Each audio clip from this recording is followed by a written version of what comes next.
Volume 13, Chapter 604, Dark Battle Arena, Part 1. Jacob entered the dark room. It was 500 square feet large and brightly lit. There was a small area for alchemy practice and another area for magic training with unfamiliar equipment. But what Jacob was focusing on was a dark crystalline pod attached to the western wall. It was 25 meters long and tiny runes were embedded in its shell. At this moment, Jacob felt a vibration on his wrist, and a control virtual menu appeared on his star watch. This control menu was used to adjust the dark room settings, like the unique magic elements setting, training sequels, and finally, the operating information of the dark pod. After reading the information, Jacob confirmed that the dark pod was indeed the equipment to connect him to the dark battle arena, the true specialty of the dark room. But he wasn't in a hurry to try it. Despite his curiosity, he didn't forget his true purpose here, so he arranged the setting of the room, making it adjust for alchemy. The next moment, he waved his sleeve and Karim appeared in front of him. "I'm going to teach you how to make Titan tears. Afterward, you will continue the refinement." Jacob coldly commands Autark. "I understand," Autark sounded in acknowledgement. Before, Jacob was planning to use Karim to refine the materials while he would be in charge of creating the Titan tears. But now, after finding out about the dark battle arena, he has decided to leave it all to Karim while he explores the battle arena. Without wasting any time, he took out alchemy equipment that belonged to Karim. Since he was going to flee, why would he leave his equipment behind? These pieces of equipment were far more precious than the equipment he got from Masha, so Jacob naturally wouldn't abandon them, and they would also make the process easier and faster. Jacob quickly began to teach Autark step by step, and Autark was an extremely fast learner, especially since he already had memories and could emulate them almost perfectly. Although it was a pity that he didn't get Karim's memories, it was enough to refine the Titan's tears since the process wasn't too hard. After half an hour, Jacob collected 3 drops of inky black liquid into a glass bottle from the furnace. "Did you get it all?" Jacob inquired. "Yes." "All right, refine a batch for me." Jacob didn't just leave directly and wait for Autark to show him the exact process. Autark controlled Karim and began to refine the Titan tears like a robot. The entire process was exactly the same as Jacob's, without missing anything. The crux of the Titan tears was to control the flames, and Autark emulates it perfectly. Seeing the finished product, Jacob nodded in satisfaction before handing everything to Autark, and he finally headed towards the dark pod. Jacob opened the large pod and inside was filled with runes. It was completely empty except for some tiny holes in the pod walls. There was nothing there, but he could tell that those runes were of extremely high level even though he couldn't understand them. Without hesitation, Jacob laid down following the instruction, and just as his body lay bare, the runes on the dark pod lit up, and Jacob felt his star watch vibrate. The dark rose voice rang in his head. "Do you want to start the dark pod?" "Yes," Jacob acknowledged. The next moment, the dark pod began to close before sealing entirely as the runes on its surface shimmered brightly. "Dark pod has been activated. Releasing the virtual liquid. Please note that you can only stay in the dark battle arena for 7 days and 7 nights before you will have to leave for a 24-hour break. The exit time can be lessened depending on the enumeration of your deaths in the dark battle arena." Jacob was surprised by this, but didn't say anything since he was new to this. Suddenly, a milky white liquid shimmering with tiny stars begins to pour out from the tiny holes in the dark pod, and it wasn't cold but warm. This was the virtual liquid. The moment the liquid began to fill the pod, Jacob sensed a strange, warm current entering his body, and a sleepy sensation washed over him as he wanted to sleep all of a sudden. But that sensation was instantly gone as Nyx's playful voice sounded. "Do you really want to be effective with this substance? It might be detrimental to your mind." Jacob was surprised since he didn't think this liquid could put him to sleep. But before he could reply, Dark Rose's voice rang. "Detecting the user's mind defense is above the level of virtual liquid. Please don't resist if you want to continue. Your staying time in the dark battle arena has been readjusted from 7 to 30 days. Jacob hesitates for a moment. "Stop blocking it, but if you sense something amiss, I'm giving you permission to wake me." "All right." Nyx obeyed Jacob's command, and the same sensation returned before he was completely submerged in the virtual liquid and his eyes began to close. But the strange thing was, despite the darkness, he seemed to be wide awake, and at this moment a dark voice rang again and an interface appeared before him. 3-star privilege star ID connected. The strength limit of the dark battle arena is Epic Tier -9, Advanced Epic Ran. Detecting dual element magic core body, fire and magic. Your body has been emulated up to 95%. You can readjust it up to 91%. Please create your advanced epic rank weapon. Please choose a dark battle arena name. Jacob was surprised as his own body appeared in the interface, which was exactly the same as his current body. But he can readjust it as he wishes as long as he doesn't change the core of his body. But he didn't readjust the size since he knew doing it would only harm his own fighting style, so he adjusted the facial features and hair color. His strength would also be limited to epic tier -9, which was probably done for fairness. But he was surprised about the dual-element magic core body detected by the Dark Rose. This could only mean that the dual cores might not be unique at all. Furthermore, his hex core wasn't detected, or it would be a triple-element magic core body, which means it was most likely because Immortica or his hex core was just too rare. Whichever the case was, he continued since his hex core was special, and not being detected wasn't a bad thing. Afterward, he created the weapons, which were naturally dual swords, and he had the freedom to design the swords since they would be at advanced epic rank no matter what. Lastly, he entered his Dark Battle Arena name. After thinking about it, he didn't enter any of the aliases that he had already used, especially the Faceless Ancient, Jack, and Viper. So he chooses another one, which was also the alias in his previous life, when he once entered another fighting area when he was still young and wanted to learn martial arts. This name also mirrored his ambition and resolve in the past, present, and future. Your Dark Battle Arena name has been selected, starting the process of constructing the virtual body of the user. Dictator, Chapter 605, Dark Battle Arena, Part 2, The darkness in front of Jacob suddenly breaks into a blinding light. Yee, fuck him. Bastard, I bet on display 4 and that guy was on a winning streak, yet now he lost. Jacob was shocked when loud noises buzzed around him like a thunderclap and found himself standing in an enormous lobby. In the center of this lobby were 10 gigantic displays showing 10 different pairs of people fighting, and there were different numbers showing on each screen. The most shocking thing was the entire place was packed with people, and their exact number was impossible to imagine. The even more strange part was that despite standing quite far from the display when Jacob focused on a fighting scene, he felt like he was looking right at it from a very close distance. He could even feel the magic flowing in the air. Welcome to Dark Battle Arena Lobby, Iron Warrior Dictator.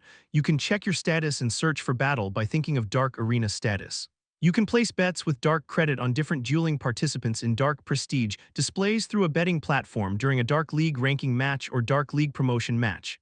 Dark Rose's voice sounded in his head, and although the bustling crowd around, he could hear her clear as day. Jacob was astounded as he quickly opened the Dark Arena status. Dark Arena name, Dictator. Dark Arena rank, Iron Warrior, no specific rank allocated yet. Next Dark Arena rank. 10 Iron League ranking matches and 1 Iron League promotion match. Fight win 0, fight lost 0, win streak 0. Dark Credit 1015. Dark Battle Arena League, Iron League start battle. Time reaming before break, 719H, 59mm. Exit Dark Battle Arena. Jacob didn't press on to start the battle as he then opened the batting platform. He didn't expect he could earn Dark Credit in Battle Arena. But looking at the 10 screens, he finally noticed that the Battle Arena ranks displayed Silver League ranking match. As Dark Rose notified, those screens were called Dark Prestige displays, and only ranking or promotion matches could be displayed on them, and only then could people place bets by using the betting platform. Everyone here was a Dark City personal member, so they all knew how precious the Dark Credits were, so many took part in these bets. Betting platform current fight on Dark Prestige display no one. Deathclaw vs Magi ranking match betting odds 1-4 place bet. Current fight on Dark Prestige display no 2. Jaggy White vs Victorious Hammer ranking match betting odds 1-1 place bet. Current fight on Dark Prestige display no 3. Blue Spark vs Sword of Lake ranking match betting odds 3-2 place bet. Jacob saw all the 10 matches participants begin to display there and he could place bets on them as much as he wanted. But he wasn't a fan of putting his money in someone else's hands. Furthermore, there were still too many things he was uncertain about, so he tries asking the Dark Rose but he doesn't get any response, making him frown. He then looked around and spotted a riled man sticking like a sore thumb just like himself because he was a giant, about a few inches taller than Jacob. Moreover, his skin was like a rock surface, a huge black club was attached to his back and he was wearing light white armor. Furthermore, Jacob only noticed that there was a bronze color name hovering atop his head, Lord Club. And he was the only one, but everyone around him had a name on top of their heads with the only difference of colors. Jacob suddenly looked up and saw Dictator in iron color hovering above his head. Is this some kind of game? What is the purpose of all this? I don't understand since just fighting each other didn't make sense, he thought grimly. Still, he quickly approaches Mega Club and just happens to hear his crass roar. You fucking moron, smash his balls like Lord Club here. Fuck, I'll kill this moron if I ever find him. His face flashed with rage as the pain of losing money shone in his eyes. Huffing and puffing, he suddenly turned his head and saw Jacob wearing a long dark windbreaker and two black swords with strange ring-like hilts hanging around his waist. His face was handsome and angular, with a thick black beard, long black hair, and menacing tattoo lines on his fair face, making him look like some Viking. Jacob debatably chose these facial features and tattoos, so it would be even more hard to find him. The only thing that can give him away is his unique style of weapons. Seeing another giant like him, Lord Club was surprised before he narrowed his eyes since Jacob was coming in his way, and seeing the iron color name, a hint of disdain flashed past his eyes. You want something. Boya, although people can't fight in the lobby, they can interact with each other like in real life. And the most hateful thing about all this was people can talk however they like, since they have to worry about dying or other party retaliation, as long as they won't reveal their true identities. Some people directly provoked people like this, especially those weak guys with no real ability or gamblers who had lost their fortune. Lord Club was the latter. But such a thing was quite unusual since everyone here was someone with status, and people like Lord Club were rare. Boyo, Jacob's eyes shot up lightly and shake his head before turning around and leaving. He could tell this was a waste of time. He only approached him because he thought he might reveal the information he wanted as a giant, but he had forgotten that giants were inherently arrogant. Lord Club was startled, seeing Jacob didn't even bother to reply and directly turned around and left, disregarding him. He was also seething in anger, and now he erupted, "Stop right there, you piece of shit." His voice was like a thunderclap, drawing many people's attention. Jacob stiffed a little as his eyes turned ghastly cold, but he didn't turn around and continued walking like he hadn't heard anything. Lord Club snorted and he quickly blocked Jacob's way. Chapter 606. A fearsome discovery. Jacob coldly looked at Lord Club, and if this weren't just a virtual space, he would have already started to skin him alive. The onlookers were also watching with great interest as they knew a great show was coming. But those guys were very few in numbers since there were still matches going on in the dark prestige display. "Are you deaf? You think you can walk away while I'm talking to you?" The Lord Club smirked coldly without any fear of Jacob whatsoever. Search for battle. Jacob didn't want to waste time on this maniac, so the only way to get rid of him was to enter the arena. Although he still wanted to do some research first, it was his own fault for selecting an idiot so that he could do nothing about it. Lord Club was about to flare again since Jacob was still disregarding him when Jacob's figure suddenly vanished with a beam, leaving everyone bewildered. Slippery coward. Lord Club knew that Jacob had directly entered the arena, and just like Jacob couldn't do anything about him, he was the same. Furthermore, the chances of bumping into Jacob again were very slim since this entire place was always crowded, so he could do nothing but grit his teeth and give up. Instead of releasing his frustration, it added to the injury, and those onlookers quickly mind their own business in case this mad dog comes to bite them. Dictator Humph.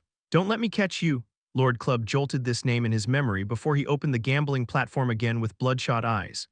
As for entering a battle himself, he didn't dare to since at his level, the opponents were not easy to deal with, and if he lost 3 matches of strength, he would be demoted. At this moment, Jacob suddenly appeared in a stony field with a dim sky. A new challenger has entered the Iron League arena. Battle Arena rules: Iron League. You'll earn 1 dark credit if you win a match in Iron League, 10 dark credit if you win a ranking match, and 100 dark credit if you win the promotion match. Please note that if you lose, there will be a match penalty. In a normal match, you will lose 2 DC. If you lose in a ranking match, the penalty will be 20 DC and 200 DC penalty in a promotion match. If you lose a match, you have to rest for 30 minutes, while there will not be any resting time for a winning streak. If you complete a 10-kill winning streak, you will have to fight with someone with the same winning streak at your 11th match, or it is a promotion match, a betting pool will open. If you win, you will earn 10% of the bets placed within the betting pool. The winning streak matches can only be fought a single time before you have to break your own record. For example, if you activate a 10-kill winning streak match and lose, you have to complete a 20-kill winning streak match before triggering another winning streak match and so forth. The Dark Battle Arena also has special badges, which can be earned upon scoring an arena achievement. Jacob was astounded when he read all those rules, and he was able to grasp a clear picture of how this place works. He couldn't help but scoff at himself when he thought about how he wanted to talk with that idiot to know the rules, which was clearly unnecessary. Searching for opponents. After displaying the rules, this notification popped up. But before Jacob could get in the mood for battle, Nix's shocking voice rang. "What is this place? How is this possible?" Jacob was shocked as he was under the impression that Nix couldn't enter the virtual space, and it was clearly the case when he entered the lobby. He didn't feel Nix's presence. But now, after hearing Nix's voice, Jacob was shocked to find that he could really feel Nix and the Nightmare Dreamscape realm and even enter it if he wanted. Furthermore, from Nix's tone, it was clear that she was shocked by something. "What is going on? How can you be here?" Jacob promptly questioned. "This, I don't know. It was just blank a moment ago, and I was keeping an eye out on your condition, but suddenly I sensed the presence of a dreamscape realm pulling your psyche into it. So I tried to defend against it, but I lost, and you were dragged here. This dreamscape realm is unfathomably powerful, and even I'm nothing but an ant against it, and it's almost close to reality." Nyx's voice was filled with fear and uncertainty. Jacob's expression also warped as he wasn't expecting this discovery. He knew just how powerful Nyx were. Her affinity with dreams were probably top-notch in the universe. But he wasn't expecting that the Dark City would also have a dreamscape realm, and it was far more terrifying than Nyx. Furthermore, they were using it under the pretext of Dark Battle Arena, and probably no one knew this wasn't just a virtual space. Just what were they after and why they are doing it? He felt a sudden chill in his spine. But since so many people were using it, it could only mean that it wasn't dangerous. So what was the true purpose, and where did this dreamscape realm come from? "Don't tell me there is another primordial nightmare beast like you out there," Jacob asked with a foreboding expression. "Impossible. Until I die, there can't be another one like me." Nyx instantly denied it. "This dreamscape realm is too strong, and it probably belonged to someone extremely proficient in dreamscape magic. I probably have to go through 3 or 4 more evolutions before I could even reach that level. The only advantage is since this is a dreamscape realm, I can appear beside you and see what is happening without your consent. Not only that, but I can even lift these restraints placed on you, however it might alert the owner of this place. How about you leave this place? I have an awful feeling about this. Although the owner of this place can't notice me and you, we can't be certain about its true motive," Nyx suggested with a hint of wariness. "Opponent has been discovered. Warhammer is entering the arena. Match starts in 10 seconds. Dark Rose's voice rang at this moment, and in front of Jacob, a burly dwarf with a warhammer on his shoulder appeared. Above his head was Iron Color Warhammer's name, and beside the name was 23/33 win and lost with 0 win streak written. Jacob's expression was cold as he stared at the tiny dwarf who didn't even reach his knees. "This guy's psyche is also dragged in here. I can even plant a Nightmare Conqueror seed," Nyx's astounded voice rang. Chapter 607. Mysteries of Soul. Jacob's mind reeled when he heard Nyx's statement. "If she can place Nightmare Conqueror seeds in this place, doesn't this mean I can kill anyone as I wish? But if someone lost their dreamscape realm, then they won't be able to enter this place, right? This would naturally draw the attention of the entity that placed this whole setup here. Furthermore, I can't act recklessly until I find the true reason behind this place.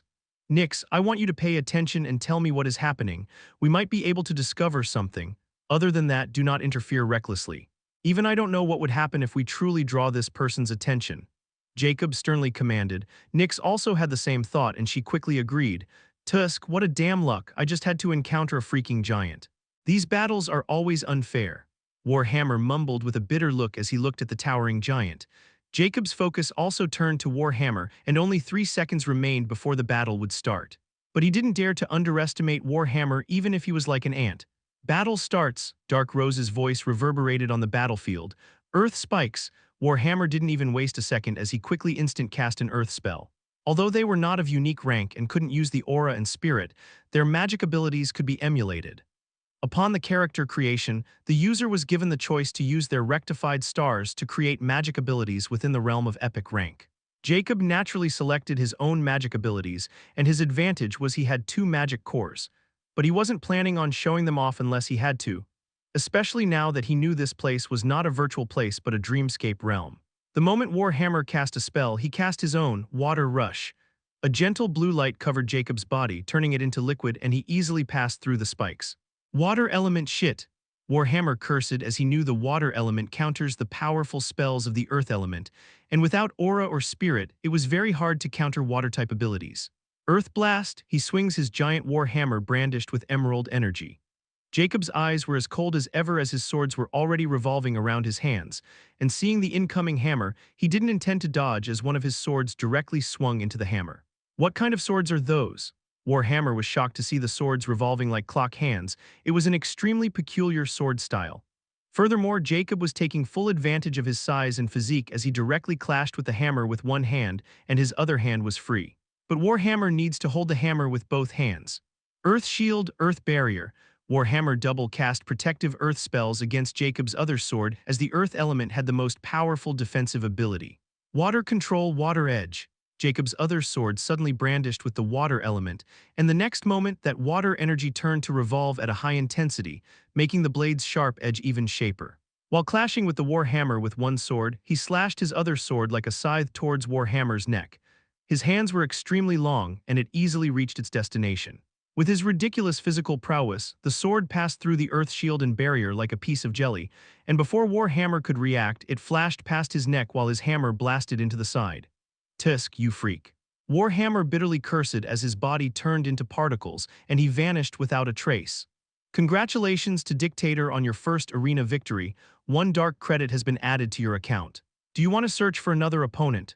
Jacob didn't immediately answer as he was waiting for Nyx's analysis of Warhammer's death. Furthermore, he could sense that his magic power instantly replenished to its full capacity. How magical, Nyx exclaimed at this moment. After this dwarf's death, a tiny portion of his psyche vitality was separated from him and then directly absorbed by this dreamscape realm. This method of increasing the dreamscape realm's strength is slow but effective. Not only that, but I might be able to take that wisp of psyche vitality for myself and absorb it to strengthen your dreamscape realm. Jacob's eyes gleamed with astonishment as he suddenly thought of the true purpose of this place. Could it be that the owner of this place created it so that it could strengthen its own dreamscape realm by secretly absorbing others' psyche? Psyche could be considered other people's soul, right? Whoever is doing it didn't want others to find out, and that fatigue and resting period are probably placed for this exact reason. Indeed, although there is only a tiny portion of the soul vitality, the person would still feel mental fatigue. But unlike me, the soul vitality taken by this person can't cause permanent damage unless someone loses more than half of their soul vitality. They can easily recover from it with special medicines that help in soul recovery. Moreover, when I devour others' dreamscape realms, I directly devour 70% of their soul, not just vitality. There is a huge difference, which causes a victim's death eventually since it's impossible to recover one dreamscape realm. This also brings me to another point. Virtual liquids seem to have such properties to keep the soul stable and even heal it somewhat. However, losing a portion of their soul vitality for a long time will leave permanent damage, and it can affect them in many ways. Nonetheless, whoever is doing this is an ingenious person. They are taking other soul vitalities without even the victims finding it out, and the most ridiculous thing is they are delivering it willingly. But the most important part is, whoever is doing it, they are only proficient in the dreamscape realm, but they might not have any idea about devouring other people's dreamscape realm. After all, a dreamscape realm and a soul also contain a person's superego and memories. They can easily lose their true self if someone recklessly tries to devour them. Only I can completely purify the superego and erase it so that it won't affect me. Even that insect autarch didn't have such ability since he didn't consume others' superegos. He consumed memories from brains, which are entirely different from consuming souls. If I can become more proficient in my talent, I'm confident I can take over this entire dreamscape realm. Nyx's voice was filled with dark intent as she was finally able to peer through the truth behind this dreamscape realm. Before, she was afraid that this existence had the same abilities as her. But now, she knows this person only had a small attainment of dreamscape magic and used it for plundering others' soul vitalities. If she could attain the same level of power, she would clean the floor with this person. But for now, she can sneakily take away those soul vitalities without being detected. Still, it was a huge boon since this place was filled with powerful people. Even 3 steps of legend experts were present, and their souls were naturally powerful. Jacob also comprehended this much as his eyes shimmered with a hint of greed, and a hint of shock flashed past his eyes when he thought of something. Wait, dreamscape realm can also empower the soul. Why didn't you tell me before? Jacob knew that to control the eyes of Judge, he needed a powerful soul, so he was on the lookout for such treasures. But he didn't think that Nyx also had such ability. Didn't this mean he was searching high and low for a treasure, but he had it all along? You never asked, and I think that you already knew since the dreamscape realm is also related to the soul. Furthermore, the lifespan I absorb is also part of the soul called the soul vitality, which contains a person's spiritual lifespan. I have the ability to convert soul vitality into life vitality, which is the reason your lifespan increases. On the other hand, my portion accumulates until it's enough for my evolution, and only then will the dreamscape realm become stronger.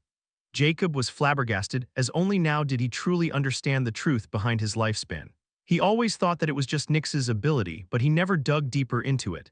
But now, he was regretting not understanding it deeply enough. If that's true, can you divert this soul vitality directly to my soul and strengthen it instead? Just like what this person is doing, Jacob asked quickly. Oh, you mean to increase your soul vitality instead of life vitality? Although I don't try it before, after seeing what is happening here, I think it's possible. I'll try the next time I devour someone's soul. Nyx replied with some uncertainty. Jacob clenched his fist with hope. If it's really possible, then I can finally make progress with Eyes of Judge. This is really an unexpected windfall. Jacob's eyes suddenly turned cold as he stated, since you can absorb that portion of the soul vitality, let's try with it. You are free to snatch it as long as you won't leave behind any clue. Jacob then loudly declared, search for another opponent, chapter 608, Chief Hunter. After Jacob's command, the new search began, and he was looking forward to the result of this battle. If Nyx can really empower his soul directly, then Jacob would be able to benefit immensely. A few seconds later, Dark Rose's voice rang, opponent has been discovered. Chief Hunter is entering the arena. Match starts in 10 seconds. The next moment, a graceful elf with half of her face covered entered the arena, and her dark eyes were icy as she looked at Jacob. Unlike Warhammer, she didn't say anything and made some distance between Jacob and herself. She was holding dual daggers in her hand. She is a dark elf, Jacob guessed from her dark brown skin and black eyes. Only the elf with dark elements had such features. He also looked at the battle record shimmering above her head, 28/4 win and lost with 3 win streak written. It was quite clear that she was far more proficient in fighting than Warhammer. Just as the battle started, Chief Hunter suddenly turned into a blur before she vanished entirely. Stealth, Jacob's eyes narrowed slightly as he was familiar with stealth-type magic abilities. It was too bad that the hunter's stealth needs aura or spirit, or he would have also selected it. Nonetheless, he knew she needed to kill him to exit this place, and she couldn't keep up the stealth forever because of her limited mana, so he was on full-on high alert while holding his sword tightly. It was just too bad that his fluid acceleration or cursed heart wasn't copied, or he could easily find her. Although Nyx said she could easily lift the restriction on him, she couldn't emulate his cursed heart. Besides, it was simply too risky, so he didn't want to try it since there was no risk to his life. After 10 seconds, Jacob felt an extremely deathly sensation coming from his left side. Without hesitation, he slashed his sword in that direction. Chi! Sparks clashed in the air as his sword met with the black dagger, and because of his physical power, he sent Chief Hunter flying backward. However, as he was about to follow up, goosebumps suddenly rose in his body as a piercing dagger appeared above his head. He just happened to see Chief Hunter, whom he sent flying, suddenly vanish in the air, leaving behind a puff of dark smoke. Jacob didn't have time to pay attention to what happened and moved his head before the dagger could pierce right into his skull. But he wasn't able to completely dodge it as the dagger directly pierced through his left shoulder, and he felt a tyrannical energy suddenly enter his body, and the danger didn't just stay still either. Despite missing its true mark, Chief Hunter's eyes were fully focused and cold as she tried to cut the dagger directly toward Jacob's neck. Jacob roared as he slashed his sword towards Chief Hunter, who had appeared above him somehow and was going to cut open his neck. Water magic burns on his blade like raging flames. If this sword connects, Chief Hunter would be cut in half since her hands were still holding the dagger, and she had a clear disadvantage in physical strength. He's not an oaf like the others. Chief Hunter's eyes shimmered with a hint of amusement as she didn't feel frightened at all. Shadow shift. The next moment, before Jacob's blade could touch her, she vanished like a phantom with her danger, and Jacob's sword missed while Chief Hunter reappeared 10 meters away from within Jacob's shadow. Jacob's mind reeled as he turned around and just happened to see Chief Hunter vanish again without leaving behind a trace. His eyes burn with shock and a strange mirth as his blood begins to boil. It was the first time that Jacob was wounded to this extent and nearly lost his life. He had really underestimated other races' fighting capability, especially if he had nothing like his cursed heart, fluid acceleration, or weapons. It was quite an awakening. His journey had been either too smooth or treacherous, as he had relied too much on his weapons lately. Ever since he had arrived in the Zodiac Plains, Jacob had never fought fairly with anyone, especially those magic users. Now Chief Hunter has proved that he still lacks experience against an opponent who is proficient in combat magic. He knew his weapons would lose their edge, and he had to rely on himself to survive and move forward. Even if he ignored the truth about this dark battle arena, it was very good to sharpen himself up by fighting opponents like Chief Hunter. He had nearly forgotten about how to fight hand in hand and was rusty. Furthermore, only now did he feel the urge to incorporate magic into his fighting style and take this seriously. Moreover, when he was on the verge of death, he seemed to have sensed something as his reaction speed increased by twofold, and his mana seemed to have circulated on its own. Could it be fighting giant spirit? Was it emulated with my body, or this trait is for those who live to fight, and the stronger the opponent, the more fighting giant spirit would stir, but it affects the mind. Could it be this trait is related to the soul in some way? I never thought of this like this before, but I think there is a possibility that it is true. Just now, my reaction speed suddenly increased, and mana seemed to have to move on its own. Fighting giant spirit, what a tricking shit that eccentric book had pulled on me again. If I hadn't come here, I wouldn't be able to find out about it. Jacob's eyes shone as his blood began to boil again as he no longer suppressed that urge to fight to death. Suddenly, he felt like he could see and sense everything clearly, as his perception seemed to have undergone some mysterious change. Despite the bloody hole on his shoulder, Jacob didn't feel any pain at all. In fact, he felt more active and excited as blood gushed out of his wound. At this moment, Jacob suddenly sensed something, and with an impassive expression he moved his hand and swung it upward. Chief Hunter's dagger was blocked again. But this time Jacob didn't send her flying at all, as water mana gushed out of his sword and like a wild beast's mouth wanted to devour her. However, Chief Hunter seemed indifferent towards this attack. Suddenly Jacob's lips curled up in a cruel smile. This trick won't work again. Jacob then suddenly shot his sword right up ahead, and his second sword slashed on the left side like a hammer while the Chief Hunter above had already vanished. Impossible, a panicked cry filled with disbelief rang. The next moment, Jacob's first attack blocked Chief Hunter, who was right in front of him, but Chief Hunter also turned into a smock. It was another decoy. However, Jacob's second suddenly landed on something. Blood suddenly bloomed in the air, and the next moment, Chief Hunter's figure finally appeared, but she was cut in half from the waist. "Who are you?" she questioned as she turned into particles, and her voice was filled with curiosity. "Congratulations to Dictator on your arena victory. 1 dark credit has been added to your account. 2-win streak has been achieved. Do you want to search for another opponent?" Chapter 609, Victim of One's Own Stupidity. Jacob ignored Dark Rose's inquiry as he let the feeling he just had simmered into his body while he waited for Nyx's news. A few seconds later, Nyx's jolly voice rang. "I've done it. That wisp of soul vitality that I just grabbed from that woman was extremely potent, which means she was probably much more powerful than you. Furthermore, the owner of this place couldn't stop me. It seemed they had no defense against someone like me. Anyhow, I also discovered that this soul vitality is very pure and didn't have any lingering consciousness of the owner so that it can be directly absorbed. Now I'm going to send this soul vitality into your soul through the nightmare dreamscape realm. Since your dreamscape realm is part of your soul, it should work, but if it didn't, then don't blame me." Nyx warned. "Do it. Success or failure will depend on this. If you can really help me elevate my soul, I won't mistreat you," Jacob stated. "HMPH, say something that I would believe. As long as you won't blind me, I'll be happy," Nyx snorted, but a hint of anticipation was present in her voice. Jacob didn't comment on this as he coldly waited for Nyx to start the process. Although he didn't know what kind of feeling he would have after absorbing someone else's soul, he was content as long as it worked. After all, too many things were at stake here, and he needed the eyes of Judge to increase his strength by comprehending the immortal chapter. A moment later, Jacob suddenly felt an icy sensation gushing into his mind, and it only remained for around 2 seconds before it vanished. But afterward, he felt like his mind suddenly felt refreshed, like he had awakened from a peaceful sleep. "I think it worked, do you feel it?" Nyx inquired with a hint of uncertainty. Jacob thoughtfully replied, "I felt somewhat clear-headed, does that count?" "Of course it counts, then this means it's really worked," Nyx's jolly voice sounded.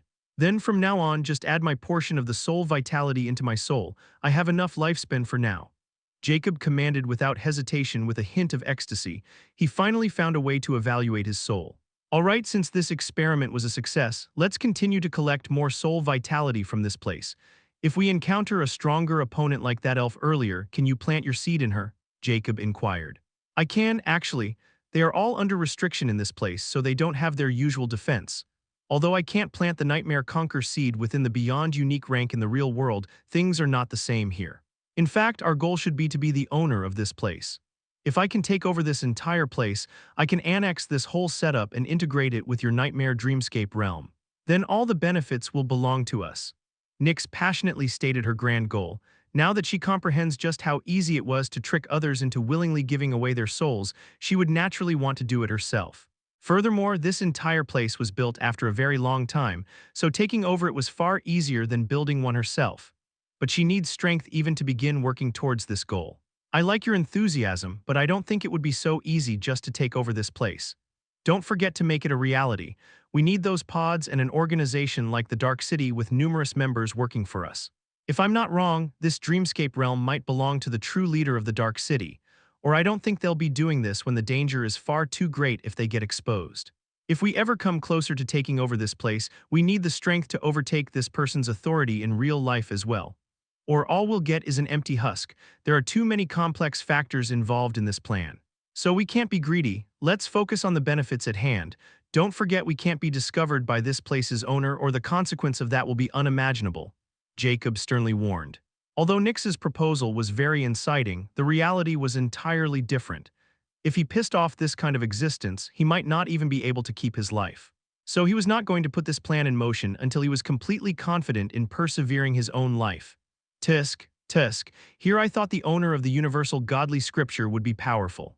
But I guess everyone is not the same. Nyx muttered with indignation as she felt like she was being tricked by Jacob. What was that? Jacob coldly asked. Nothing. I'll follow your arrangement since our lives are connected now. Nyx quickly changed the subject. HMPH, Jacob scoffed. He knew only now that Nyx realized the difference between the one who captured her and him. That person might have already completely inherited her universal godly scripture while he was still stuck in the first phase. Although he didn't know if all the remaining universal godly scriptures were the same as the cursed immortality, he was sure they wouldn't be any worse or, in fact, they might be more powerful. So he didn't want to get involved with any of them until he had the power to protect himself. Afterward, Jacob continued the battles, and his next opponent turned out to be a weak goblin, which he killed with one strike. Nyx absorbed its soul vitality. Soon, Jacob was on his 10th win streak, and the next match was going to be the betting match. Just as Jacob orders to search for the next opponent, Dark Rose announces something new. Your next match is your 11th match after your 10-kill winning streak. Your next match will be your first ranking match of the Iron League. A betting pool has been opened. Searching for opponents. This time it took a full 5 minutes before the next opponent appeared. Opponent has been discovered. Flame Calamity is entering the arena. Match starts in 10 seconds. When Jacob saw this person, his eyes narrowed because it was a 10-meter-tall giant with a full-body glistering crimson scales armor over his body, and he was holding a long bone spear. But this giant's most distinguished feature was the pair of white curling horns filled with crimson runic markings, and his crimson eyes were of a bloodthirsty beast with 2 slit pupils. A pair of folded bat-like wings were behind him. Jacob could feel that this wasn't a normal giant. In fact, only its size matched that of a giant, while its other features were completely different. This giant belonged to a race he had never encountered. He also saw the giant's battle record of 10 wins/0 losses, just like himself. This means that this person was also new like him. The giant's eyes shimmered coldly as he looked at Jacob, and a hint of anger flashed past his eyes. You lowly creature, you dare to make me raise my head. Jacob was startled for a moment and didn't know how to reply. But even if he knew, he wasn't planning to, since he could tell this guy was too proud and conceited, so anything said to him would have a different effect. He just coldly waits for the battle to start. Seeing Jacob was disregarding him, Flame Calamity became even more enraged. Lowly being, you dare to reveal your position. I'll kill you with a signal breath for your insolence. How strong is he, and how long will it take for you to devour this guy's dreamscape realm? Jacob coldly inquired as he could sense this giant was not normal and was a special breed. He seemed even stronger than that woman. If that's the case, it would take me over half a year to slowly infiltrate his dreamscape realm and then a month or 2 to fully devour it. Nyx replied after mulling it over. Jacob's eyes turned cold as he ordered, plant a seed in him. This idiot is destined to die so no one will notice him gone. I don't believe that someone would suspect me by the time you completely devour his dreamscape realm.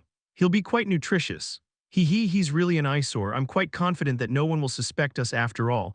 I have a feeling that the owner of this place is not paying attention at all. Nyx happily complied. At this moment, Dark Rose's static voice rang. Battle starts. Chapter 610, Flame Calamity, Part 1. The moment the battle starts, Flame Calamity doesn't waste any time as he is completely infuriated because of Jacob's indifference towards him. He was someone with an extremely high status, and his race was noble among nobles. He was revered by everyone and treated like a king wherever he went, and people trembled under his presence. After conquering his own domain, he was extremely bored, so he joined the Dark City for one reason, and that was the Dark Battle Arena where he could fight opponents from other galaxies. Today was his first day, but he was extremely disappointed when he found that the people here were all weaklings, just like in his home. But he continued since people had assured him that the high-level leagues had extremely strong people who could curb his boredom. But Jacob's presence gave him a feeling of disgust for some reason, and after seeing Jacob's attitude, he was even angrier, so he wanted to kill him for real. Alas, he couldn't do that here, so he was planning on defeating Jacob by toying with him, unlike his previous opponents, who were killed without even lifting a finger. Burn in hellfire, you inferior overgrown ant, Flame Calamity coldly uttered, and the next moment, the 1-mile area around suddenly turned ablaze in golden crimson fire, which was extremely hot and could turn anything into ashes. Jacob was slightly surprised since this magic spell was extremely overbearing, and its rage was vast, unlike any normal epic spell. Furthermore, as a fire user himself, Jacob could sense that Flame Calamity's fire had a special trait in it, unlike normal fire, and it was extremely dangerous. Even he felt threatened by those flames, and he knew if he didn't take care of this guy quickly, he might really lose. So Jacob moved while covering himself in a layer of water, and he wanted to kill this guy with pure physical force. He could tell he was not using his full force, which might be his downfall. HMPH, good plan, but you're overestimating yourself if you think you can contend against me in frontal confrontation.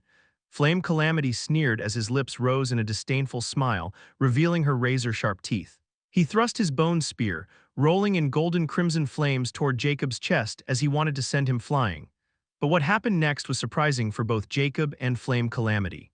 Jacob slashed his sword from the side to change the spear trajectory and made an opening for his other sword to cut Flame Calamity's sword. However, the moment his sword clashed with the spearhead, Jacob was shocked because the physical prowess behind the spear was no less than his own. A huge blast occurred and both of them took a few steps back because of the shock wave. You have some brawn, it seemed it won't be over in an instant. Now don't disappoint me by getting killed after this strike. Flame Calamity's eyes shimmered with a hint of cruel excitement. He moved with a flash and lunged toward Jacob while swinging his spear, creating an arc like a crescent moon. Flame Dragon, break the mountain. A huge claw-like image suddenly manifested over the incoming spear, giving off flaming killing intent. Jacob's eyes contorted as he could feel this attack wasn't something he could block with a signal hand and with just magic. But sensing the incoming danger, Jacob didn't feel fear. Instead, he felt his blood begin to boil again as ecstasy washed over his body. He knew this attack wasn't just backed by magic power and physical strength. Instead, it was a martial art of spear. This was probably the first opponent he was facing who also excelled in martial arts. Furthermore, Flame Calamity demonstrates how martial arts were mixed with magic. It was the true combat magic, which only the Zodiac Warrior Alliance excelled in, but Flame Calamity was in a league of his own when it came to combat magic.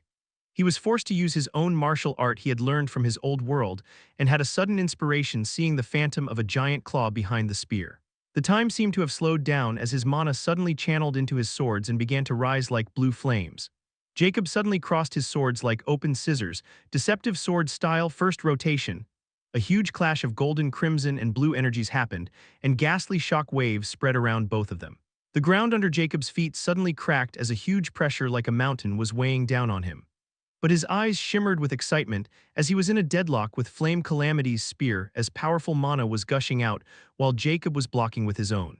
Flame Calamity's eyes widened when he saw Jacob standing tall under his spear, and he had blocked it even. This means his physical strength was on par with him despite his bloodline.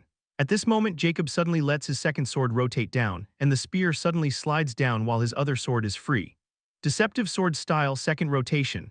The alarming bell rang in Flame Calamity's mind, and at this moment, Jacob's other sword suddenly turned into a blue streak as he made a slash upward. Flame Blast! Flame Calamity was able to react quickly. A small flame blast suddenly occurred at his spear tip, and his falling figure suddenly blasted back. However, Jacob's sword was fast as it already brushed past Flame Calamity's left cheek. By the time Flame Calamity landed, a deep cut on the other half of his face was visible as blood began to stream down. Flame Calamity felt hot liquid on the left side of the face with a piercing, burning sensation. It was a pain that he had forgotten for a very long time. He touched his wound, and seeing the blood on his hand, he muttered in disbelief, "I was wounded. You shouldn't avert your eyes in a battle." Jacob's ghostly voice rang as he appeared in front of and hacked his swords horizontally and virtually. Moreover, both of them were rotating at extremely high speeds. Deceptive sword style clockwise pandemonium. A sense of death enveloped Flame Calamity for the first in his thousands of years of existence as his eyes turned bloodshot, and he roared, presumptuous. Beast transformation. When both swords were going to decapitate Flame Calamity into pieces, his giant body suddenly released crimson light, and his body size suddenly began to grow, and the shape began to change. Jacob was astounded, although his swords indeed connected to Flame Calamity, but because of his abrupt transformation and the mysterious power behind it, they weren't able to take his life. This was a very peculiar situation, and he quickly jumped back while his sword stopped rotating as he looked at Flame Calamity, whose body was now changing. He had a feeling that this giant wasn't simple at all, and after fighting him, he knew he was too strong for a giant. Now, witnessing his body suddenly transforming, he knew there was something more to Flame Calamity, and his race was not giant. When the Flame Calamity transformation was over, his theory became correct. At this moment in front of him, a majestic beast over 20 meters in size with golden crimson scales over his reptile-like body. his giant claws connected to his huge crimson wings. The horns over his head were shimmering in crimson runes, while his beastly eyes were filled with killing intent and a hint of humiliation. Jacob instantly recognized this beast because he had encountered it in the past, but not like this, as this one in front of him was far, far more terrifying, and most importantly, it was awake. A Wyvern, Chapter 611, Flame Calamity, Part 2, Chapter 611, Flame Calamity, Part 2. Jacob was shocked to see the legendary wyvern at its full glory. The last wyvern he had killed in the dark ruins of the Rare Plains trial was sleeping, and according to Immortality, it was an infant at extraordinary rank. But this wyvern seemed to be very close to achieving adulthood. A wyvern has 4 growth stages: infant, childhood, adolescence, and adulthood. It was born extraordinary, became epic in childhood, reached unique in adolescence, and fable legendary in adulthood. Moreover, it was the true descent of the mythical dragon. Furthermore, Jacob had never expected that an adolescent wyvern could also take humanoid form. Not only that, but it could learn martial arts and possess terrifying abilities. Now Jacob finally understood why he thought that this Flame Calamity wasn't a giant, and its special features were so different from a traditional giant. It revealed its true form only when he was about to kill Flame Calamity. This kind of experience couldn't be experienced just anywhere. The Dark Battle Arena has really given Jacob many surprises. Flame Calamity looked at Jacob with killing intent in its fiery eyes. "Are you a mortal giant?" For the first time, it didn't speak with disdain but as an equal to Jacob. As someone invisible in the lesser galaxies, there weren't many opponents that could force him to the brink of death. He had fought and killed many giants in his journey, so he was sure that Jacob's bloodline was at least equal to his own. The only giant race that could contend with the wyvern race was the mortal giant, which had the same life stages as the wyvern race. The mortal giant race was blessed with terrifying physical prowess and combat ability, and they were very hard to kill. One of their most terrifying innate traits was the more they fought and pushed to the brink of death, the more powerful they became. But this race was even rarer than the wyvern race because they didn't have high intelligence at birth, and only when they reached adolescence could they awaken their intellect. That's why Flame Calamity thought that Jacob was a mortal giant since, in its eyes, no other race can contend against the wyvern in physical strength and combat form. However, it had seen the portrait of a mortal giant in an ancient script, so Flame Calamity was thinking that Jacob had altered his features to look like a normal giant. Jacob was also surprised when he heard this question. Although he wasn't a mortal giant, he consumed its heart and awakened its terrifying physical trait, the mortal danger sense. This ability allows Jacob to sense life-threatening danger 2 seconds before its arrival.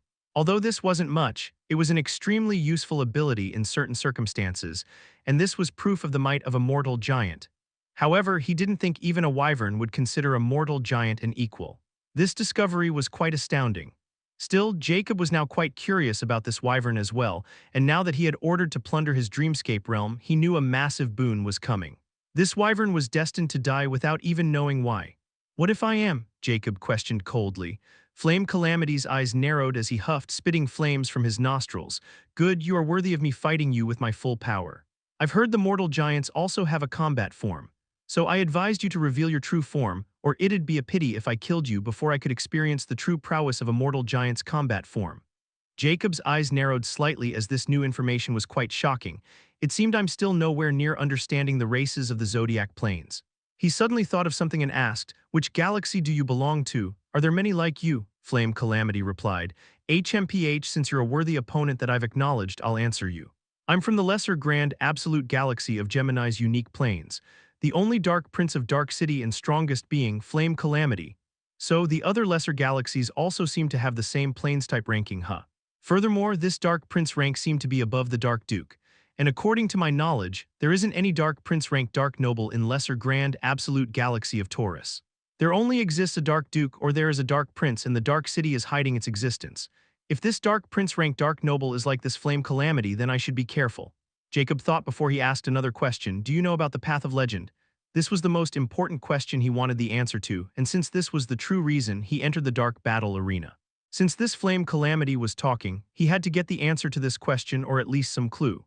But at this moment, Flame Calamity's eyes suddenly went wide when he heard Jacob's question and agitatedly asked, "The Path of Legend has been revealed in your galaxy. Where are you from and when was it discovered? Did the key is in your hand?" Jacob was surprised by this sudden change in emotion and all those questions with many clues. One thing was clear. This Flame Calamity knew about the Path of Legend and seemed very agitated about it. Jacob thought for a moment before he replied, I can't tell where I'm from because of some personal reason. But I can tell you that the Path of Legend was revealed in our side's Unique Plains trial almost a decade ago by someone else. According to my information, the Path of Legend will be revealed in a century. As for the key, we are still searching for it. If you have any information about this Path of Legend, I can trade with you in ZC if possible. He probed. Flame Calamity's eyes widened even more. It seemed that I have to enter the Unique Plains trial as well. You have no idea just how huge this information is, and it's very important to me. If not for you, I'd have missed this once-in-a-lifetime opportunity. Since you gave me this precious information, as the member of the dragon race who always paid their debts, I'll tell you what I know about the Path of Legend, also known as the Road to Legendary Rank. Chapter 612. Road to Legendary Rank. N. Jacob's eyes shimmered when Flame Calamity agreed to reveal the information about the Path of Legend. Although they were still amidst the battle, there were no time limits or restrictions there, so they could speak as long as they wanted. He had already gotten the crucial information about the importance of the key that he had yet to retrieve, so all that was left was the knowledge of the Path of Legend. Flame Calamity spoke. Since you are a mortal giant, you probably know that the rank above unique is legendary rank. But no one told anyone that there are 3 steps of the legend between the 2 ranks.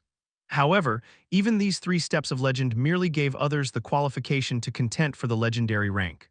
In the lesser planes or lesser galaxies, no one can achieve legendary rank no matter how much talent or what bloodline they have. It is one of the absolute laws of the Zodiac Plains lesser galaxies. Because to become a legendary rank, one needed something called a legendary vestige, so there are only 2 ways to achieve the legendary rank. The first and simplest is to ascend to the middle galaxies and find a legendary vestige. But for those who are born in the lesser galaxies, it is nigh impossible since ascending from lesser to middle galaxies for one needed to cross the star ocean's universal void, which is filled with terrifying existences that even legendary ranks would perish if they tried to cross it. So this left us all with only one route, the Path of Legend. But the Path of Legend only appeared once in a blue moon in a Unique Plains trial, and even then we all need to rely on ourselves to find its existence, as the SAAI never announced it until someone finally triggered it. Not to mention, when someone triggers it, the time period will start for everyone. What I know is whenever a Path of Legend appears in a lesser galaxy, the other galaxies will have the Path of Legend hidden in their trials. But if someone triggered it, the time limit for the Path of Legend will start for all the lesser galaxies. So, by the time the Path of Legend opens, and if some lesser galaxy has still yet to discover it, they will miss this once-in-a-lifetime chance. That's why you're revealing this information to me is a huge favor, or I might have had rotten away in the lesser galaxy. Flame Calamity's eyes shimmered with complicated emotions as he looked at the giant who was extremely disdainful a few minutes ago. If not for Jacob's lack of information, he might have died from regret. Flame Calamity continued. Anyhow, as I said before, the Path of Legend opened for every lesser galaxy, which means in this place, all the natives of the 12 lesser galaxies gathered together and contended for 12 legendary galaxy vestige. Jacob's eyes narrowed. 12. Do you mean to say that there are only 12 legendary vestiges to go around? Furthermore, you said legendary galaxy vestige. Are these vestiges different from the middle galaxies? Flame Calamity nodded. Indeed, for 12 galaxies there are just 12 legendary galaxy vestiges, and you are right. These vestiges are indeed different. I happened to stumbled upon a terrifying being's records related to the Path of Legend in the past, so I know about this. According to that being, the vestiges of the 12 galaxies are somewhat special and far more powerful than the vestiges that exist in the middle galaxies. There were no more details about it, but from what I found, a legendary rank being born from a legendary galaxy vestige should be 10 times or even more powerful than a legendary being born from a middle galaxy legendary vestige. That's why the rulers of the middle galaxies always somehow sent their own descendants to contend against the people of the lesser galaxies for those 12 galaxy vestiges. That person described the Path of Legend as the path of carnage where even the strong would die, and they are the playground for the middle galaxies people. Flame Calamity's eyes were filled with viciousness when he spoke about this. How could a noble existence like himself accept being the plaything and stepping stones for others? Jacob was also shocked, as this discovery was really startling and terrifying at the same time. It seemed those 12 vestiges are really precious. Only this could move the people of the middle galaxies. I need to complete the first phase somehow before the Path of Legend will open. Jacob clenched the hits of his swords. Although this was dangerous, Jacob knew he might only have this chance to enter the middle galaxies, or who knows how long it would take for the next Path of Legend to appear. The Path of Legend can appear anywhere in the lesser galaxies. It is not fixed, and the only way to track it down is the legendary key. Without it, even if someone finds the Path of Legend, they will never be able to enter it because the legendary key is the only way to open it. Not only that, but whoever had the legendary key would have some huge advantage over everyone else, who could enter with an entrance token known as the Star Ocean Medallion. But the important thing is, whoever had the legendary key will also become the target of everyone, especially those outsiders from the middle galaxies. The legendary key is very strange as its location can be tracked down, so whoever holds it becomes everyone's enemy. So I suggest you find it, and then hide its existence from those with the medallions since they can't use it without knowing the location of the Path of Legend. So the fewer people enter, the better. Or you can always snatch all the medallions from others. The Star Ocean medallions are scattered all over the unique Plains Star Ocean and can only be found with some luck. The other way is to complete the Epic Plains Trail solo, which is almost impossible. But the medallion of the Epic Trails also seem to have some advantage over the other medallions found in the unique Plains Star Ocean. This is all I know about the Path of Legend. Now let's finish our fight. I need to enter the unique Plains trial to search for the legendary key. We might meet in the Path of Legend next time, and if you can defeat me, I'm willing to team up with you to take care of those goddamn outsiders who think of us as livestock to slaughter. Flame Calamity sincerely stated. Jacob finally got all the information that they wanted, albeit still somewhat incomplete, especially the part about the advantage over others with the legendary key or the medallion. But this was enough for him to prepare. Looking at Flame Calamity, he couldn't help but sigh. You might not be alive until the Path of Legend opens, but I'm grateful for this information. So this information I gave you can be considered the payment. With this, I have one less powerful opponent to worry about. Jacob suddenly smiled faintly as it was icy and cruel. All right, let's get on with it. Chapter 613, A Bygone Shadow. Flame Calamity didn't waste time as his eyes turned ablaze. Still not going to take your combat form. Let's see how long you can continue to hold back Hellfire Domain. Jacob suddenly felt an alarm ringing in his mind as he quickly retreated when the temperature around Flame Calamity began to rise like crazy. In a 100-meter radius, dark crimson flames began to blaze, reaching 30 meters height like an inferno. Flame Calamity's body completely vanished within as he seemed to have become one of the flames. This was the most powerful innate ability of the Fire Wyvern, the Fire Domain. Flame Calamity was almost invisible in this domain as it became one with fire, and no physical attacks could hurt him. The dragons were rumored to be the favorite children of magic with no equal, and the Wyvern race was not far off either. This kind of domain ability was extremely rare, and only a few races possessed them, or they didn't have the talent to comprehend them. Now Jacob can't do physical damage as this battle turned into a battle of pure magic, and to kill Flame Calamity he had to extinguish the fire domain first. Still, this domain type ability exhausts huge amounts of mana, so as long as he can hold off, Flame Calamity would be exhausted soon. He can only use this domain for 80 seconds if he doesn't use any other magic-related spells. But how could he give Jacob such a chance? There was another function of a domain type ability. The owner could manipulate the domain element freely at will. Flame Calamity's fire element was a growth-type element, which gave him the edge over everyone. Just as Jacob was still mulling over this situation, hundreds of crimson chains of flame shot out from the fire domain and viciously moved toward Jacob. What kind of ability is this? Jacob knew if he didn't go all out, he would be the one losing the portion of his soul, which was unacceptable to him. After all, he didn't want any future troubles because of this. Even if this injury were healable, he had a feeling that the matters of soul couldn't be taken lightly. So he was not going to lose because he didn't want to show his true prowess. Fire flash, green flames gushed out of his body as he instantly vanished from his spot, leaving behind a flame figure like him.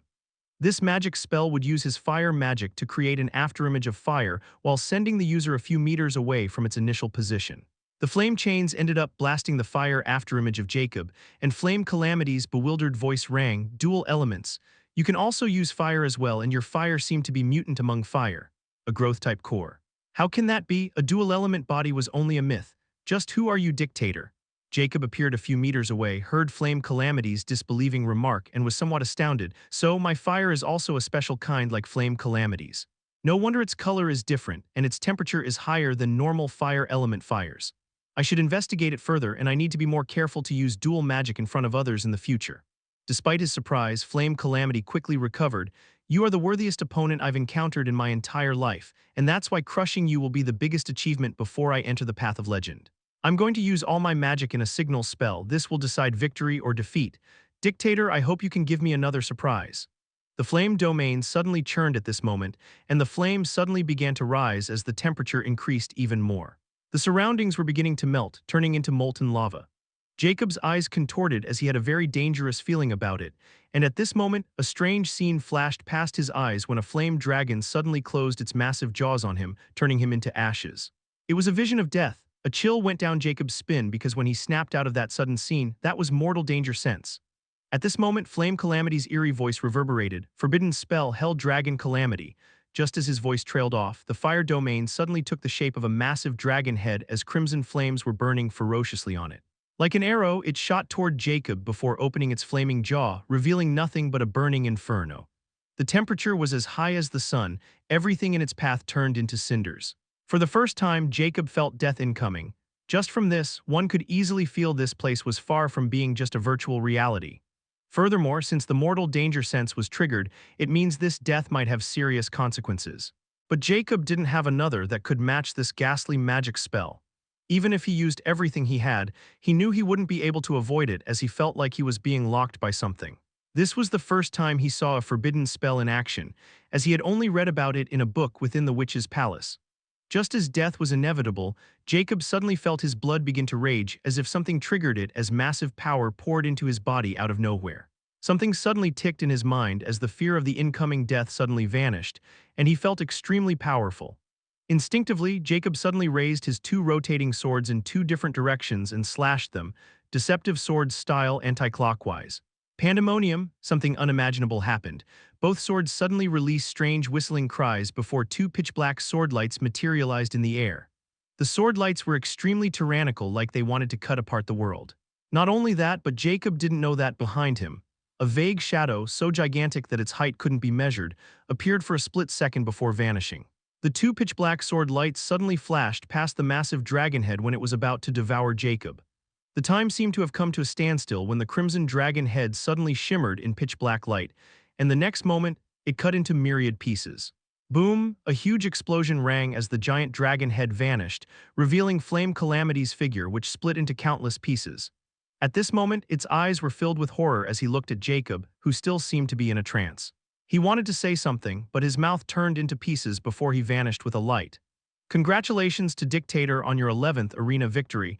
You have successfully completed your 11-kill winning streak. You have won your first ranking match of the Iron League and entered the top 1000th Iron Arena rankings. Arena League ranking list has been unlocked.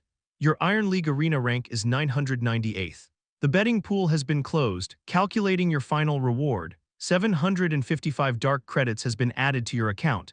Your faceless ancient dark credit 1770. Do you want to search for another opponent? Jacob finally snapped out of that strange state with Dark Rose's voice and muttered, "What just happened?" Chapter 614. Whiteness far away from the lesser grand absolute galaxy of Taurus, within a massive luxurious room, a dark pod suddenly opened, revealing a giant figure with a gloomy look on his handsome yet fierce face. It was none other than Flame Calamity. What the hell was that last move? Was it a forbidden magic of the mortal giant race? No, it was maybe the legendary totem. But how could he make a totem while still in the unique rank? Could it be because he had dual magic core? The more he thought about Jacob's final attack that raised him into mincemeat, the more he felt cold chills on his spine and a lingering fear overcome his heart. Dictator. I wonder which galaxy he is from. I can't get his information even with my current Dark Noble rank as long as he's not within the same galaxy. But we are bound to encounter each other, and I have to win him over or at least stay out of his way. I was too arrogant. I have to train again before the path of legend opens. Flame Calamity's eyes shimmered with a hint of resolution before he suddenly frowned as a sense of weakness overcame his mind. Tisk, this virtual battlefield can really take a toll on one mind. Dark Rose wasn't lying. But why do I feel this peculiar feeling? Maybe I'm too tired. Nodding at this own conjecture, he coldly ordered, "Dark Rose, summon my daughter and son here. Tell them I'm taking them out for training, so hurry up." At this moment, Flame Calamity didn't know that after 4 years, the same most memorable days of life would be the day of his death. At the same time, somewhere within the Middle Galaxies was a mystical place filled with flying cities of the size of planets and unimaginable scenery like a paradise. In the center of this place was a planet-sized angelic temple, and its walls were twinkling with countless stars as someone had made it with the starry sky itself. In the center of this angelic temple was an endless white space, and floating in the middle of this whiteness was a throne made with golden holy light, and a hominoid white figure of light was sitting over it with a golden crown on its head. But right at this moment, the seemingly endless white space suddenly tore apart, revealing a black hole, and the next moment, a meteorite in blazing white flames fell a few hundred meters away from the light throne. What? A voice that could make anyone's soul explode reverberated before the figure of light suddenly opened its eyes, which were actually like a spiral. Anyone gazing at them would fall into entral demines. Ah, I've finally managed to cross that blasted void. A lazy yet ecstatic voice suddenly rang before the white blazing meteorite suddenly began to twist and reshape. Soon, the meteorite took the appearance of a small child around the age of 7 or 8 with an extremely adorable baby face and long white hair. Still, there were mystical markings engraved on the side of his neck containing countless mysteries within. Furthermore, the child's eyes were completely white without any irises or pupils, and he was wearing a white suit with golden embroidery of myriad beasts, which seemed to be almost alive. The child appeared very innocent, but the light figure didn't dare to think of this thing as a child as the black hole in the middle of the white space was still there, and only it was begging to heal. "Who are you?" the light figure asked with vigilance as its spiral eyes seemed to be revolving. It wanted to see through this child, but a hint of shock flashed past his eyes because all he could see was infinite dark mist. The child looked at the light figure, and his childish eyes went sharp before he suddenly revealed his white teeth, which were like a wolf's. He greeted with a nonchalant attitude, "You should be a descendant of the holy race." "I'm whiteness." The light figure's eyes flashed with surprise when it heard holy race and became somewhat afraid of this child now. Although this light figure was one of few who could cause unimaginable destruction, even the light figure didn't feel confident in handling this intruder who appeared to be a harmless child. Because this place was one of the most secure locations in the entire Middle Galaxies, this person was able to come here by easily tearing apart space. Even the light figure wasn't capable of that, and most importantly, he knows about its race and yet is still so nonchalant about it.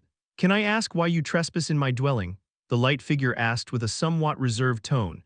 It clearly didn't want to attack without full confidence or this place might get destroyed. "Oh, it was indeed rude of me, but I need your help in a matter."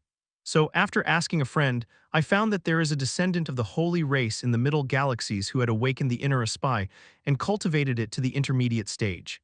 I never thought there was a talent like you within the Middle Galaxies. It's a pity that the bridge is still closed. But don't worry, your ancestor already noticed you long ago and is very pleased with you.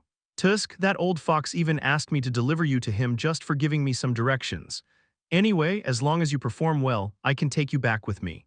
You are qualified enough. The child snickered playfully with the look of an ancient monster in his white eyes.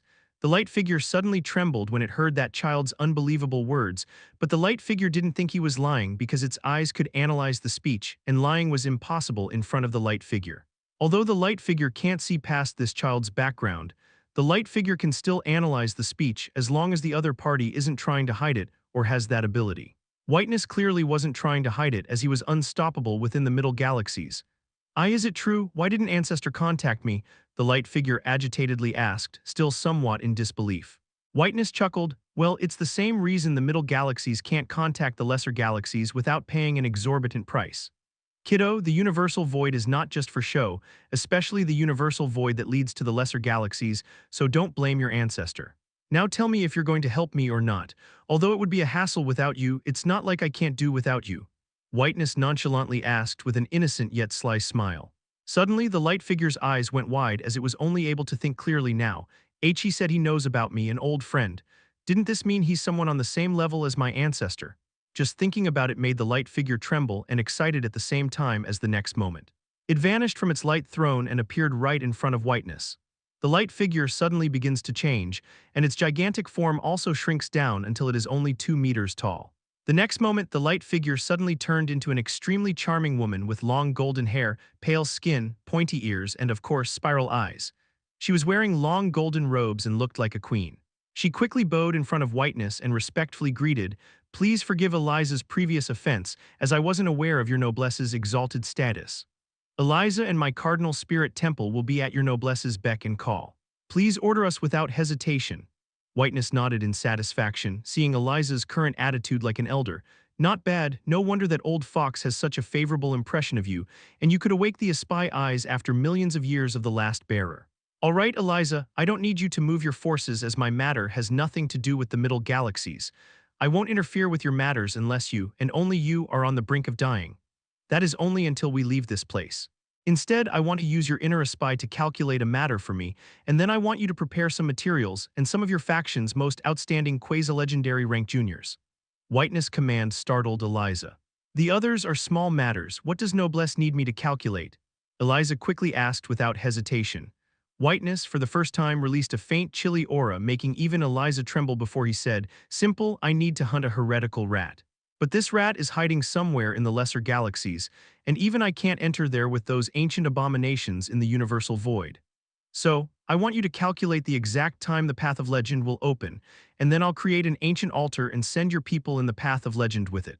With my help, as long as they can collect all the 12 legendary galaxy vestiges and use that ancient altar, I'll be able to enter the lesser galaxies." Chapter 615, An Ownerless Land.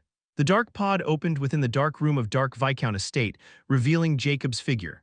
He opened his eyes before he rose from the pod and sat there with a contemplated look on his face. After his fight with Flame Calamity, he didn't continue the matches and exited the arena. He was still somewhat baffled about what happened at the last moment since he only remembered something overcoming his mind, and he felt boundless power surging through his body. Then he used the Deceptive Sword-style second killer move, the anti-clockwise Pandemonium on instinct, and everything was over. Furthermore, he could tell something changed within his mind after that battle as he was calmer, and his mind was clearer. That was definitely fighting giant spirit. What kind of aspect is this? The more I fight on the verge of death, the more powerful I become. Those weren't empty words. If I can enter that state on will, even someone like Flame Calamity would die, but that is under the condition I'm at the same power level as them. That wyvern was probably at the quasi-legendary rank in reality, so even if I entered that state, I might die from that forbidden spell. Jacob mused with a hint of gloom. As far as Jacob knows, the forbidden spells were something that can't be taught, and only those with extremely powerful bloodlines can awake them upon reaching a certain level of power. The forbidden spells grant the user extreme power at the cost of their life force or something equal, and the stronger the forbidden spell, the harsher the cost to activate it. They were the last resort, and no one would use them easily. Flame Calamity probably used it because he thought it wasn't real life, or he would have never used it unless he was in a life-and-death situation. Or even then, he might have chosen to flee instead of using it. Jacob only got this much information from the Witch Palace. Even the Witch Queen had never seen a forbidden spell. But now that Jacob had experienced it himself and even managed to counter it. That's why Jacob was shocked and wanted to figure out how he did it. Then there was another thing that Jacob was quite dissatisfied about. He summoned cursed Immortality and coldly questioned, "You should probably know what just transpired, right? I want to ask you if my fluid acceleration is connected with you. Why was it not emulated in that place if it isn't?" Jacob was extremely vexed about this situation because if his most used abilities were all connected to cursed Immortality, what if someday he fell under some situation where cursed immorality would be blocked?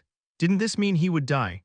But then, if all his abilities were connected to cursed immortality, why was the fighting giant spirit copied? Was there some difference in soul? He was very curious about it and knew the answer might be useful for his future.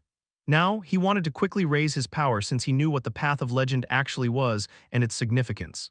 Immortica laughed like usual before replying, "Hee. There is a simple answer to your question. The fluid acceleration is connected to your heart. You only awakened it because your heart mutated. As long as your cursed heart can't be emulated, anything related to it will also be lost. But let me tell you, it is absolutely impossible to emulate something related to a universal godly scripture unless you have the power to break those limitations placed on you. Simply put, as long as you are strong, nothing will be able to restrain you, so I would suggest you don't court your own death. But it's not like I don't like it, ha ha ha ha." Realization dawns on him now.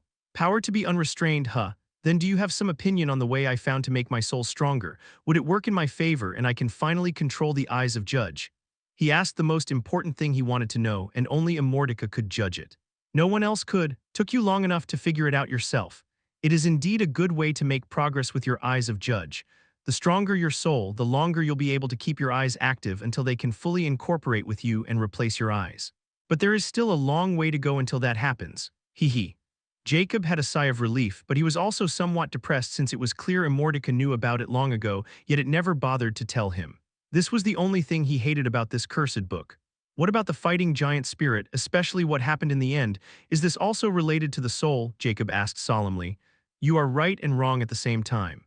I can't tell you much, it will only halt your progress, but all I can say is you are on the right path. Immortica ambiguously wrote. Although Jacob was dissatisfied a little, he still got the answer, so it wasn't all in vain. He knew this was the extent of information he could get from Immortality, and it was already more than enough for him to work on. Lastly, he asked, "What about that dreamscape realm? What kind of entity does it belong to, and what is its power level? Would I be in danger if I continued to plunder from it? And don't you dare laugh it off. This is important since you know I can't go against someone of that level yet." His tone was grave. Although Nyx had assured him they would be fine, he wasn't completely confident until he heard it from Immortality. After all, a person who could create that dreamscape realm had to be a terrifying existence, and Nyx was nowhere near the level of completely measuring this person's depth. Even if he could get strong souls like flame calamities in there, if there were even the slightest chance that it would grab that person's attention, he would stop it since his life was more important than strengthening his soul. Immortality suddenly burst into wanton laughter before writing, "Truth be told, even I'm somewhat surprised by this method. Since it's already under the rules, I can tell you a little, but only a little. You see, that dreamscape realm's owner can't pay attention to you even if it wanted to because that dreamscape realm is incomplete, and only a small part of the complete realm. Simply put, whoever did this, their plan was ingenious. But to make it happen, they had to split a part of their own soul and then sneak it into the lesser planes because this person's true power is far above the level of lesser planes, which the absolute laws of the Zodiac Plains can't tolerate. If I go into detail, it would take a very long time, and you might not even understand the principles behind it. So I'll give you a simple example. Consider this dreamscape realm as a farm that could create an endless supply of crops and have a natural hidden storage to store them. But the farm is on the land of a feudal lord, and the farmer is a foreigner who didn't have his permission to use it, yet he still dared to use it sneakily. But now, the sneaky farmer didn't dare to harvest them because it would draw the attention of the feudal lord. So it is currently ownerless because the sneaky farmer is afraid of incurring the wrath of the true lord of this land, but it is only the case for that sneaky farmer. So anyone can grab it as long as they have the means to bypass the farmer's spies and defenses. Do you get it? Ha ha ha. Chapter 616, A Plan of Abduction. Within a day after Jacob entered the Dark City, the news reached all the Dark Nobles above the upper Dark Noble ranks. After all, a Dark Viscount was still a middle-rank Dark Noble within the unique Dark City, and there were only 48 of them, including Jacob. As for the Dark Earls, there were 23 and 2 Dark Marquises with the highest authority within the Dark City. Most of the Dark Nobles were under these 2 Dark Marquises or had some connection with them. As for the position of the Dark Administrator, the unique Dark City didn't have one because there was only one Dark Administrator of the unique Plains, and that person was within the territory of the Dark City, the Dark Duke. At this moment, within the Dark Marquis estate of Dark Marquis Jethro, which was 10 times bigger than a Dark Viscount estate and far more lavish, there were only 5 such estates in the entire unique Dark City. 6 cloaked figures were sitting in a meeting room in front of a burly barbarian with runic tattoos on his face and long blonde hair. He was clad in black robes, and his aura was completely hidden. He was Dark Marquis Jethro, one of the 2 highest authority Dark Nobles within the unique Dark City. Dark Marquis Jethro was holding a wine glass in his hand. The look in his fierce eyes was sharp as he looked at those 6 cloaked figures. "So, you want me to help you grab this new Dark Viscount within his estate? Do you take the Dark City as a place where you can grab anyone like some slums?" His cold voice was filled with ridicule as he sneered. The tallest among the cloaked figures, who was also a barbarian, replied coolly, "Brother Jethro, don't worry. You should know as part of the organization we always take precautions. Although it would be slightly difficult, it's not impossible." His voice suddenly turned cold. "Besides, this is the order from the top, and as a fellow member, you are obliged to help the organization whenever it needs you. Or do you think all those resources and benefits you have been enjoying for decades are free? Don't tell me your loyalty is faltering after all these years of a comfortable life of luxury within the Dark City." Dark Marquis Jethro's eyes flashed with chilly glint when he heard those words. He knew his status was all thanks to the organization's help. Or with the competition and the tight grip of the Dark City's 3 Duke clans, it was very difficult to ascend to the Dark Marquis position without pledging their loyalty to a Duke clan first. Dark Marquis Jethro was one of the few who could still remain independent and got his position despite not joining a Dark Duke clan first. It was all because of the organization behind him. But this is as far as he could go because he needed to go against all 3 Dark Duke clans to become a Dark Duke, which was nearly impossible. They left him alone because he didn't show any ambition, or if he had dared to show interest in increasing his rank further, who knows what kind of accident he had met. Still, Dark Marquis Jethro enjoyed a very high status, and the resources of the Dark City were abundant, especially the allure of the Dark Battle Arena. That place was excellent for becoming strong and increasing combat capabilities. He wasn't ready to give up on the dark battle arena, but he knew if he refused within a few hours, his status as a spy, and not just any spy, but the spy from the Atlas, would be revealed. After that, not to mention the Dark City, all the powers within the unique planes would hunt him down like a rabid dog, including Atlas, whom he betrayed. This is the biggest reason Atlas was never worried about their members betraying them, because by associating with them, they would become the enemy of the Star Network by default, and they also made sure to keep proof of it.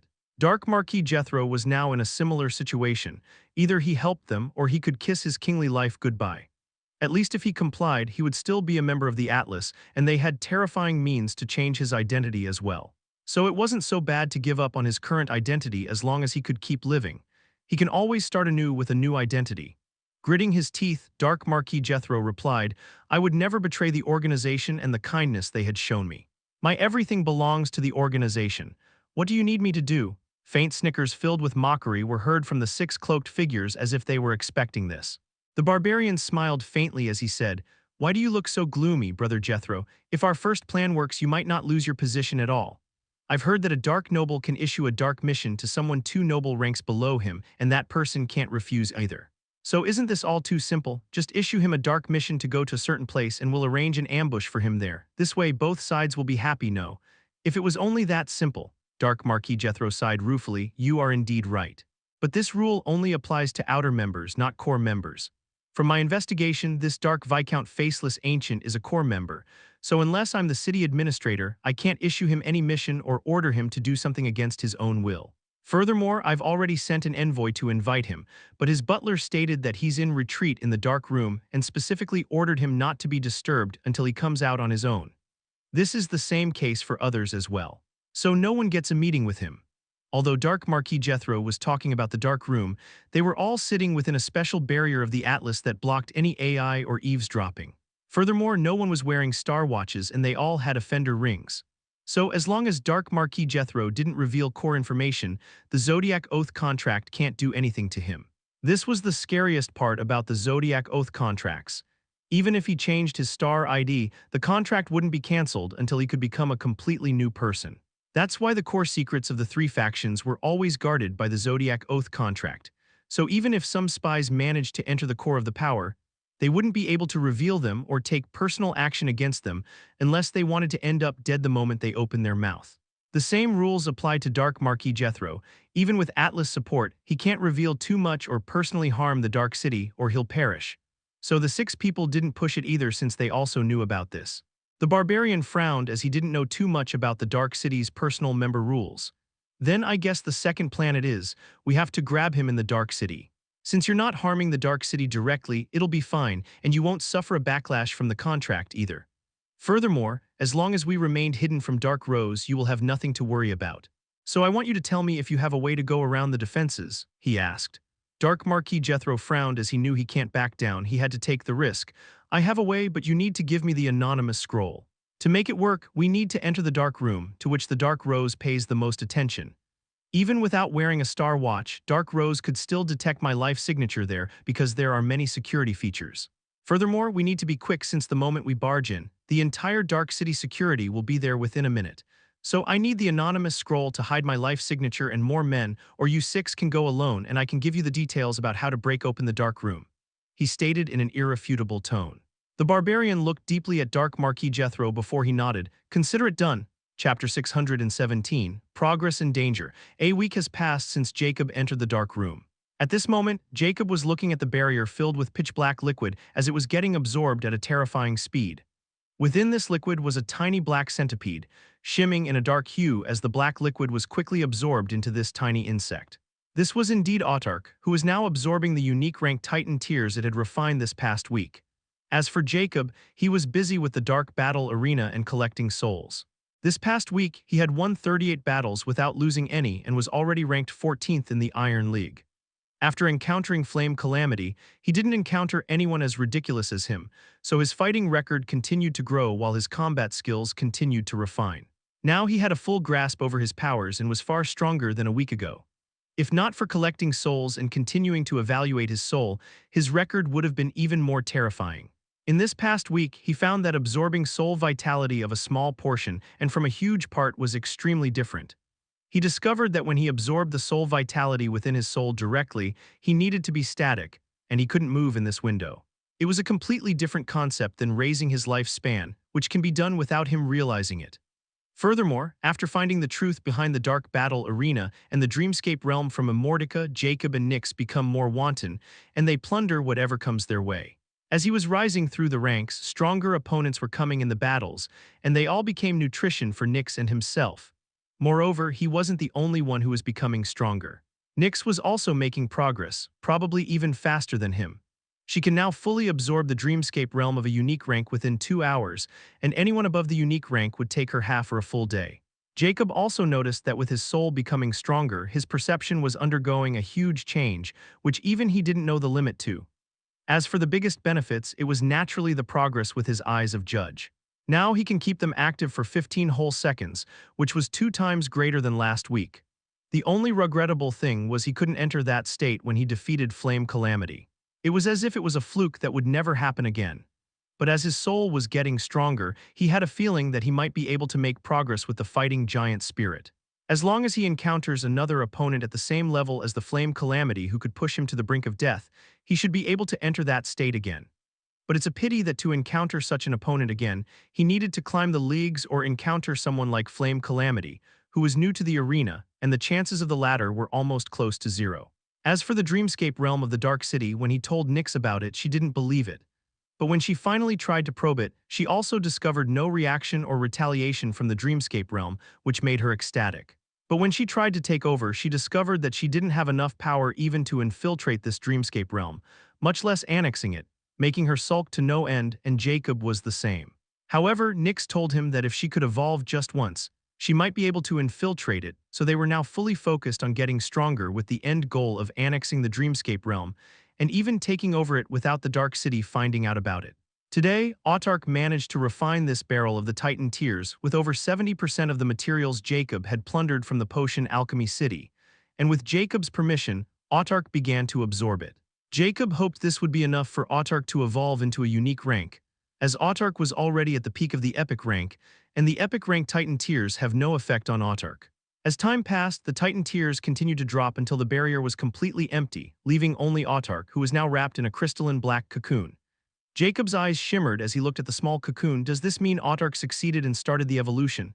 Jacob tried communicating with Autark, but he didn't get any response, and he could feel that Autark was unconscious. He then looked at Puppet Karim, who was now extremely pale and even wilted a little, standing there without moving at all. He then tried to send Autark back within his solar plexus, and surprisingly he succeeded as the cocoon appeared within his solar plexus. He could now clearly feel that Autark was undergoing some mysterious change. Then he frowned. Don't tell me it would take time for Autark to evolve into a unique rank. It hadn't happened before. But I guess the evaluation of the unique rank is a benchmark for a fantastic insect since the next rank is legendary. If I didn't have the Titan Tears, then according to Autark, he needed to absorb the brain of a legendary rank being, which was almost impossible for him or even with my help. So I should be content with this progress. But what kind of ridiculous condition does he need to fulfill to evolve into legendary rank? Tusk, he's even more difficult to raise than Nyx, or she's not at that level yet. I just hope he won't take too much time and can evolve within this year before I head into the fairies' territory. Jacob's eyes shimmered coldly as he thought about his next objective. Although he had already found a way to strengthen his soul, he still needed information about the abilities of Eyes of Judge or at least some clues. Only then can he truly make progress and start comprehending the immortal chapter. Jacob then stowed away Puppet Karim as well since he was useless without Autark and was about to enter the dark pod when his steps suddenly halted. With his new perception, Jacob suddenly discovered strange fluctuation from the closed door of the dark room. "Show me the outside of the dark room," he ordered coldly. The next moment, the projection appeared, showing the live feed of the corridor where the dark room was located, yet it was empty. Jacob's eyes narrowed as he felt even more strange fluctuations getting closer to the door, yet it was empty. He didn't dare to ignore this newly developed perception of his. Don't tell me someone is daring enough to infiltrate this place. But why me of all the people, or I'm simply overthinking things, and this is just because of the changes within my soul. Just thinking about it made Jacob grimace as he was new in this place and didn't even interact with anyone, so why would someone target him? Still, to be sure, Jacob activated his Eyes of Judge, and everything around him turned into color spectrums. At this moment, Jacob finally spotted a few hominoid-shaped spectrums right outside the dark room. What the hell is going on? Jacob felt a chill running down his spine because 14 people seemed to be doing something to the dark room, yet Dark Rose still didn't notice it. Jacob's eyes shimmered with killing intent as he coldly stated, "Dark Rose, someone is infiltrating my dark room. Activate all the security measures and I demand an explanation." Chapter 618. No Mercy. "I don't detect any intruders, so your request to raise an alarm has been cancelled." Dark Rose's static voice rang. Jacob's expression turned somewhat ugly. "You couldn't detect them, but that doesn't mean I can't. If you don't want to provide backup, that's fine by me. Just tell me if there are intruders and I can kill them, right? Furthermore, what will happen then, since it would mean that I was right and your security was breached? So this means it's your fault and I would be the victim. Will I get compensation? If Dark Viscount's proposition is correct, then you can indeed take drastic actions without restraint and will be compensated accordingly, since the Dark City failed to provide you with a safe environment, and it will be a breach of trust. The Dark City will investigate this matter until the offenders pay for their infraction," Dark Rose statically stated. "Then I'm relieved. Observe then," Jacob coldly sneered as he was very dissatisfied with this turn of events. Because if he were in the Dark Pod and without Autark, he would have been a sitting duck for these guys to kill. Moreover, without the changes in his soul, he might never have been able to feel the presence of these guys, not to mention the important role of Eyes of Judge. After this, he will never be at ease, even in the Dark City's most secure place. Nonetheless, he first needed to deal with these guys and then find out why they were targeting him. This matter was related to his safety, and if these guys somehow made a connection with him and the Path of Legend, then he wouldn't be safe even within the Dark City. Once this news got out, even the Dark Duke would do everything to capture him and get the Key of Legend and wouldn't stop until he acquired it. That's why Jacob was tense and feeling uneasy. Since this is the unique plains, these guys shouldn't be in the ranks of 3 steps of legend. But since they can come this far without getting noticed by Dark Rose and even dare to try breaching the dark room, this means they are confident and come prepared. I'll just put 2 under my hex and kill everyone else without giving them a chance to use anything. This is no battle arena. They are foolish to think they can mess with me, not to mention they are all in this narrow corridor. Let's see if they dodge my bullets." Jacob's eyes flashed with killing intent as he took his potion at the very end of the room, placed the double-barrel rifle on the ground, and positioned it right at the door. However, he was still not done. He took a small glass bottle filled with purple liquid and opened its lid. He then used a spell, Whammy Poison Mist. The next moment, crimson mana suddenly poured into the glass bottle before thick crimson mist began to rise within the room. This was one of the magic spells he learned to use, the Whammy Poison. The Whammy Poison magic was to combine curse mana with poison, which could create different types of curse poisons. The more powerful a poison, the more potent the Whammy Poison. Jacob had gathered many poisonous herbs and hunted poisonous dark beasts and toxic zombies in the Dead Faction territory, so have different varieties of powerful poisons. Although his hex magic was still at epic level, he could still use these poisons to affect unique ranks. But it required time, and some races even have some resistance towards poisons, so unless he has unique rank hex mana, the potency of Whammy spell will be lacking compared to the poisons. Nonetheless, they were effective and could hinder those guys in many ways, while Jacob would remain hidden since this poison had no effect on him. He will use this poison mist to hinder these sights and perceptions, while he will use the Eyes of Judge and kill them all. After he was done making preparations to greet the guests, he coldly commanded, "Since they want to enter, I should make it easy for them." Dark Rose opened the dark room's door and closed the secret entry passage. Just as his voice trailed off, he vanished without a trace with stealth. At this moment, the closed door of the dark room suddenly slid open, and thick crimson mist gushed into the narrow passage. A startling cry rang the next moment, "No good, retreat." Yet before they could react, the 2 people with 2 white beads evolving over their heads, making them invisible at the very front, were holding a strange device against the door, suddenly beginning to fall down, losing their consciousness. But it wasn't the end. In the next second, 2 green beams suddenly materialized and bolted within the passage. "Ah, it's an ambush." Painful and panicking cries reverberated with the passage as 3 of the invaders were already turned into meat mesh because of the atomic bullets. Another 2 bullets were fired, and before the sonic boom could even ring, 2 more bodies blasted into smithereens. "Damn it! Use defensive magic and scrolls and quickly leave this passage or we'll all die. This guy has a powerful projectile weapon." This furious voice belonged to none other than Dark Marquis Jethro, who was somewhere in the center of this group, and a bloody hole was opened in his arm. He barely missed the atomic bullet because it had already passed through 2 others, or he would have been deader than dead. He or no one else had ever expected to meet such an ambush while they were the actual ambushers. Furthermore, Jacob's means, especially the weapon he was using, greatly shocked everyone as he had already taken down 7 of their men within 5 seconds, including their leader, who was one of two who were in charge of unlocking the door. This was half of their forces, but how could Jacob give them a chance to retaliate or flee? He pulled the trigger again, which again landed on two more. He was using the eyes of Judge so they couldn't hide from him no matter what, and the narrow corridor gave Jacob a huge advantage to pick them all up quickly.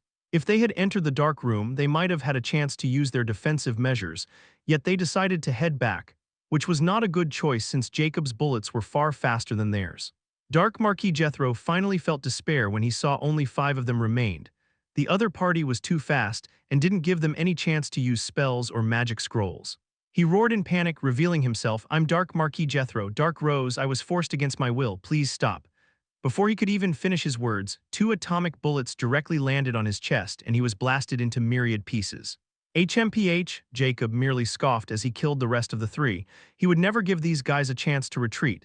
But it still comes as a little shock to him that a Dark Marquis was involved in this.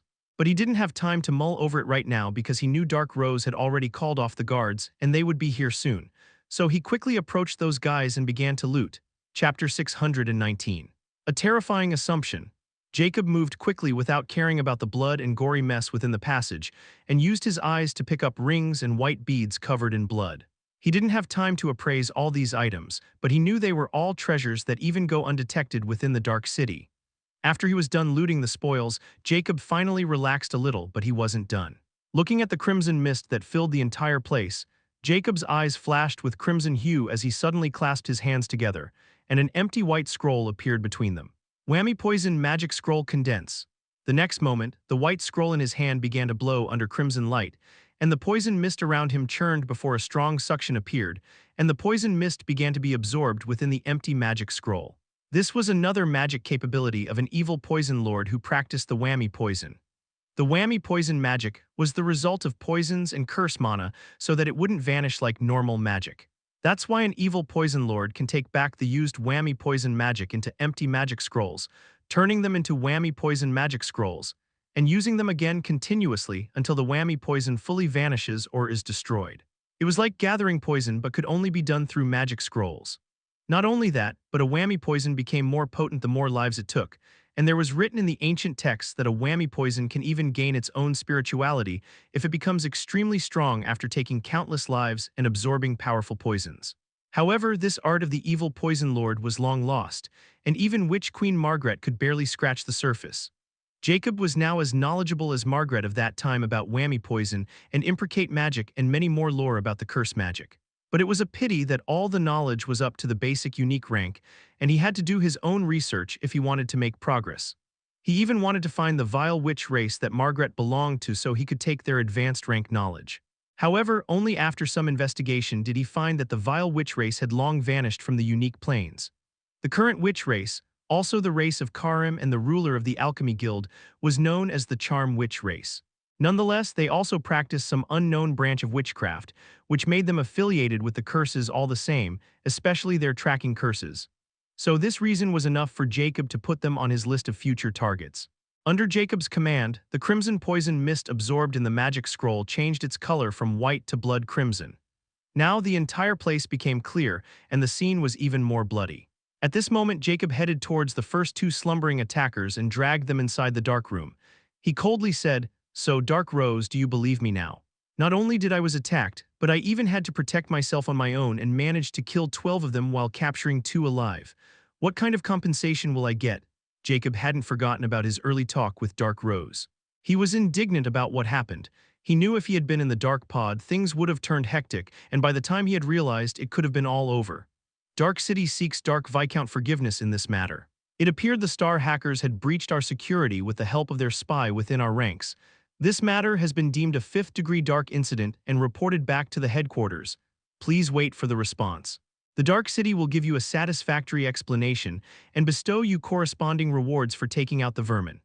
Not only that, but the Dark City will also be your proxy in claiming the best rewards from the Star Network for killing and capturing the scourges of Star hackers.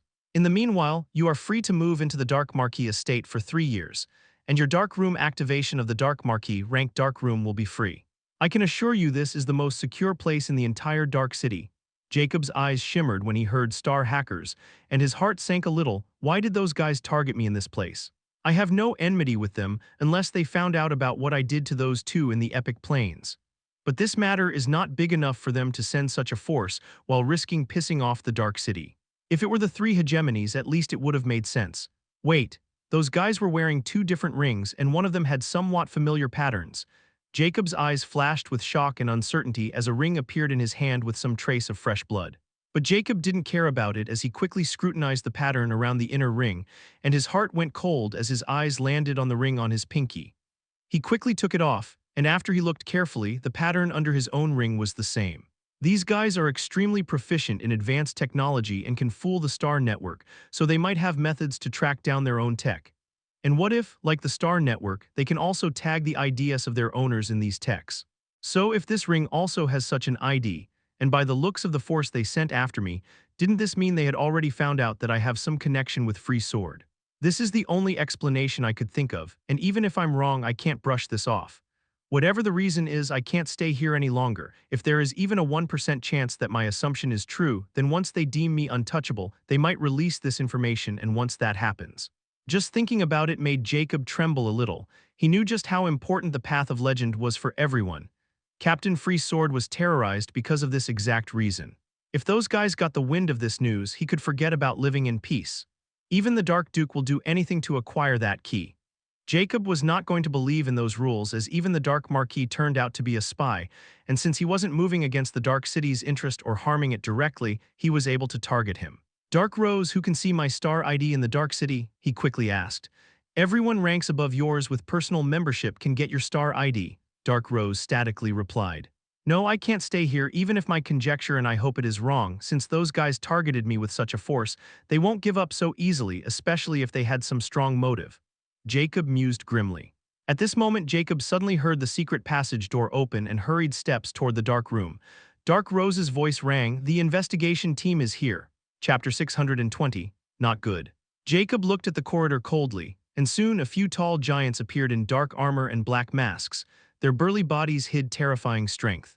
The giant at the very front, about 18 meters tall, looked at Jacob with a hint of surprise before he greeted with an impassive tone, "I'm the Dark Guard commander of the Dark City's Dark Guards Regiment and Dark Earl Heath."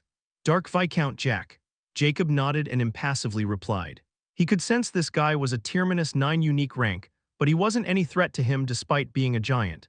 Heath didn't show any emotions because of Jacob's lack of respect, as he could feel Jacob was extremely dangerous, and this small massacre was more than enough proof of his strength. Dark Noble rank doesn't matter if you don't have the power to back it up or the background to support you. Heath was already informed about the situation by Dark Rose, and he was shocked after finding out how Jacob was able to detect the intruders that even Dark Rose couldn't, and even take them down like they were some flies. He even managed to capture them. He wasn't sure if even the remaining Dark Marquis was capable of that, and besides, Jacob had already killed one Dark Marquis, so it was quite clear Jacob wasn't someone to be messed with, and having a good relation or not being his enemy was good enough. "I have grasped the situation from Dark Rose. Let me apologize on behalf of our Dark Guard regiment for allowing such a disgraceful event to happen. I'm ashamed and have no excuse, but I would like to seek Dark Viscount's forgiveness and hope you'd have an open mind.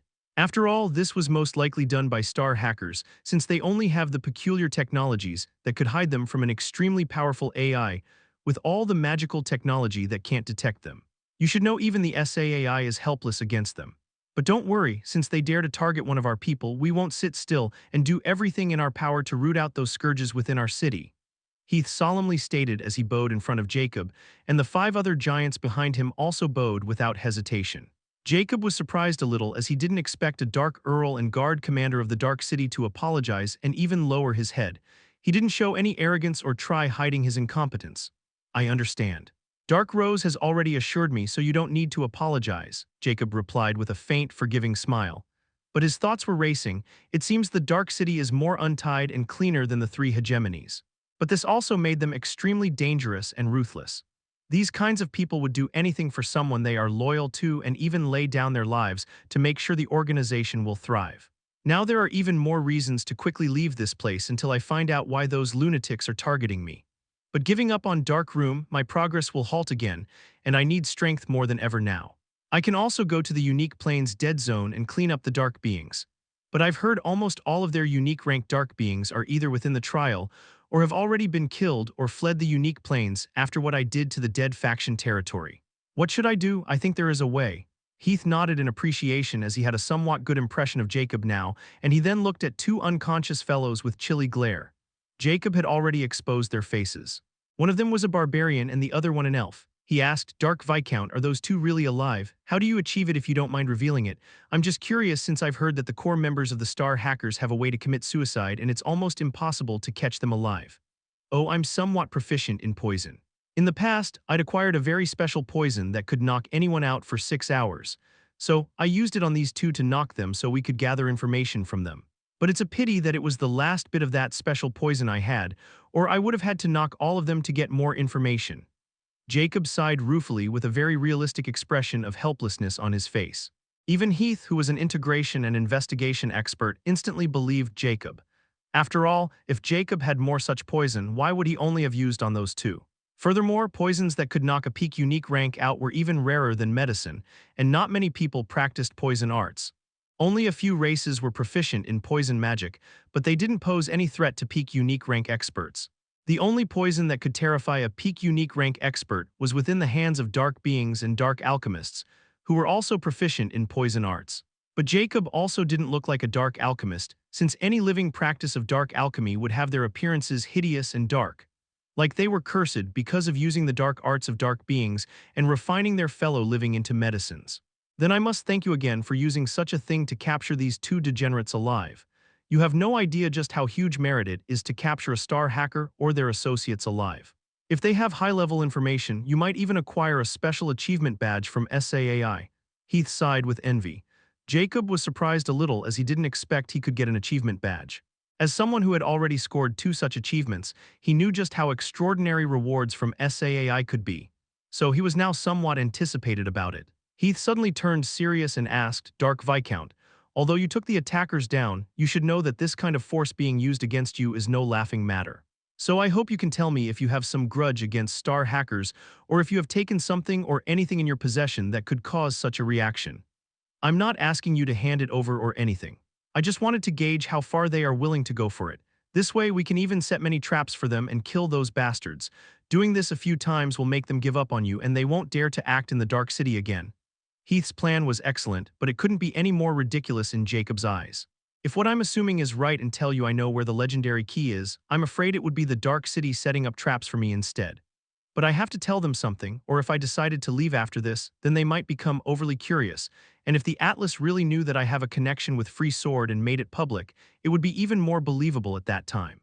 But I don't want to leave because of the Dark Battle Arena, and I don't think the Atlas would give up so easily on acquiring the legendary key. At least they won't be stupid enough to reveal this to Dark City since there is a chance I'll hand it over to them for their protection, and that will be over for them. They won't reveal this to anyone until they try everything, or this all could be wrong and they might give up after this. So I should wait, and if they attack again, then the chances of them knowing about Free Sword and me will rise drastically. Or if these two knew about it, I could easily confirm my suspicions, but this would also reveal the truth to the Dark City personnel. If that's happened, Jacob suddenly realized that this wasn't good at all. He had captured these two alive to get some answers about why they were targeting him, but he had never expected they were from the Atlas, and after seeing those rings, he suddenly thought about Free Sword. So now he was in trouble. Even if Atlas wanted to keep this a secret, those two might let the cats out of the bag if they were tortured. Even if there is a vague chance of this happening, I can't take this risk. A ruthless glint flashed past his eyes, but Heath didn't notice it since Jacob suddenly sighed sadly. I think this has something to do with. Before he could, Heath was startled because the two unconscious fellows suddenly opened their eyes, and when they saw they were captured, mana gushed out of their bodies. Their reaction speed were almost terrifying. Heath roared, "No good, the poison has worn off. Stop them." Chapter 621. New objective. The barbarian was the leader of this mission. Although he didn't know how they were ended up in this state or how he fell unconscious, he was sure that Jacob was far more terrifying than they were assuming him to be. They were underestimating him far too much because of this background. When the guards were about to use everything to detain them, the barbarian ferociously looked at Jacob, who took out a sword and hatefully roared, "I'll see you in hell soon." The next moment, a blinding light suddenly materialized from his temple, and the elf was the same. Heath's expression warped when he saw those icy cold lights, and quickly shouted, "He's about to use a self-destruct spell, quickly get away from him." Hearing his warning, those guards quickly gave up and retreated while using their defensive magic and treasures. Jacob was even faster as he was already running towards the exit of the corridor. He has already decided to kill those two to remove any chance of them revealing his secret. But he didn't expect them to be so decisive and directly commit suicide in such a way.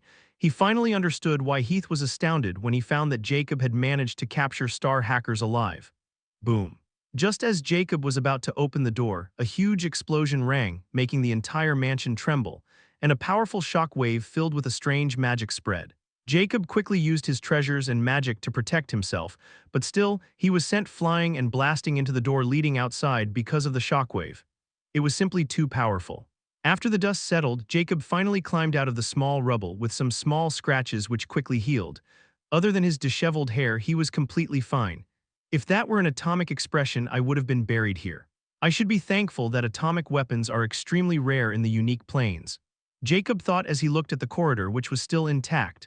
The dark room was made with extremely powerful materials, and that's why it was the safest place in the dark city. No one could force their way in without opening the door first. Thanks to this, the passage and dark room were still fine despite these explosions, and the only damage was the broken door. He also sensed that the guards and Heath were alive, but they were still injured as 4 of them were coughing blood while Heath had a wound on his chest and blood was gushing out. They were all consuming pills and potions to stabilize their injuries while crawling out of the passage. Dark Viscount, didn't you said it would take at least 6 hours before the poison wear off? Heath angrily questioned Jacob when he saw he was completely fine while he and his men were in shambles. He felt indignant as he thought it was Jacob's fault for giving away inaccurate information, resulting in him and his men almost dying. Jacob innocently replied, "I apologize, Sir Heath. It must have been because I had never tried that poison on a peak unique rank expert before because it was extremely limited. Since it worked, I thought it would have the same effect, but I guess I have overestimated it, and it caused you all harm. How about I compensate your men with 10 dark credits each and 20 for your trouble? After all, I'm also the victim here." Heath's expression loosened a bit when he heard Jacob's words. He almost forgets that Jacob was also the victim, so getting angry on him was unfair. Now he was even willing to give them dark credits which were extremely precious, so he can no longer blame him. He sighed, "There is no need for that. I wrongly blamed you in my anger. Please excuse us, we need to heal. You should have already gotten a new residence. I suggest you go there as well and leave this place to us. Once we are done investigating, Dark Rose will release your rewards and compensation. If we need you, I have to ask for you to remain available until the investigation is over. Oh, if possible, please pay a visit to Dark Marquis Fulwood. His lordship has already been notified about this incident and the Dark Marquis Jethro's betrayal. If he didn't have to report this to higher-ups, he would have personally come to meet you, so he told me to invite you on his behalf. Please consider it after you rest. It would be very beneficial for you," Heath stated with a meaningful yet ambiguous look in his eyes. So he belongs to Dark Marquis Fulwood faction. Now that Dark Marquis Jethro turned out to be a traitor, the people on his side would suffer heavily now. The biggest winner of this is none other Fulwood, since he is the only Dark Marquis left in the city. Furthermore, I need to use this time wisely, as I have before the star hackers decide to reveal their intentions to the world. I have already collected over 8,000 dark credits, so I should use them quickly and create it. I have already prepared the blueprint in Voyage and need materials. He looked at Heath and nodded. "I will pay a visit to Dark Marquis to express my thanks. But before that, where can we exchange dark credits for materials and treasures?" Heath was surprised a little before replying, "You just need to buy them with the Dark Shop. Everything available in the Dark City is in there. As for delivery, Dark Rose will inform you of the time. If those things are available in this city, it would only take an hour or 2 to deliver. But if they are within the territory, it would take around 5 to 7 days before they arrived. Thank you for your information. I won't stop you here any longer. I also need to rest. Farewell," Jacob thanked Heath before heading towards the carriage and the Marquis estate. As the carriage was entering the highest level area of the Dark City, Jacob's eyes shimmered with anticipation as he opened the dark shop and began to look through materials descriptions. Once he saw something useful, he would instantly purchase it. He smiled cruelly when he thought about the Atlas, the first weapon after integrating this world's magic technology and my own invention. As long as I complete this weapon, I won't have to worry about changing or creating more weapons again for a long time. Let's hope it will work. Chapter 622, A Forbidden Dream. Dark Marquis Fulwood belonged to the Spirit Tree race, and on top of that he was second son of Dark Duke Tomas. That's why he always held more authority than Jethro and had always kept him in check. But Jethro's sudden betrayal, and his identity as a star hacker spy directly finished the competition between the two men which had been going on for decades. If anything, Fulwood was thrilled when he found out about this and even wanted to reward Jacob for this favor. Now he can lawfully annex all Jethro's assets and extort those loyal to him or had dealings with him. Although the top-level figures of the Dark City didn't talk about it, Fulwood was very ambitious and greedy for power. So everyone stayed out of his way and avoided any conflict. At this moment, Fulwood in an ocean green attire was calmly hearing Heath's report on the incident while sitting on his high chair. After Heath presented him with the event's report, Fulwood coolly questioned, "What about their belongings like space rings?" Heath's expression fell a little before he calmly replied, "We didn't find any space rings on the corpses, but we do find intact teleportation talismans. They probably didn't know that there is a space sealing array in the dark room vicinity. Except them some tatter armors. I think Dark Viscount has already taken them, and I didn't ask since he was the one who killed them, so according to the rules he has every right to have their belongings." Fulwood's lips curled up in a cold smile. "My Earl Heath, you are always upright and follow the rules, yet you overlook the fact that those space rings belong to the Star Hackers.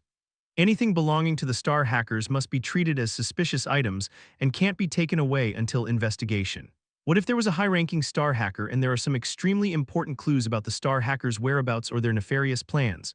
I know it has become common knowledge that the Star Hackers always keep their secrets within their Star Watches, but we can't overlook anything, right?" Heath frowned slightly before replying, "With all due respect, Your Highness, I think we shouldn't antagonize Dark Viscount Jack. I can tell he's far stronger than me, and he seems to be a very meticulous person. He's someone worth having on your side." Fulwood was momentarily surprised when he heard such a high praise from Heath, as he knew how arrogant this guy was despite his straightforward demeanor. "It appears that this Dark Viscount Jack is far more capable than I'm giving him credit for.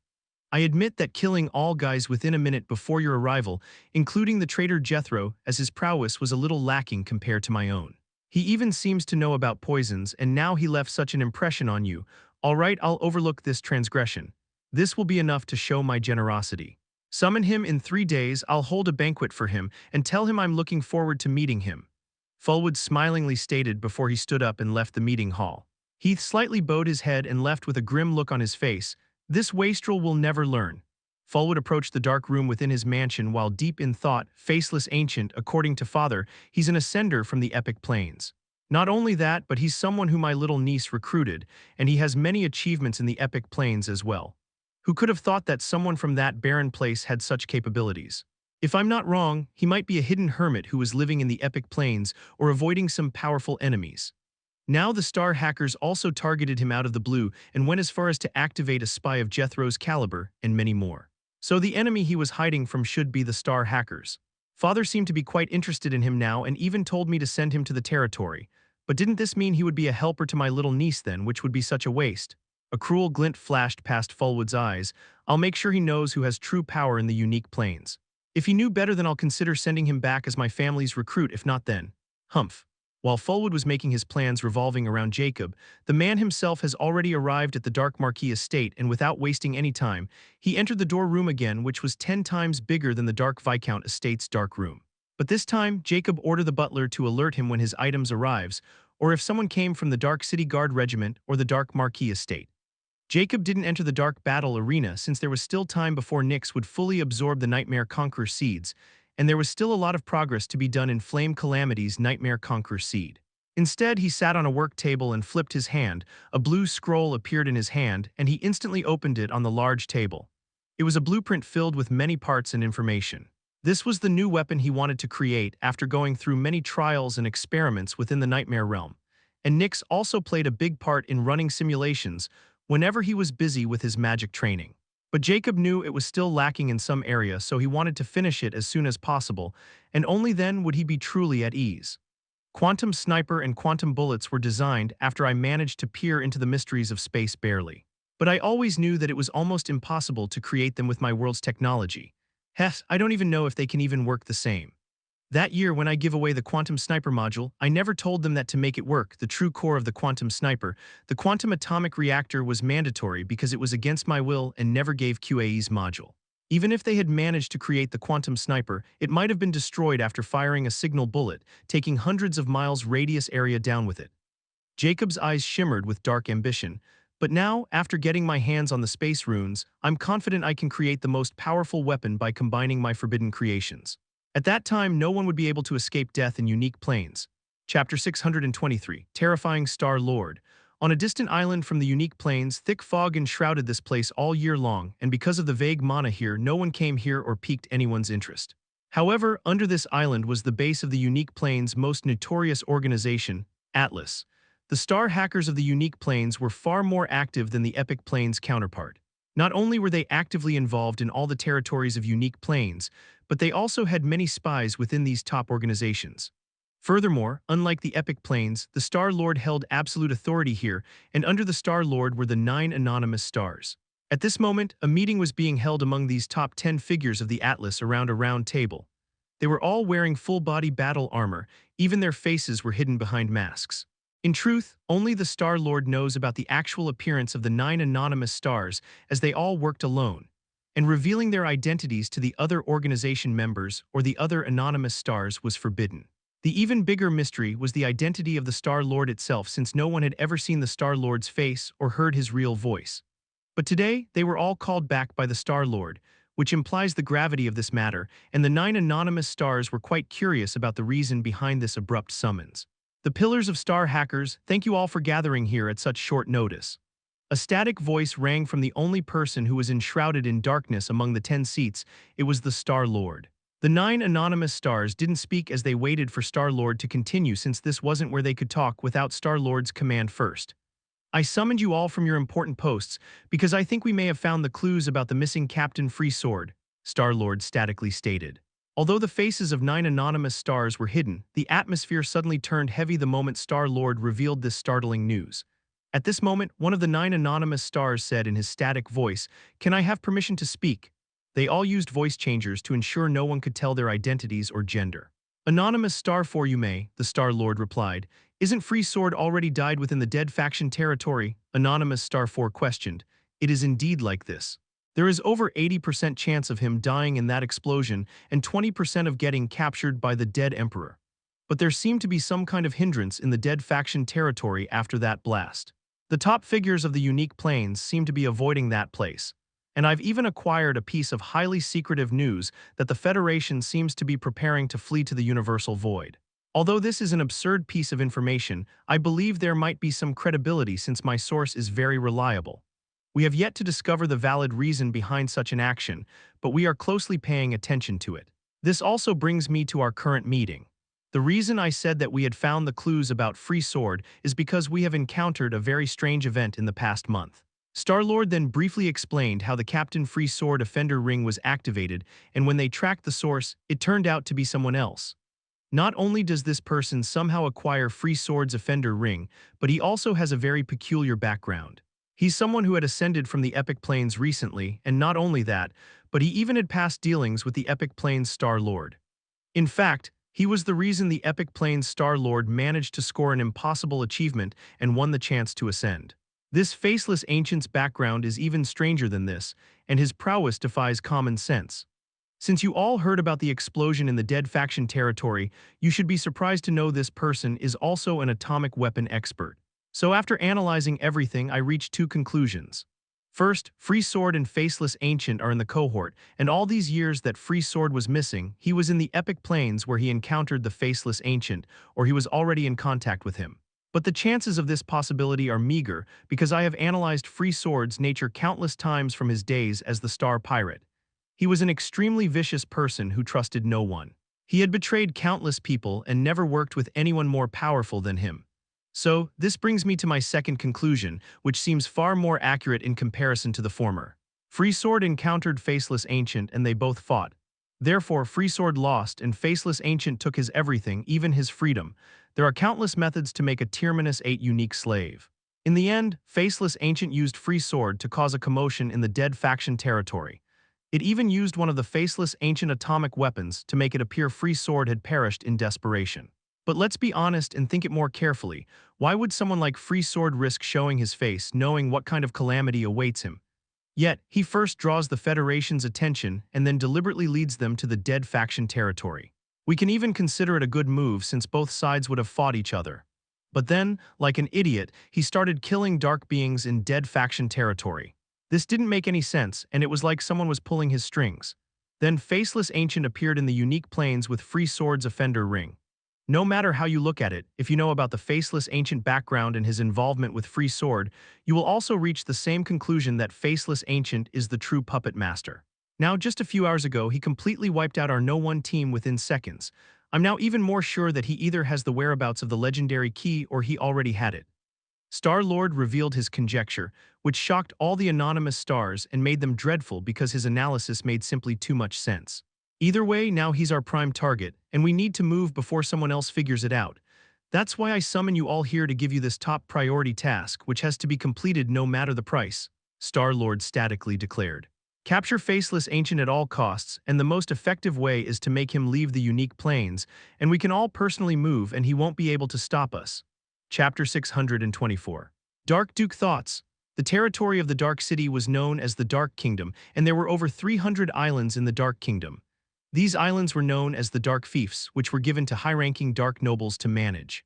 The heart of the Dark Kingdom was known as the Dark Palace Continent, which was also the home of the ruler of the Dark Kingdom, Dark Duke Tomas, and his race, the Spirit Tree race. At this moment, within the majestic Dark Palace was the Dark Throne Hall. There were many golden pillars on both sides of this place, and between these pillars were vivid black statues of many races and strange beings. In the top center of this magnificent hall was an empty dark throne on a jade pillar. 3 meters below this dark throne was another small throne. On this small throne was sitting a black-robed, wizened old man with a burly body. His long green hair and long beard were still silky as a youth, while his cold emerald eyes were filled with the vicissitude of life. Furthermore, an emerald crown was seemingly made with tree branches and filled with light green runes wrapped around his head. This was none other than the Dark City administrator of the unique Plains Dark City, the Dark Duke Tomas. Below Tomas's throne was standing a charming woman in a white dress that greatly complemented her white skin. Her long green hair was tied in a high knot with a beautiful silver hairpin, and she had an aura of nature around her. However, her emerald eyes were filled with complicated emotion as she bowed to Tomas and said, "Zoe greets His Highness Dark Duke." Indeed, this woman was none other than Zoe, who had arrived in the Dark Kingdom for over a month, but she didn't receive any warm welcome from her uncle in the Dark City of Unique Plains nor her clan in the Dark Kingdom. Even her father and mother treated her coldly and scolded her for returning by abandoning her post in the Epic Plains Dark City. Then there was her grandfather, who was silent and merely gave her a dark fief of Dark Marquis level to handle, and that was it. However, this was just the start of her problems since her fief suddenly became the target of her own family and the other 2 clans. If not because she had Jacob as her mental spot, she would have already fallen into despair. But today, the Dark Duke suddenly summoned her into the Dark Palace, which was too surprising for her since she knew only truly top members of the Dark City were allowed an audience with Tomas. Even as Tomas's granddaughter, she had only met him 3 times in her entire life and had talked with him to give him the report of the Epic Plains. Today was her 4th time, and she couldn't help but think that her grandfather had become old after the last time she had seen him. She was a little emotional as well, as she had never expected that she would go against him and come back to the unique plains. She didn't think she was capable of this until recently when she met that daring giant. Tomas impassively said, "You're not going to call me grandfather anymore." "I won't dare without the High Highness's permission," Zoe replied respectfully. "It seemed you have gained valuable experience in the Epic Plains. But it was still too soon for you to come back, yet you went with it anyway against my wishes. You know, I can demote you for this insubordination," Tomas stated with a cold tone. Zoe paled a little as she knew Tomas had such authority as long as he had proof. Although he can't strip her of her membership, he can demote her if he has a valid reason. "I will accept it if His Highness deems it sufficient," Zoe replied with gritted teeth. Tomas's eyes flashed with a peculiar glint. "You've changed. All right, I won't be petty to strip off something you worked hard to earn after all this time. You should know that to gain any rank above the Dark Marquis, Dark Merits became mandatory. Each Dark mission completed after becoming Dark Marquis will result in Dark Merits, or if you can contribute to the Dark City. The higher the Dark mission or contribution, the higher the Dark Merits will be rewarded. To become a Dark Duke, you have to earn 10,000 Dark Merits, and I've seen you have already earned 1783 Dark Merits despite staying in the Epic Plains all these years. It's an impressive achievement, even I acknowledge it, but..." Tomas's tone suddenly turned icy cold as a terrifying aura suddenly locked on Zoe. She was in a daze when she heard her grandfather praising her, but it was calm before the storm. "But do you think this gives you the right to lie to me and hide information? Now I give you one last chance to amend for your transgression. Tell me the truth about Faceless Ancient," Tomas ordered as his eyes glowed in emerald light, and a vague outline of a tree appeared behind him which gave off an ancient air. Zoe felt like her life was no longer hers anymore, and with just a thought from Tomas, she would die without resisting. She was shocked about Tomas's mentioning of Jacob and truly frightened since she knew the consequences of Tomas finding out the truth. How did he know? Could it be Mr. Jack did something that exposed him, or did he sell me out? No, if he had, grandfather wouldn't be asking about faceless ancient from me. This means he still doesn't know the truth. I should stick with Mr. Jack's plan. Her mind raced as she resisted the urge to spill everything. Jacob had already given her a contingency plan just in case the Dark Duke found the truth or became suspicious of him if his power was exposed. Zoe spoke with extreme difficulty. I didn't lie. I too told Dark Duke everything I knew about Faceless. Except I found Faceless Ancient's actual power level after traveling with him. He told me he acquired a precious elixir from the Epic Plains trial that helped him quickly break into the unique rank. This is the only information that wasn't included in my old report. Besides, it was His Highness who blocked my calls and messages so that I couldn't tell you about it. Tomas's eyes narrowed as he mused. She doesn't seem to be lying unless she has the will to resist 3 steps of Legend's unique mental pressure.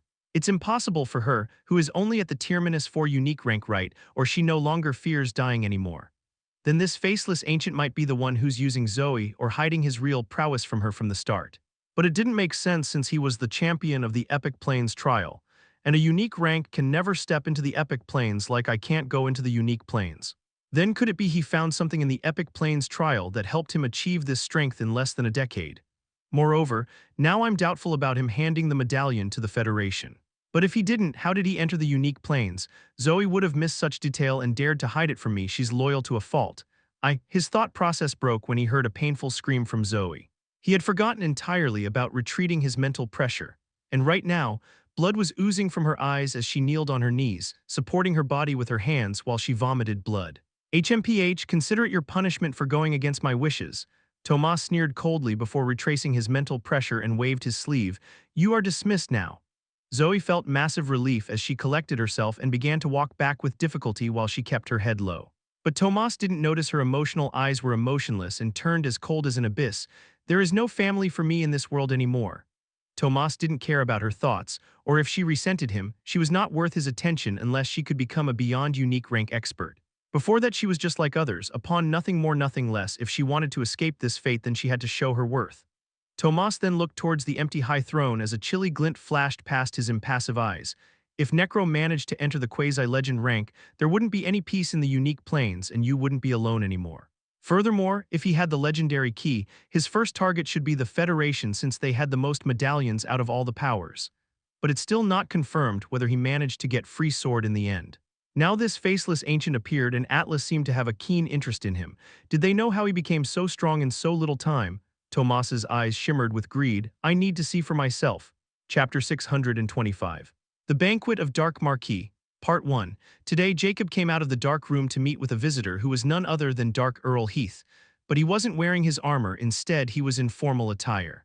Jacob was in his usual windbreaker as they were sitting around a table with expensive magic liquor. How may I help you, Dark Earl? Jacob asked in an impassive tone. It was the 3rd day since he had shifted to this place, and truth be told, he was extremely busy running between the Dark Battle Arena and improving his blueprint. He had already gotten the materials he had purchased from the Dark Shop. Once he was done finalizing the blueprint, he was going to start the creation process. The delay was because of the magic materials involved, and he was using the Nightmare Realm to speed up the process. Yet he had to leave because of Heath, and he couldn't do anything about it since the investigation was still going on. Heath smiled politely. It seemed I'd interrupted you, Dark Viscount. For that, I'll apologize. I'm here for 2 things. First, the investigation involved with the Star Hackers is complete, and you'll get the rewards and a complete report on the investigation from Dark Rose within 3 days. Thanks to your help, we managed to sniff out 6 more spies of the Star Hackers from Jethro's men. But it's a pity the 4 of them committed suicide when they got the winds of our men closing in on them, and 2 of them managed to escape. But they'll meet the same fate soon. Jacob nodded as he was expecting this much, but he was still a little skeptical about the Atlas capability. He didn't expect that he had infiltrated this deep into the Dark City. He couldn't imagine what it would be like in the other organizations. What the second matter? Jacob asked. Heath was secretly surprised by Jacob's lukewarm reaction as he was expecting the man to be at least somewhat afraid or demand protection from the Dark City. But Jacob didn't even seem bothered, as if this didn't involve him in any way. Still, he didn't show it and continued to the main objective of his visit, The second matter is actually an invitation from Dark Marquis Fulwood. His Highness has specially prepared a banquet in your honor tomorrow evening. Jacob frowned a little as he didn't want to meet this Fulwood at all, and that's why he was avoiding him from the start. His reason was simple. He didn't want to be involved in the politics of the Dark City or waste his precious time. That's why he had caved himself in the dark room when he arrived here so that no one would bother him. Yet now it can't be avoided anymore since it will draw Fulwood's irony, and he can't be bothered to take care of that guy if he turned out to be a vengeful idiot. Furthermore, after showing his prowess, he knew that the higher-ups of the Dark City would not leave him alone, especially the Dark Duke clans. Zoe had already warned him before. If he hadn't come in contact with the Dark Room, he would have long left the moment Star hackers targeted him. Now, he didn't want any trouble, at least not until Autark completes its evolution. All right, I'll be there to thank His Highness for this favor. Jacob nodded without beating around the bush. Heath smiled contently as he was afraid Jacob might decline, which was no good for him.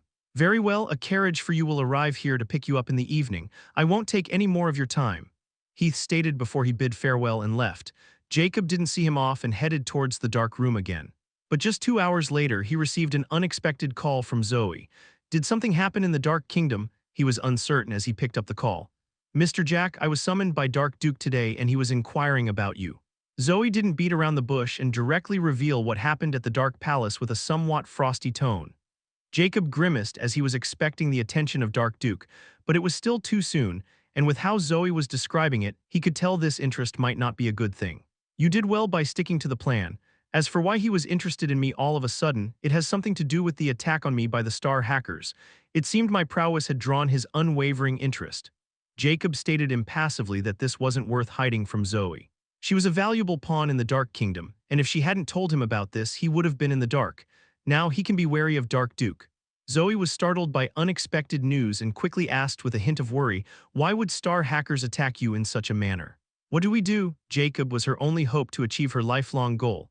And if the Star hackers targeted him, it was nothing but bad news for her since she had already turned cold to her family. She knew that without someone like Jacob, it would be nearly impossible to claim the seat of Dark Duke. Let me worry about the Star hackers. They can't do anything to me while I'm still in the unique plains. As for the Dark Duke, continue what you're doing and tell me if something like this happens again. Oh, and tell me about this Dark Marquis Fulwood. It seemed I have to be prepared for a banquet, Jacob asked with squinted eyes. The next evening, a luxurious giant carriage drawn by magic beasts arrived at Jacob's estate right on time.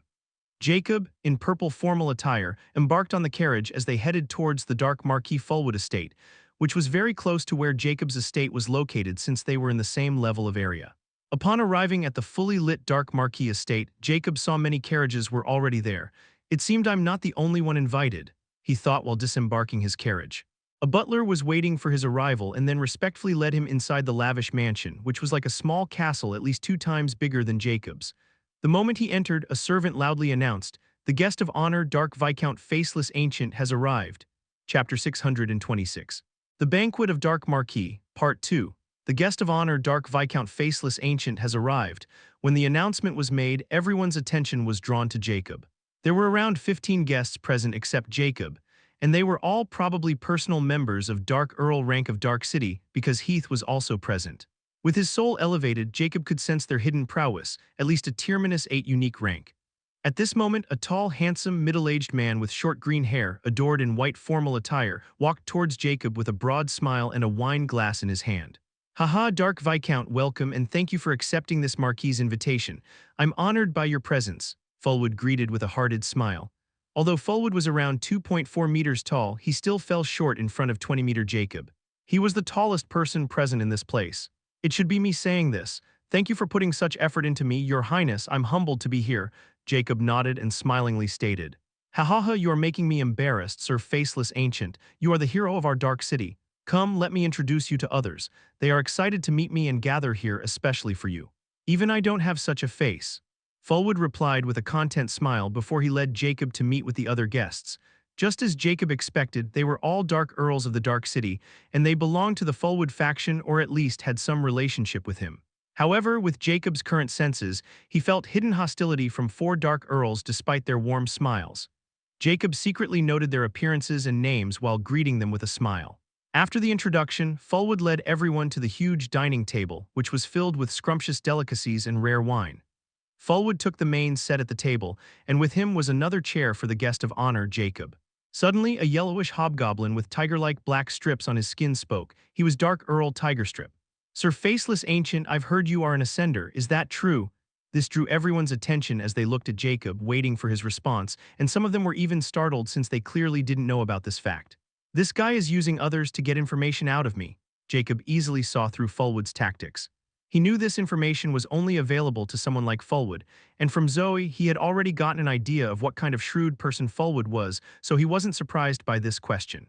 Jacob nodded before coolly replying, "Indeed, I'm from the Epic Plains, and because I was fortunate enough to become the sole champion of the Epic Plains trial, I was able to break past my limit. So I would ask everyone not to laugh at my humble background. What, you even cleared the Epic Plains trial all by yourself? I only thought it was just a myth," Heath exclaimed, who was sitting on the first chair on the right side of the table.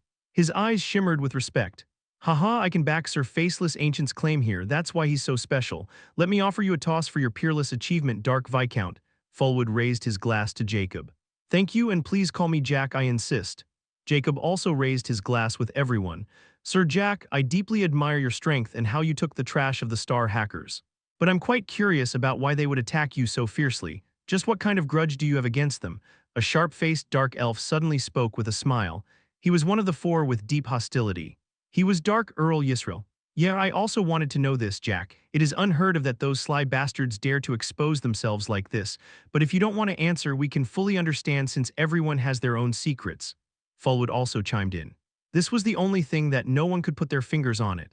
Jacob took a large bit out of a peak unique rank roosted beast and answered, "No, it wasn't a secret actually, and I think you guys have the right to know since this also disrupted the peace of the Dark City, so I feel obliged for what happened. The truth is, in Epic Plains, I unknowingly sold a powerful weapon to a Star hacker, and then later, that weapon was used in a terrorist attack on the Star network. Since they were able to succeed in that attack, I fell under the scrutiny of the SAAI. So after that, I never sold my weapons again, but they have been hunting me for my weapon technology ever since. But I never expected not only they didn't give up in the unique planes, but they would be even bold enough to attack me in the Dark City directly. Now that I've taken care of them, they will be even more adamant about getting my technology, so I would like to ask everything to please forgive me if something like this happens again." Jacob has guessed that all the information related to him in the Epic Plains is already in the hands of the Dark Duke. So he decided to use this information to create a lie that would describe the enmity between him and the Star hackers. It was a very believable lie. Now, everyone would think that Jacob was a weaponsmith, and their focus would also turn to his weapons instead of his ridiculous rate of growth. Still, it wasn't easy to completely fool these high-level figures who were living far longer than him, even if he combined both of his life's worth of years.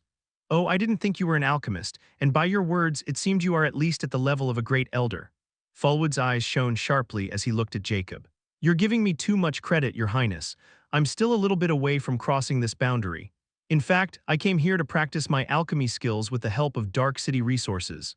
Believe it or not, I didn't have the knowledge to raise my skills until I joined the Dark City, so I'm quite grateful," Jacob smilingly replied. "Sir Jack, you're too humble. Since even the Star hackers crave your weapons, this means you are not just a typical alchemist. How about you show us your creation? If they can really meet such standards, we might even be willing to buy them with dark credits." Another giant in the gathering spoke with a sharp smile. He was another one who had hidden hostility for Jacob. He was Dark Earl Ramiro, and his status was just slightly lower than Heath's. Jacob glanced at Ramiro before shaking his head. "Even if I want to, I can't sell my weapons to anyone anymore.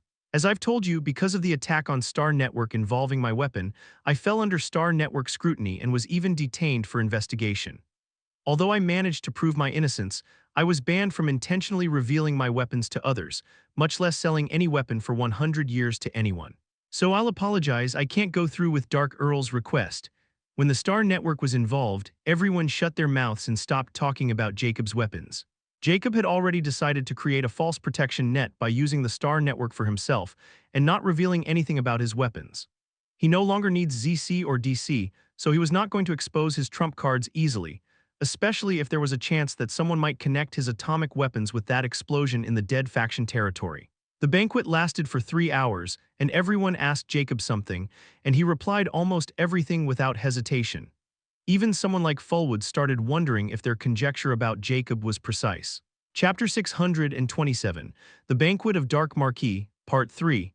After the banquet, Fulwood kept Jacob back while dismissing everyone else under the pretext of discussing the Star Hacker's matter with him. The Dark Earls didn't tarry and bid Jacob farewell. Some even invited him to their own estate, especially an only female giant among the Earls. She seemed overly passionate and gave Jacob a luscious smile before she left. Jacob didn't react much as he humbly thanked everyone and promised to visit whenever he had the chance. After everyone left, Fulwood led Jacob into a beautiful garden behind the mansion. There was a small pound glowing under the moonlight and a small pavilion with a table and chairs. What do you think about this place? I've personally nurtured these plants, as they help me not only calm my mind but also cultivate my race's power. You see, we spirit trees are the only race in the unique plains with the highest affinity with the wood element. Once we approach unique rank, our wood element even contains a sliver of life, one of the most sacred elements in the Zodiac Plains. Fulwood proudly stated while leading Jacob inside the pavilion, and they both sat around the table. Then Fulwood took out a beautiful emerald bottle and 2 glasses before he poured the liquid in them. A starry green liquid poured into the glasses, and there seemed to be countless glitters in the liquid. A powerful scent of nature filled the air.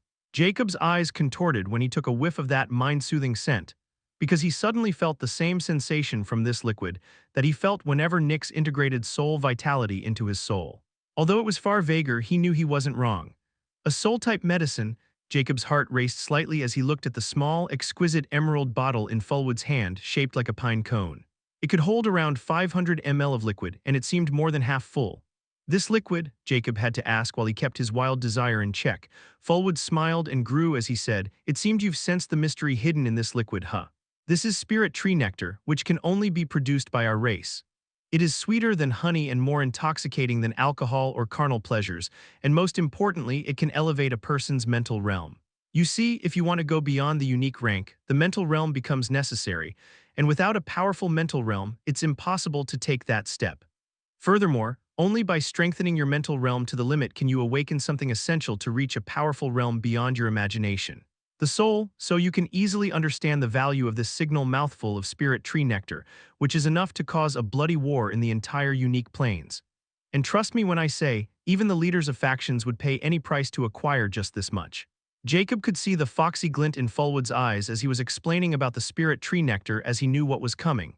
He mused sharply, mental realm. I didn't hear about this before. Could it be the dreamscape realm? No, if it was Immortality would have mentioned it. It might be some other part of the soul. Nonetheless, this idiot just explained the quasi-legend step of the 3 steps of legend more clearly to me. He said only by strengthening this mental realm to the limit can one awaken the soul. So the soul vitality I'm devouring and the changes of my senses, could it be this is what he's talking about? Since this spirit tree nectar is so precious, I reckon His Highness wants something in return from me, right? Please feel free to tell me. If it is something that I can do, I'll try my best, Jacob calmly stated while his eyes were on the starry green liquid in the glasses. If I have a few barrels of this spirit tree nectar which can elevate the soul, then I'll have the strength to keep the eyes of Judge open for a minute maximum. But Zoe never mentioned its existence. Her status seems quite low, and only these direct children of Dark Duke can enjoy this spirit tree nectar. Should I use Autark to turn this guy into a puppet once Autark enters the unique rank? Fulwood failed to notice the hidden cruelty in Jacob's eyes. He was filled with satisfaction when he took Jacob's gaze at the spirit tree nectar as a desire, and he thought he had succeeded in baiting him. Yet he has no idea that he just put a huge target on his head by revealing the spirit tree nectar to Jacob. If it was something else, Jacob might have dropped the idea. Right now, Jacob greatly lacks the soul strength to control the eyes of Judge so he can peer into the immortal chapter's secrets. So, this was directly related to increasing his strength and gaining an advantage over those 3 steps of legend experts. That's why he was now really starting to consider sending Autark on a mission once its evolution was complete.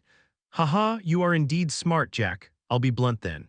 The reason I've told you about my race and show you this spirit tree nectar is simple, and what I'm about to ask of you is also the will of the Dark Duke, my father, and also the patriarch of the spirit tree race. Fulwood solemnly stated, I'm inviting you to join our spirit tree race by changing your bloodline and marrying my niece Zoe. Jacob was startled a little when he heard this unexpected invitation. He could still make some sense with the second part, but the bloodline changing demand really stumped him. Although he knew the bloodline evaluation was a possibility in the higher planes, he had never heard about an entire bloodline change. I'm sorry, but I don't understand. By bloodline change, do you mean to say you have the means to make me a spirit tree race member? Jacob asked with narrowed eyes. Fulwood nodded solemnly, indeed, but this is only achievable with my father's help. You have to endure excruciating pain to change your bloodline completely, and you need to acquire the purity of a spirit tree descendant with excellent bloodline density. My niece Zoe is perfect. However, once you succeed, you will acquire a far stronger bloodline than yours, and most importantly, you'll be part of the spirit tree race. Your future prospects will be limitless. This kind of offer only appeared once in a blue moon, and my father has a very favorable impression of it. If you agree, then you can leave for the Dark Kingdom tomorrow, and you will not have to worry about the star hackers ever again. Fulwood's words were filled with temptation and made sense. If it were someone else, they would have agreed in a heartbeat, since the spirit tree race was one of the ruling races of the unique plains. But Jacob sensed Khan's original behind it, and even if there weren't, he would never change into any bloodline, even if it was from a dragon. After all, the cursed bloodline was mandatory in his path of immortality. Jacob impassively replied, "Forgive me, Your Highness, but I must refuse, and it's time for me to leave. Thank you for your hospitality and this generous offer." Chapter 628, Who Tricked Who? Fulwood was startled after hearing Jacob's unexpected refusal. His eyes narrowed coldly when he saw Jacob had already stood up. "Do you even know what you're rejecting?" Jacob looked at Fulwood. In his view, he appeared like a small bug that he could stomp under his feet, but his expression was cool. He nodded and replied, "I know, and I'm very flattered for this opportunity, but I'm very content with my bloodline, so please don't take offense." Fulwood wanted to say something, but he suppressed his boiling fury for some reason. After taking a deep breath, he suddenly smiled and nodded. "Forgive me for my crass reaction. I understand and respect your choice. Still, please drink this glass of spirit tree nectar as a token of my goodwill, and we'll consider this matter over." A hint of surprise flashed past his eyes. According to Zoe's evaluation of Fulwood's character, Jacob was expecting him to fly into a frenzy or at least say something threatening, yet he completely responded oppositely. "You can't slap a smiling face." Jacob thought before he picked up the tiny glass and raised it towards Fulwood. "I appreciate your highness's kind gesture." Fulwood also raised his glass and nodded smilingly before he emptied it. Jacob was waiting for this, as he didn't completely trust Fulwood and thought he had rigid the nectar. But after seeing Fulwood drinking it without hesitation, he also drank it, and the next moment, a cold and extremely sweet taste spread in his mouth, which was hard to describe. Its taste was just as Fulwood described it, sweeter than honey and more intoxicating than anything Jacob had ever drunk. Right after the nectar entered his body, he felt a warm current spreading through it before a cooling sensation entered his brain. But it didn't last long, it only lasted a second or two. "Excellent," Jacob heartedly praised while putting down the tiny glass. "If your highness has a plan on selling this in the future, please look for me first. I'm willing to exchange it for dark credits. Of course, let me see you out." Fulwood chuckled before he led Jacob towards the exit where his carriage was waiting for him. After Jacob's carriage left, Fulwood's smile turned into a chilly glare as he looked at the departing carriage before he quickly entered the mansion, and when he was alone in his room, he suddenly pressed his finger on his throat and it shimmered in an emerald glow. The next moment, he pulled his glowing finger and a starry green liquid gushed out of his throat. It was the spirit tree nectar he had just drank. Flickering his finger, the nectar turned into nothing but smoke. The next moment, he transmitted his voice in his head. "You heard everything right. I do as you told me, but he's too prudent and conceited." A cold voice rang in his head in reply. "No matter how cautious or prideful he is, you still managed to make him drink the spirit tree nectar. Now we have to wait until he craves more. Once he becomes fully addicted, he'll be in our hands eventually." The owner of this voice was none other than the Dark Duke and Fulwood's father, Tomas. He has been listening through the Star Watch since Jacob appeared at the banquet. Fulwood frowned with displeasure. "Then why do you stop me from giving it to him? He seemed pretty interested in buying it." "You're still too impatient." Although he appeared to have a loose mouth and seemed respectful, even by just listening, I can tell he's far more prudent and scheming. If you had easily offered it to him, he would have become suspicious and might have tried to investigate it. Then what if he had found the traces of life medicine mixed in it? Don't forget he's an alchemist, probably at the Great Elder rank. Faceless Ancient is not someone you can measure through normal means or handle by yourself if he turns hostile. Since he had already drank the nectar and also after seeing you drinking it with him, he won't be wary in the future. The nectar is already addictive and even harmful if consumed excessively, and with the life medicine in the mix, the effect would be 10 times greater. Don't forget, once someone consumed a life medicine, they couldn't stop anymore and turned into a living corpse slowly. Now, we have to wait for him to seek you out and demand more of the nectar. I'm confident that after just one bottle, he'll be dancing in our palms. Then we can control him as we please and even willingly make him reveal his secrets," Tomas confidently stated in a malicious tone. Fulwood's eyes shimmered with elation as he didn't doubt his father's words. Forgive me, father, I was agitated. Don't worry, I'll get his secrets for you no matter what. But I'm afraid Dark Rose might find something, and what do you want to do, Zoe, now? There's no need to worry about the Dark Rose. As long as we are not directly harming him and he's willing to harm himself, we are out of the scrutiny. Just make sure you add another pill before giving him the bottle, Tomas ordered sternly. As for Zoe, since his reaction confirmed that he didn't have any feelings or relation with her, let her be. He was only using her. Remember, no one is allowed to harm a blood relative in this family if they didn't commit any crime against the family. Fulwood replied, I understand. Don't worry, nothing will go wrong. Jacob closed his eyes in the carriage, and the next moment he appeared in the dreamscape nightmare realm, which was like a starry space. Nyx, in the appearance of the goddess, seems to be already waiting for him with a cunning smile. Jacob was now completely used to her appearance and fully immune to her otherworldly charm. He impassively questioned, so what do you find? You don't trust anyone, do you? Nyx giggled gleefully. I trust you, Jacob impassively replied. Enough of this, tell me, do you discover anything strange in that nectar, and can we reverse engineer it? The moment Fulwood controlled his rage and offered him the nectar, Jacob already sensed something was amiss. He even sensed hidden malevolence in Fulwood. He completely trusted his instincts, which were becoming sharper as he gained control over the eyes of Judge. This was probably the same thing Immortality had described. Nothing can be hidden from the eyes of Judge. That's why Jacob instructed Nyx to analyze the spirit tree nectar despite Fulwood drinking it himself. Now he quickly appeared here to find the results. Nyx replied sarcastically, trust me, I wish. Still, it seems you were right again this time. Although I'm still not sure about reverse engineering it, I found traces of something interesting that we've already analyzed before. Jacob's eyes turned sharp. Is it poison? Nyx laughed coldly. Nope, instead it's a crude version of life medicine of the dark alchemy. I wonder what their reaction would be if those idiots found out that life medicines do not affect you. Under Nyx's bell-like laughter, Jacob's expression was frosty. What a vile trick, Fulwood, you just earned yourself a death sentence. Chapter 629. 50-win stake match. After the banquet, Jacob locked himself in the dark room again, this time with no intention of coming out unless he created a new weapon or something like the attack of the Star hackers happened again. Moreover, the very next day, Jacob finally receives his compensation and rewards for killing the Star hackers from both the Dark City and the Star Network. The Dark City really represented Jacob as his proxy to claim rewards from the Star Network for him. This was one of the biggest benefits of having an organization behind you. He earned 1 billion ZC from the Star Network and an advanced unique rank defensive magic scroll, but no honorary badge. Maybe it was because Jacob already had 2, or it was because just those guys weren't enough to earn himself another honorary badge. Maybe if he took down the headquarters of the Star hackers, he'd earn some pretty high rewards. But he was most surprised by the rewards he got from the Dark City.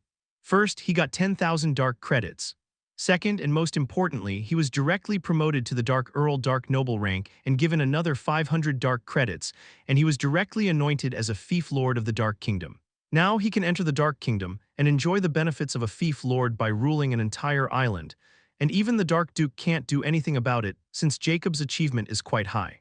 He single-handedly took down a Dark Marquis-level spy and others like him, so raising his rank was only right.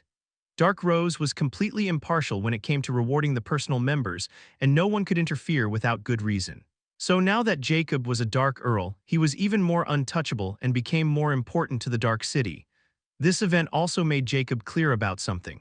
The Dark City wasn't completely under the Dark Duke's control, and he could only interfere with good reason with personal members. So even if the news about him having ties with Free Sword or even having the legendary key leaked, Dark Duke won't be able to deal with him under the Dark City rules unless he wants to become a criminal and surrender his authority. Nonetheless, Jacob wasn't going to stay here and become a target.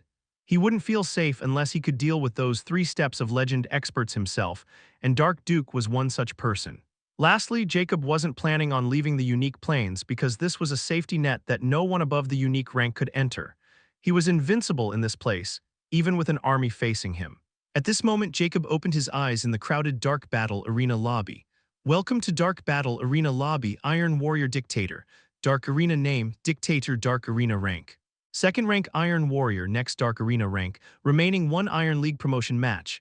Fight win 50, fight lost 0, win streak 50, win rate 100%, Dark credit. 11,810 Dark Battle Arena League, Iron League start battle. Time reaming before break 799H 59mm exit Dark Battle Arena. Looking at his Dark Battle Arena status, his eyes shimmered with anticipation since it was going to be his 51st streak match, which meant his opponent would have the same battle record as him. Although he didn't encounter any more opponents like Flame Calamity again, every opponent after the 10 streaks was quite strong, and he guessed that they were all at least at the level of beyond unique rank. They always gave more soul vitality, and because of this, his time in this place increased by tens of houses. This was evident in his soul becoming more powerful, and in a sense, he could even check his progress this way. After this battle, I'll focus on the forging since I finally completed the design, and its success rate is over 81% in the Dreamscape Nightmare realm. So, I won't have time to come here. Well, I guess Nyx will be able to focus on Flame Calamity's Dreamscape realm. He's probably a quasi-legend rank expert. I'm looking forward to what kind of soul vitality he'll deliver to me, and if I find another opponent like him in this match as well. Jacob's eyes shimmered with dark anticipation as he ordered, "Start battle." He vanished from the lobby like always and appeared in the Iron League arena, but to his surprise, it was not the plain gray battlefield anymore. Instead, he appeared in the center of a huge golden coliseum. Jacob's expression changed as he suddenly remembered something, and Dark Rose's voice rang again. Your next match is your 51st match after your 50-kill winning streak. Your next match will be your first league promotion match of the Iron League, and if you win, you'll be promoted to Bronze League. A betting pool has been opened. Dark Prestige Display No 8 will stream your battle for everyone to see your prestigious battle, searching for opponents. I completely forgot about this 50-win streak milestone. This sort of match will be displayed on the Prestige display for everyone to witness, like the matches in the Silver League. The figures in that league are almost on the same level as Flame Calamity, and only 198 are in the Silver League. They are all extremely recognizable figures among the Dark Battle Arena gathering. If my moves and fighting style become wildly famous, even if my star ID isn't showing here, someone might discover who the dictator is. I've already had quite a reputation since the betting on me is becoming quite high. But I can't risk dying here, I just have to be careful not to show too much of many abilities. Jacob mused grimly. At this moment, Dark Rose's voice rang again. There is no one in the same league as you with a 50-win streak, and the first ranker of the Iron League is offline. Please choose between these two options. 1. Fight a ranked Bronze League fighter. 2. Cancel the battle search and activate a battle arena match alarm on your Star Watch. The moment we find a qualified opponent, you'll be instantly informed about this option. You have also been rewarded with a special achievement badge for this achievement, Silent Arena. Silent Arena Dark Battle Arena Achievement Badge. You now have the privilege to search again if you want to change your selected opponent once every 10 matches. Note, this privilege can't be stacked and reset after every 10 battles. Astounded, Jacob didn't expect to get such an unexpected reward and a choice. A Bronze League ranked fighter should be between the Beyond Unique rank and the Inception Legend rank. Jacob mused before he replied decisively, I chose the first option. You have chosen to battle the ranked Bronze League fighter. If you won, your winning will be multiplied by 2x. Searching opponent. Opponent has been discovered. This time, it didn't take long before the opponent was selected. However, the moment Jacob saw who the opponent was, his expression became gloomy. At the same time, the opponent's eyes also shimmered with a hint of confusion before he winded them as if he suddenly remembered something. Lord Club has entered the arena. Match starts in 10 seconds. Chapter 630. One word, bahahaha, they say the road of enemies is narrow, and I finally believed it today. You piece of shit, let's see where you can run today. Lord Club viciously laughed, as he still hadn't forgotten about the giant he met over 2 weeks ago. When he tried to vent by trash-taking, the other guy simply ignored him and entered the battle arena, which made him even more vexed and furious. But even he had never thought that he would encounter that guy again in such a manner, and now he could toy with him and pay for that humiliation. However, Lord Club suddenly found something wasn't right because this arena didn't look like the Bronze League arena. When he finally looked around, his eyes suddenly widened, and then he instantly looked beside Jacob's name, which he forgot to look in his gloating. The moment he saw a battle record of 50 wins/0 losses beside the dictator's iron-colored name, Lord Club's eyes almost popped out of his socket. 550-win streak, and you are an Iron League warrior still. Are you kidding me, Dark Rose? Why am I matched together with this Iron League ant? Quickly sent me out. Lord Club roared loudly but couldn't fully hide his fear behind his loud voice. Although he was an arrogant and malevolent pity person, he wasn't a fool. Since Jacob was able to win 50 straight fights without losing even once, it was quite clear that he was an expert who had recently joined the Dark Battle Arena. So he was sure that Jacob was at least a Beyond Unique rank expert, and he seemed to be someone at the perfect stage as well, or even an Inception Legend rank. Lord Club himself was a Beyond Unique rank expert, but he was only at the initial stage and has been stuck there for a few hundred years now. He wasn't afraid of dying here since it didn't mean he would die in reality. It wasn't that Lord Club didn't know what it meant to be matched with someone of a lower league, especially with that kind of rare streak. But what he was afraid of was the extremely harsh losing penalty of the Bronze League warrior to an Iron League warrior. Furthermore, he knew this match would most likely be live on the prestige display once it started. Once he loses this fight, he'll become the laughingstock of the entire 12 galaxies and Jacob's stepping stone to glory. That's why he wanted to quickly talk out of it while venting his frustration by throwing more insults at Jacob. This was just part of his vile character. But Lord Club met with Dark Rose's silence and Jacob's icy cold eyes, sending a shiver down his spine. Resigning to his face, his expression twisted as he looked at Jacob as if he wanted to eat him alive. He roared furiously while holding his huge club, "Bastard. No matter how much you bully the lowly ants, you will never be able to pass through this Lord's Club easily. Let me show you. You can't muddle thought into the Bronze League with your lowly tricks." Jacob didn't say anything and just coldly glared at Lord Club as if he were already dead. The silence was the perfect counterpoint for people like Lord Club, who become more overbearing after someone pays them more attention. "Nix, I want you to make sure before leaving this guy, give me nightmares that he remembered till he dies," Jacob coldly ordered as he had already gripped his swords. "Hee, leave it to me," Nix's jolly voice sounded in affirmation. At this moment, the 10 seconds were finally over and the match started. Within the Dark Battle Arena's lobby, one of the displays suddenly lights up, showing Jacob and Lord Club match.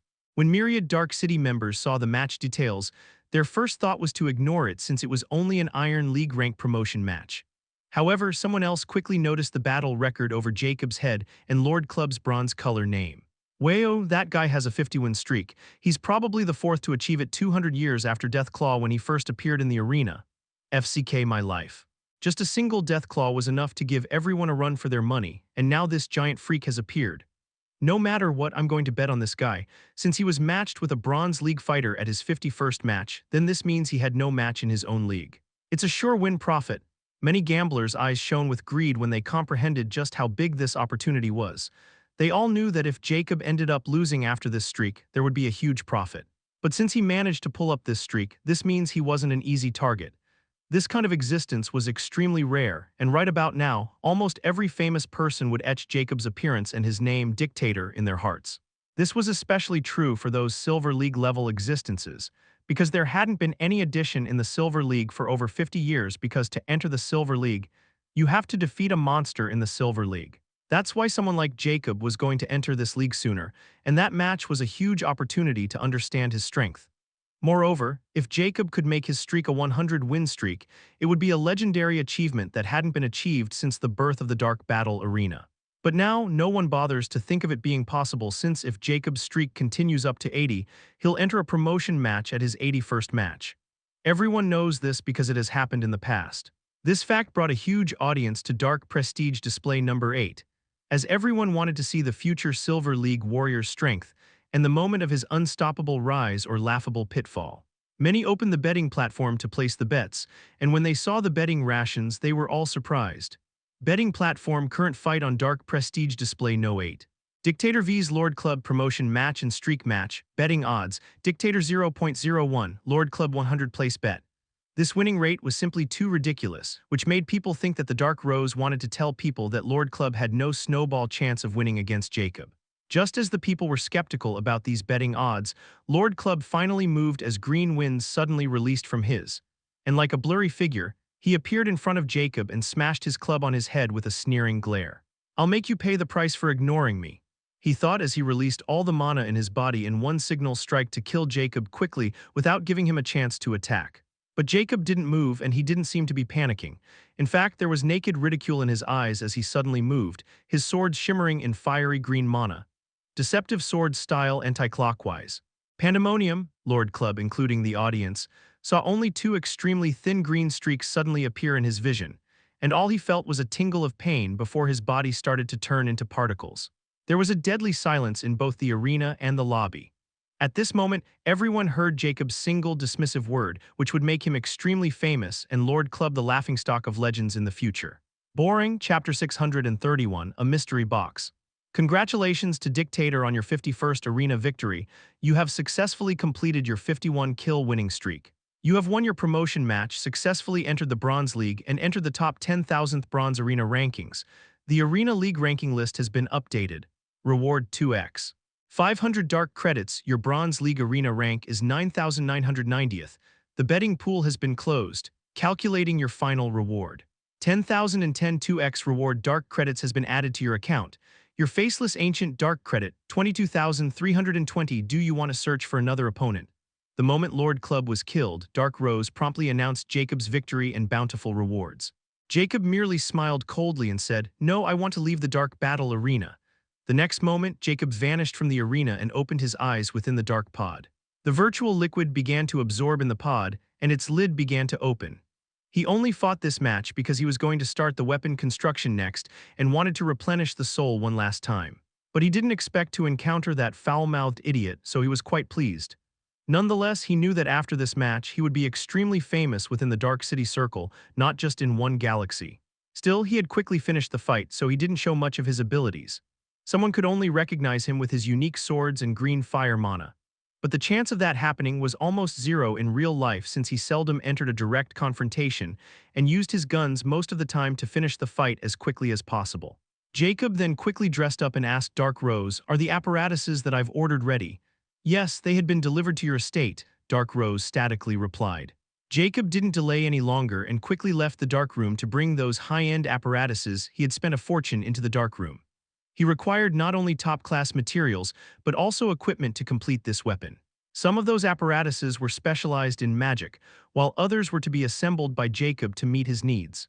It took Jacob 3 days to arrange and assemble the apparatuses within the dark room.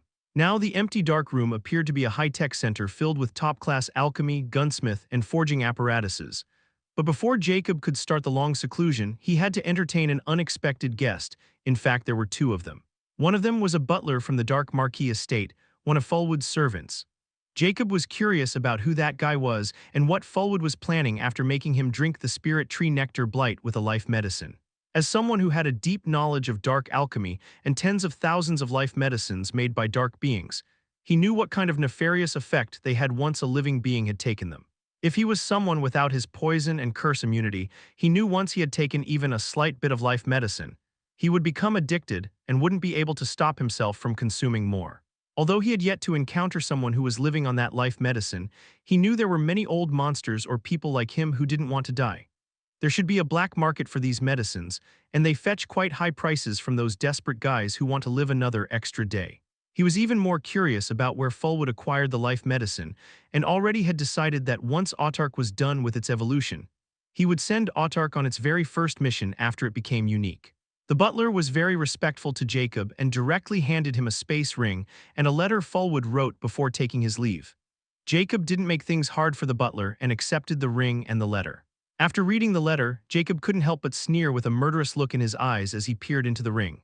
The next moment, 2 small, exquisite emerald bottles shaped like pine cones appeared in his hand. They were filled with spirit tree nectar. In that letter, Fullwood mentioned that he was giving Jacob the gift of these 2 extremely precious nectar bottles for their friendship and hoped they could develop in a prosperous direction together. He invited him to his estate anytime and some more flowery words. Jacob directly opened the lids of the bottles, and that same intoxicating scent filled the air he smelled that day. It was, no doubt, the spirit tree nectar. He didn't even find the glass since those 2 bottles were merely a gulp for him, and he emptied them in his mouth. Closing his eyes and enjoying the taste, Jacob's smile grew colder as he felt his mind becoming more active. How much was in there this time? He questioned Nyx while still enjoying the taste and cooling sensation. Probably 4 or 5% was the life medicine. That guy has become bolder. What a poor idiot. He's sending you this precious soul-strengthening nectar so he can make you addicted and then use it to control you. Alas, even I'm feeling quite sad for him. Nyx giggled coldly before she continued, "Oh, now that you have consumed more of it. I can definitely tell there is an extremely high concentration of plasma in this nectar." Jacob suddenly opened his eyes with a hint of astonishment. "What kind of plasma?" "Of course, plasma is from blood, and if I'm not wrong. This special plasma is from the blood of the spirit tree race, which seemed to be highly beneficial for the soul," Nyx stated her conjecture. "Didn't this mean those guys are making nectar out of their own kind? Still, we can't be sure until we have some spirit tree race blood samples." Jacob still finds it hard to believe but not impossible to be a possibility. "But what if this is true?" Nyx inquired with a knowing tone. Jacob's eyes turned sharp and bloodthirsty. "It's been a while since I've hunted for high-nutrition meat. I don't mind collecting some blood as well. It's not like I haven't done this in the past, but I had never hunted an entire race before. I wonder what it would be like. After this huge discovery, Jacob suppressed his dark desires until he confirmed Nyx's discovery. Then he told his butler to bring the other guy, who seemed to be calling himself the servant of a dark earl. Since he was already here, he didn't mind hearing what the other party had to say. However, the butler returned alone with a pocket-sized wooden box and handed it to Jacob respectfully. "My lord, that person had already left when I went back, but he left behind this box on the table. Dark Rose has already scanned it, but she couldn't tell me the content of this box." Jacobs cocked an eyebrow as he took the small box, which was like a ring box, and there was a small button to open it. "Even Dark Rose can't tell the content of this box. Don't tell me there's a bomb in here or is some magic spell hidden. Since that guy suspiciously left, then he could be someone from the Atlas." Jacob's mind raced and he didn't dare be careless. He looked at the butler, handed him the box, and ordered, "Bring a maid outside in the open field and then tell her to open it." The butler's expression paled a little. He wasn't an idiot and easily guessed that this box was trouble. Still, he quickly accepted his command, found a maid, and brought her out. Jacob silently followed behind with an impassive look and a hint of grim anticipation. Chapter 632, Tricking Star Hackers. At this moment, an elven maid stood in the middle of an open area with a small box in her hand. Her face was pale with fright as she had already guessed what this was all about. Still, she was just a servant of a dark city with an extraordinary bloodline, so she had to obey the orders of dark nobles no matter what. No one would seek justice for her unless someone other than a dark noble harassed her. Closing her eyes and prying in her heart, she quickly pressed the tiny button on the box and it sprang open.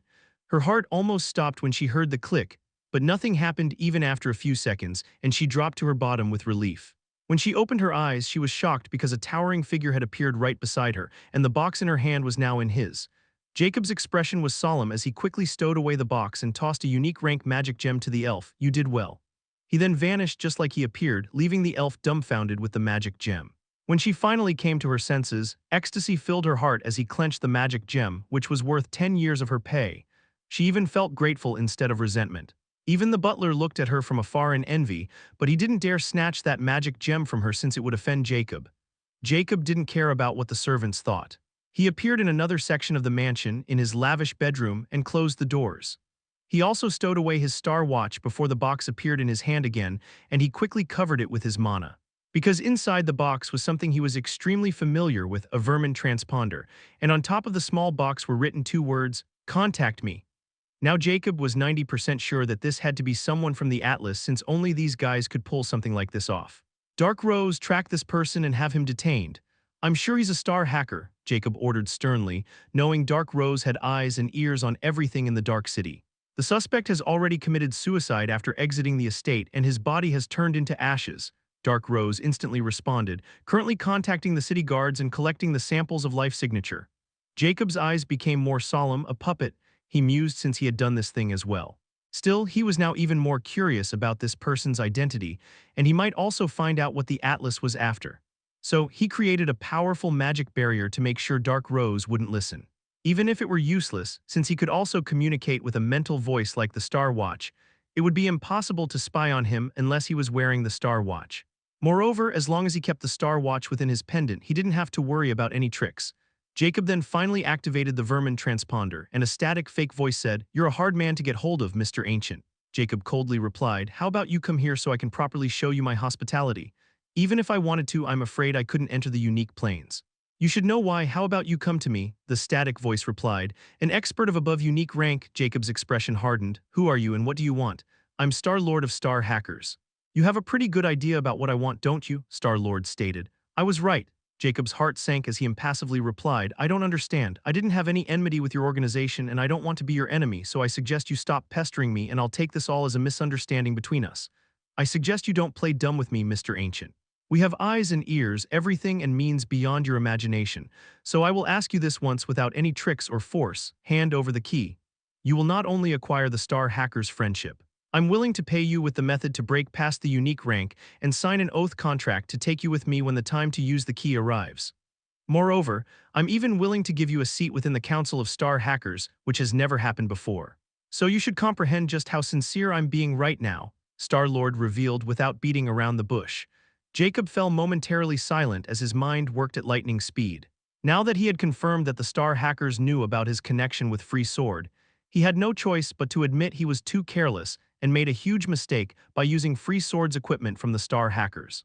He's probably still not sure if I had the key and only reached this conclusion after confirming my connection with Free Sword. Furthermore, my rise in power makes him even more suspicious of me.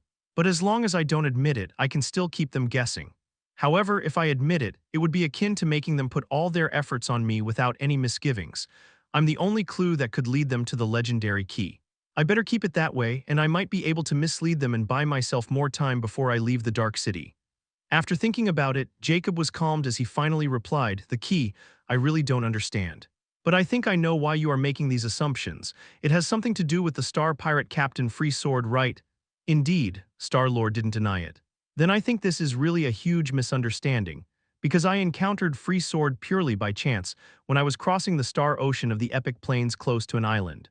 I don't know why, but before I could inquire about anything, he wanted to rob me of my ship, so we had a huge fight, and I somehow managed to kill him after sustaining deep injuries.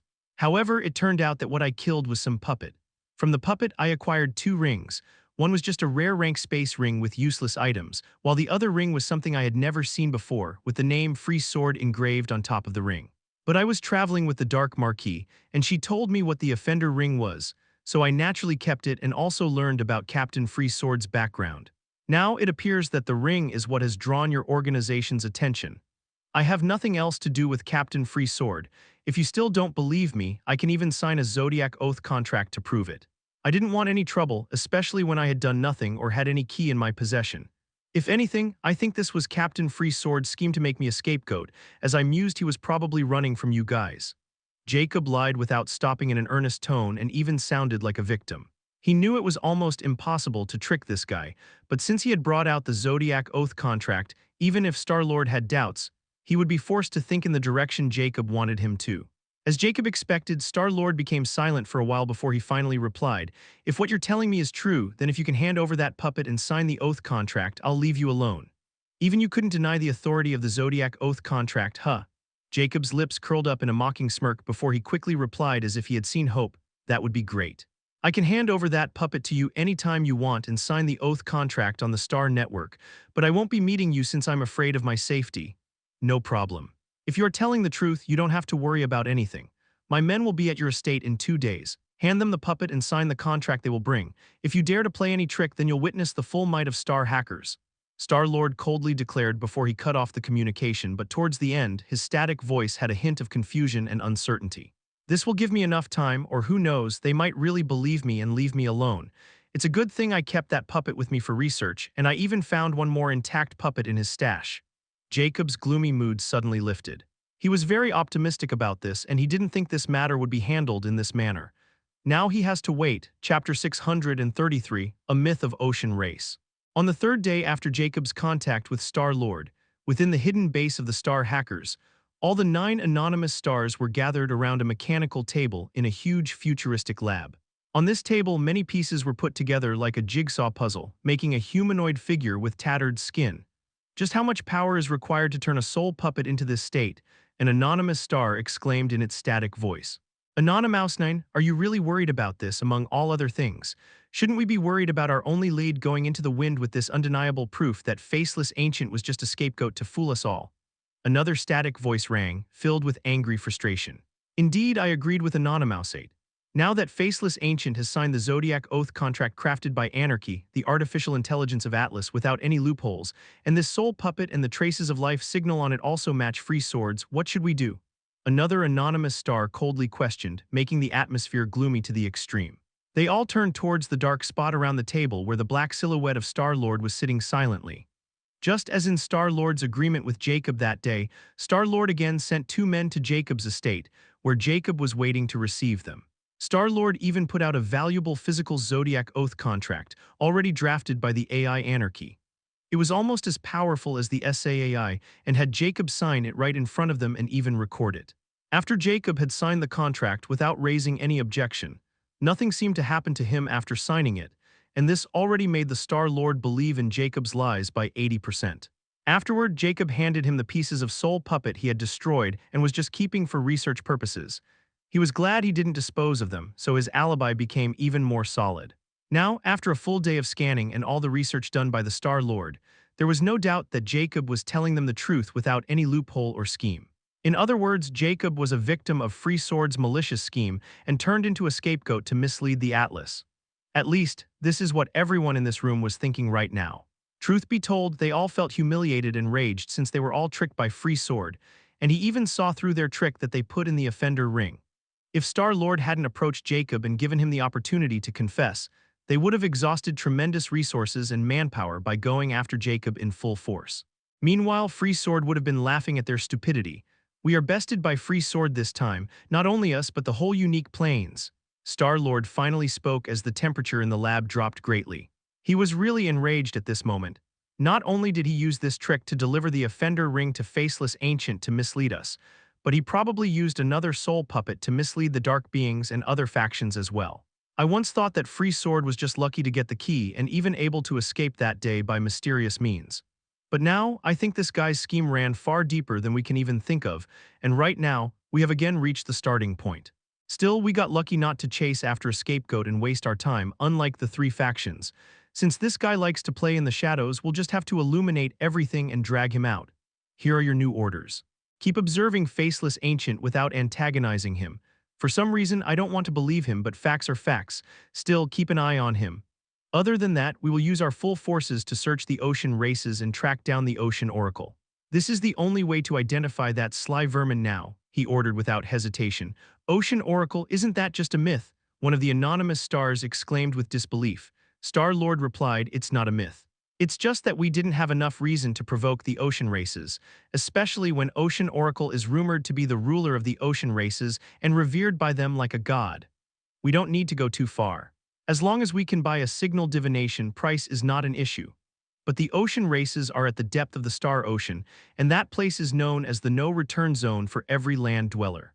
Just the pressure there is not something our people could handle, much less mesh with those water-brained fish that see land dwellers as their mortal enemies. Anonymoustuo gloomily stated this since it was absolutely true. Star-Lord wasn't stomped by this as he coldly looked at the 9 anonymous stars, sending chills down their spine as they had a very bad feeling about this. And Star-Lord's next words proved it.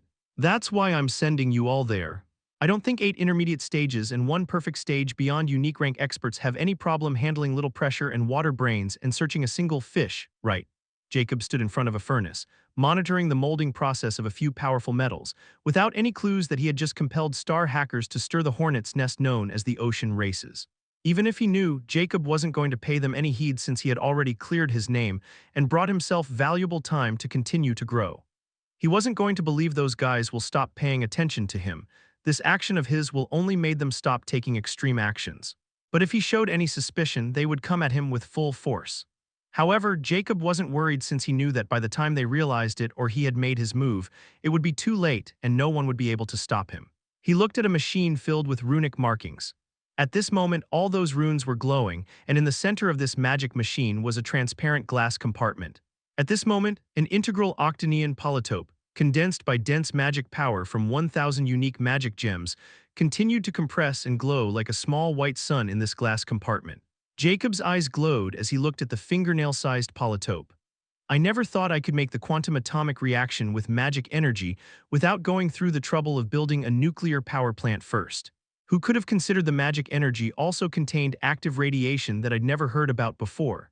Still, I was only able to build this magic machine because of the space runes, and after blasting myself tens of thousands of times in the nightmare realm. With just a little bit of error, the Dark City will turn into nothing but history. Jacob was somewhat fearful but mostly excited as he watched his creation become a reality from a dream. Chapter 634. Soul Force, is there still no news from him? Fulwood asked an old man from the spirit tree race with a dark expression. Unlike another servant, this old man has been Fulwood's personal protector since his birth, a privilege enjoyed only by the Dark Duke's direct line. The old man stoically replied, "No, my lord, we've been keeping an eye on the Dark Earl for 6 months now, not to mention him seeking us out. He didn't even leave the estate. My men from the inside told me that he had been cooped up in the darkroom since he received your gift, and an unknown party paid him a visit, which most likely suspected to be a messenger from the Star Hackers." Fulwood's expression turned ugly, but we were still not able to find what was inside that box, right? Yes, the maid had her eyes closed at that time, so we don't know what he received that day. I've also inquired about his purchases before he went underground. It seemed he was planning on doing some alchemy project. The old man stated with uncertainty, "Just what the hell is this guy doing?" "Send 6 more bottles of spirit tree nectar that I've prepared for him," Fullwood ordered grimly. "Father told me to wait patiently, yet it's been 6 months since I've given him those diluted bottles and he didn't respond at all. Could it be that nectar wasn't enough to make him addicted, or does the life medicine have little effect on him? But there is definitely something wrong. After he received that box, there was no attack or movement from the star hackers. Don't tell me he had already sold his secret for his life. If he didn't respond after this, then there's a chance he didn't even drink the nectar, so I'll have to use another method to make him submit." Fullwood's eyes flashed with callousness. At this moment within the dark room, Jacob seems to be sound asleep on the bed, while in reality he is within the nightmare dreamscape realm looking at Nyx with astonishment. Nyx's figure was surrounded by ethereal dark threads like a giant cocoon, and this abrupt change had only started a few seconds ago. Jacob had to hurry over.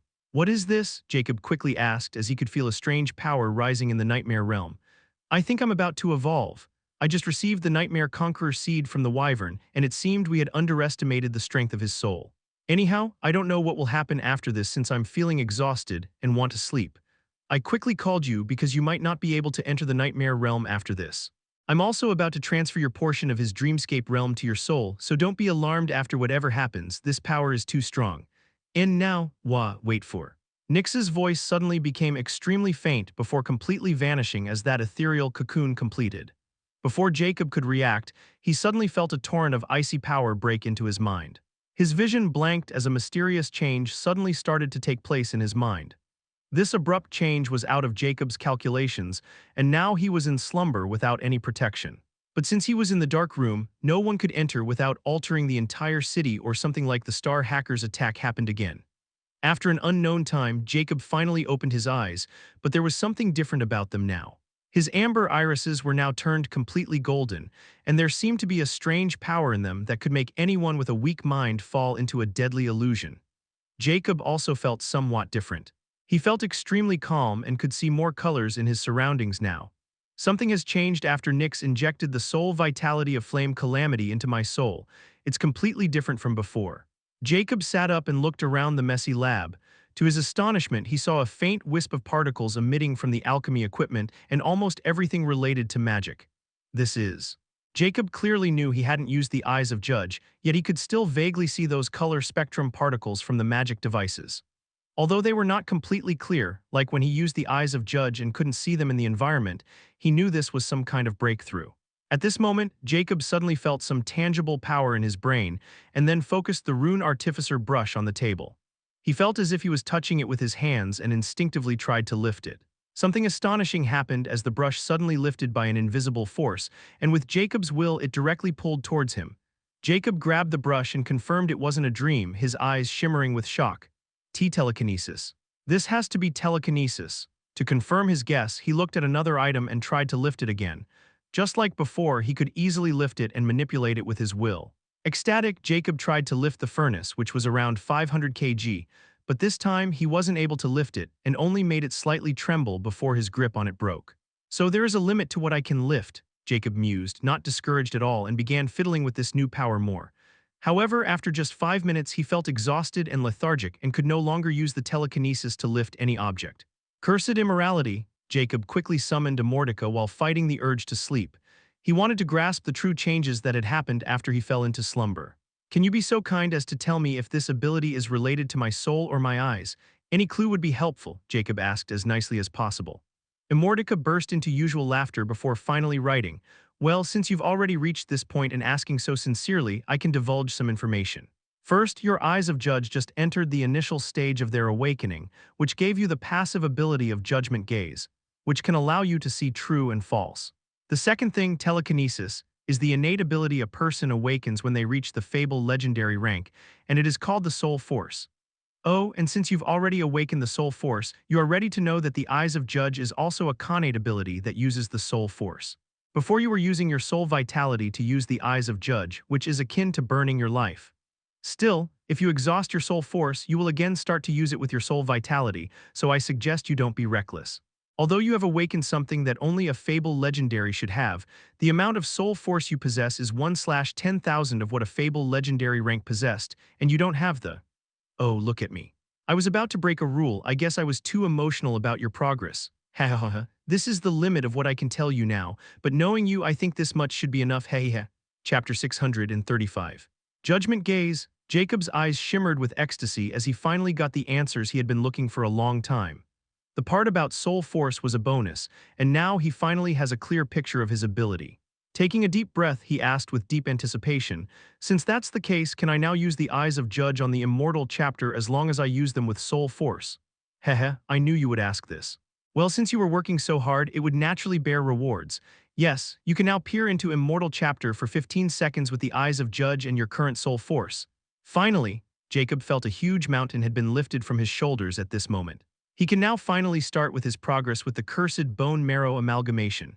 But Jacob wasn't in a hurry anymore since he had already exhausted his soul force, and his weapon was still not complete. It would still take him about 4 or more months before it was completely finished. Furthermore, now that he had already achieved his goal, he didn't need to look for the fairies anymore and waste his time. His goal was to become as powerful as possible before the Path of Legend surfaced. I need to retrieve the legendary key now, since I won't know when the Path of Legend will open without it. According to Flame Calamity, it could open any time within the century after the keys were unearthed.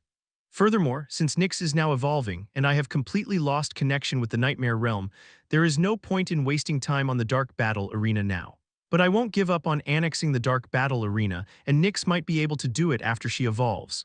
But if she couldn't, then I can only give up on it, leave for the Legendary Plains, and come back for it in the future.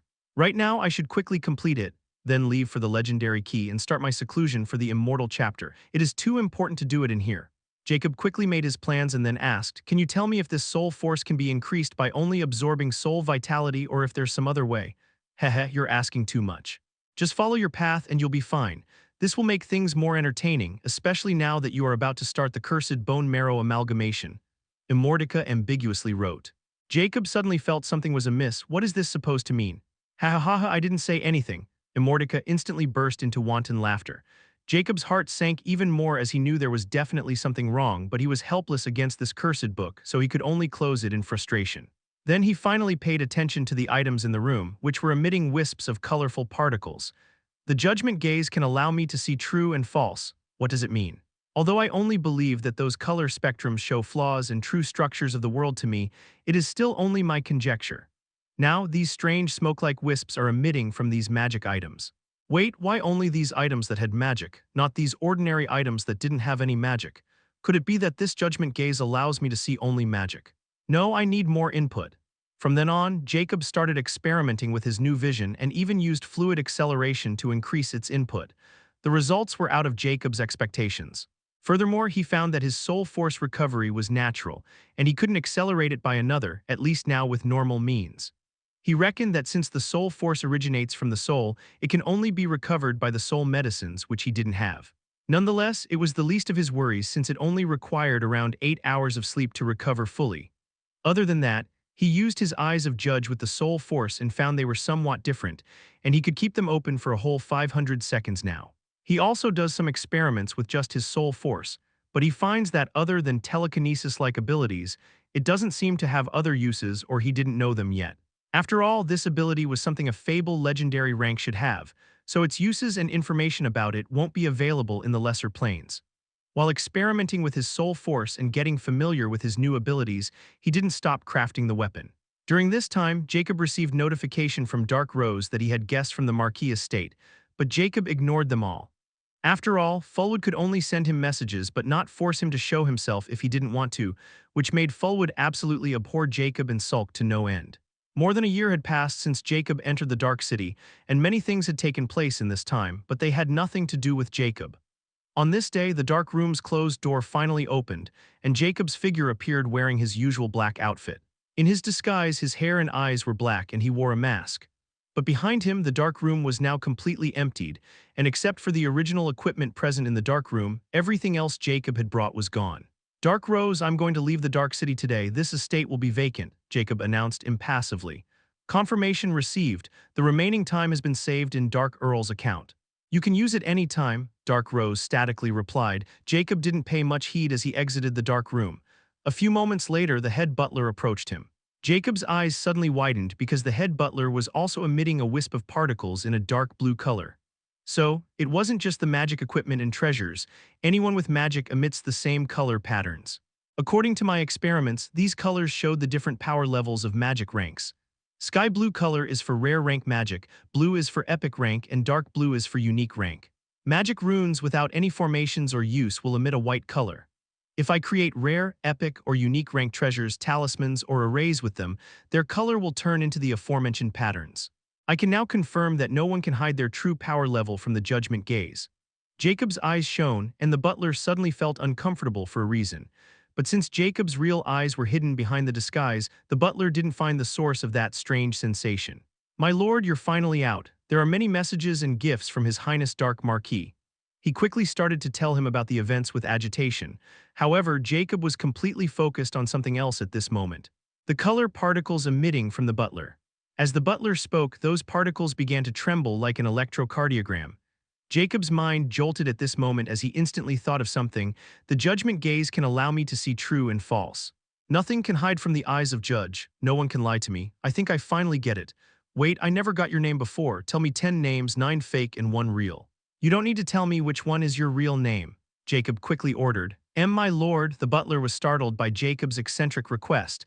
"Just do as I told you to," Jacob's coldly glared. The butler trembled and quickly began to call names, and Jacob's eyes were fixed on the surrounding particles. After he was done, he looked at Jacob with agitation and waited for his response. "Your name is Pulling, right?" Jacob asked with anticipation. The butler's eyes widened as he quickly nodded. "Yes, my lord." "Good, now take me to those gifts and answer some more of my questions," Jacob jollily ordered as he was in an excellent mood now. Chapter 636, Towards the Legendary Key.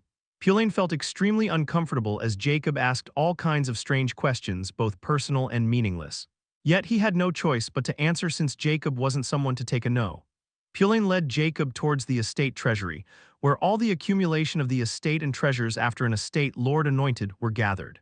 No one could take anything except the estate lord. The servants were to deliver anything to the Dark Rose in the absence of the estate lord, and then the Dark Rose would lock them into this treasury. Only when they reached the estate treasury did Jacob stop questioning Pulling, and the poor butler sighed with relief. Jacob used his star watch against the secret mechanism on the locked dark door.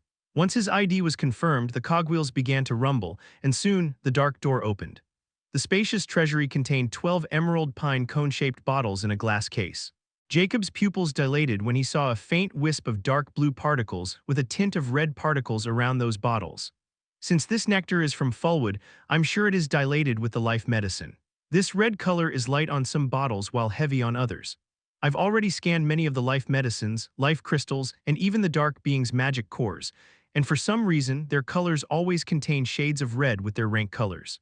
While any type of toxic matter like poisons have yellow shades mixed within their rank color particles, even the poison of zombies is the same. I started to understand how the eyes of Judge works with this judgment gaze. Now I can even see the small number of red particles around those bottles. The denser they are, the more life medicines are diluted in them. The dark blue color represents the potency of the nectar is unique rank, just like pills or potions. Nothing can fool me now, huh? Jacob's lips curled up like a venomous snake before he swept those bottles into his pendant. Although they were diluted, it didn't matter for Jacob since he was planning to test whether the nectar now had a strengthening effect on his soul or if it could at least help him recover his soul force. He was not very optimistic about the former, while he had some hope for the latter since he knew that the soul medicines above the unique rank would probably work on him now. Pulling, I'm about to leave the Dark City, and I don't want anyone to get the wind of it for 3 days. Do this, and I'll order Dark Rose to transfer 1 million ZC into your account. Are you capable of doing this, Pulling? Jacob looked deeply at startled Pulling, who didn't dare meet Jacob's gaze, which gave him chills. Still, Pulling's heart raced since 1 million ZC was akin to his year's salary, and this task was extremely easy for the head butler of an estate. I'll follow my lord's order, Pulling quickly bowed his head. Good, you don't need to announce this until you don't have to, and when the Marquis people come to inquire about my departure, tell them I was gone and you only found out about my absence from Dark Rose. Jacob instructed before he vanished like a ghost. Pulling took a deep breath before pulling a wary smile. What an eccentric guy, he even dares to offend the Marquis while also taking his gift. Knowing the Marquis, he'll blow his top if he has some ulterior motives. But it has nothing to do with servants like us. Under the shade of night, Jacob used his stealth to silently visit a few places in the dark city before leaving without wearing any equipment that could be tracked, not even his star watch. He feels that the star hackers were still monitoring his movement, so if he had exited in broad daylight, they would have followed him, and Fullwood might have tried to obstruct him. Although he was confident in handing those guys over, he didn't want to be chased around by their higher-ups. After all, he was going to retrieve the legendary key now, which meant he needed to leave the unique plane's protection. With his new weapon, he was 90% sure that he could protect himself even from Quay's a legendary rank expert, but this will also reveal his true power and trump card. So he didn't want to showcase his abilities and trump card unless he absolutely had to. And he wasn't going to be delusional enough to believe that those people would give up so easily if they really confirmed he had the legendary key. After all, the allure of the legendary rank was simply impossible to resist. Even the wyvern, like Flame Calamity, was instantly agitated when he heard about the Path of Legend. So Jacob didn't want to find out if he could fight against all the old monsters of the unique plains together. That's why 3 days were enough for him to leave the unique plains and then vanish into the boundless star ocean. He wasn't planning on returning here since he would start with the immortal chapter right away the moment he got the legendary key. As for Sophie and Zoe, he had already thought of abandoning them since he knew the next part of his journey was too much for them. If he had the power, he might lend Zoe a hand before entering the Path of Legend. After reaching a remote place, Jacob took out the flying ship of the Zodiac Knight Federation. He loaded the marked map of the legendary key's location and then took flight. With its advanced unique rank stealth, the ship vanished into the dark sky and headed northeast at full speed. Jacob looked at the fading dark city's majestic walls from the ship's deck and sneered, "Consider yourself lucky for now, Fullwood, because I've already awakened the soul force. But I'm far from done with the spirit tree race. If the nectar affected my soul recovery, I might be compelled to come back and take it all, even if it ended up extinct." Chapter 637, Two Choices. The radiation surrounding the dead faction territory had completely vanished, and the territory had returned to a peaceful state. However, almost half of the dead islands had vanished into the depths of the ocean as they had never existed, and the scars from the blast that day were still visible on many dead islands that were fortunate enough to escape the blast radius. But there wasn't any dark being present on those dead islands because, at this moment, the central dead continent was teeming with armies of dark beings as they appeared like ants. In the middle of the continent, the 10 dead kings were kneeling on the foot of the dead Emperor's Shrine Mountain, which was glowing in a crimson hue. And they weren't the only ones, as all the dark beings present in the continent were kneeling in reverence as if they were waiting for their god to descend. Suddenly, on the top of the dead Emperor's Shrine Mountain, a gigantic black phantom of a devilish skeleton with 2 crimson devil horns metallized. Its eyes were burning with ghostly flames as it gazed upon the dark beings, making everyone tremble. It was none other than Necro, who had successfully entered the quasi-legend rank after absorbing all the radiation with the help of the dead Emperor's Shrine Mountain. The quasi-legend rank was the limit of the lesser planes power levels, and to enter a higher realm, one needs to find their way into the middle planes. That's why Necro is currently invincible in the lesser planes, and only someone with equal power can confront him. Necro's eerie voice rang throughout the continent at this moment. "Children of dead God, our generous God had bestowed its holy boon to me amides the disaster.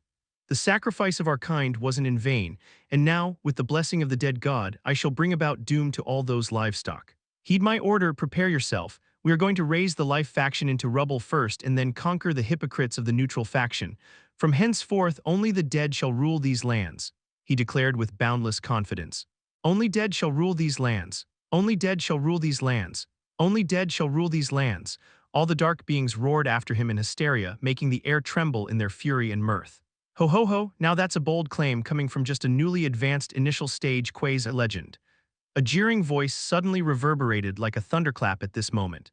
Even Necro's devilish phantom was shocked. Who dares to trespass in the presence of this emperor? Sigh, this guy really didn't have any brain. No wonders there hadn't been any quasi-legend in the ranks of dark beings for so many years now.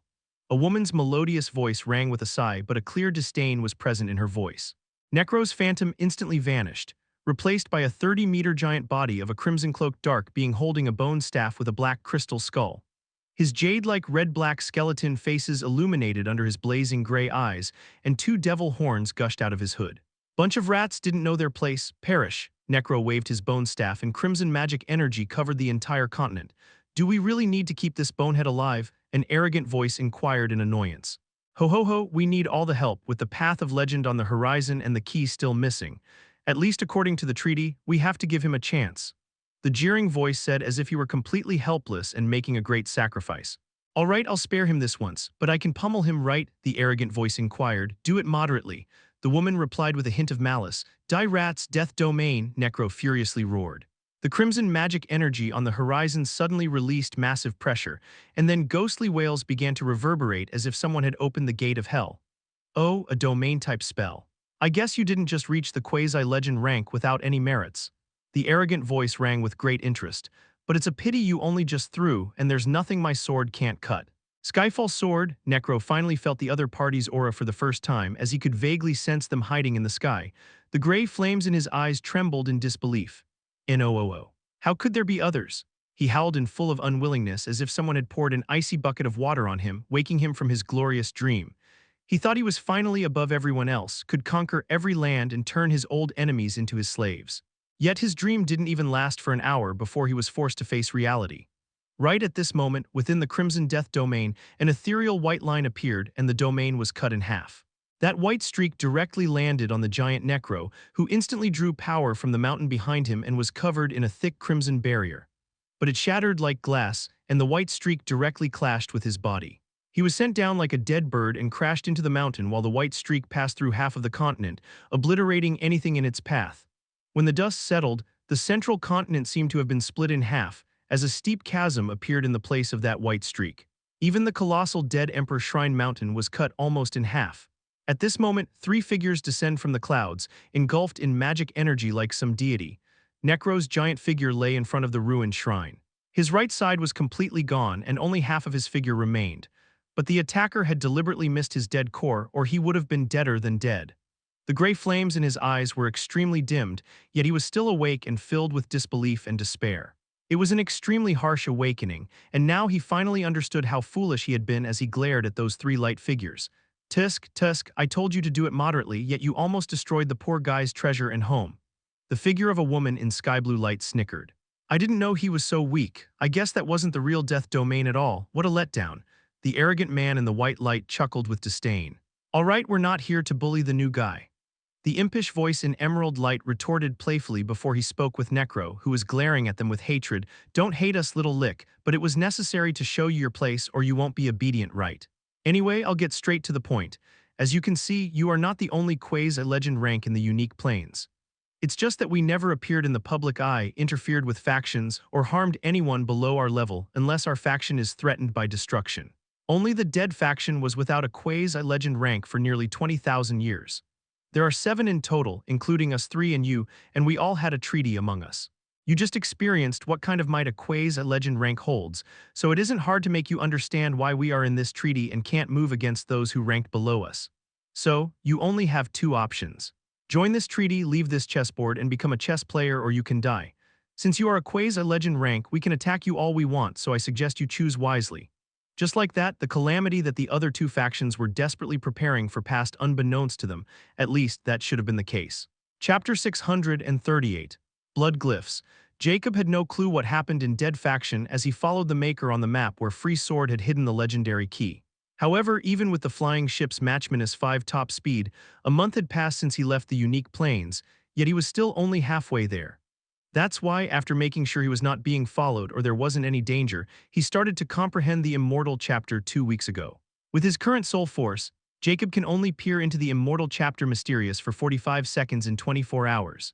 Since he needed 8 hours to recover his soul force and Immortica summoning time was 24 hours before the 24-hour cooldown period, Jacob also discovered that the Spirit Tree Nectar really affected his soul force recovery.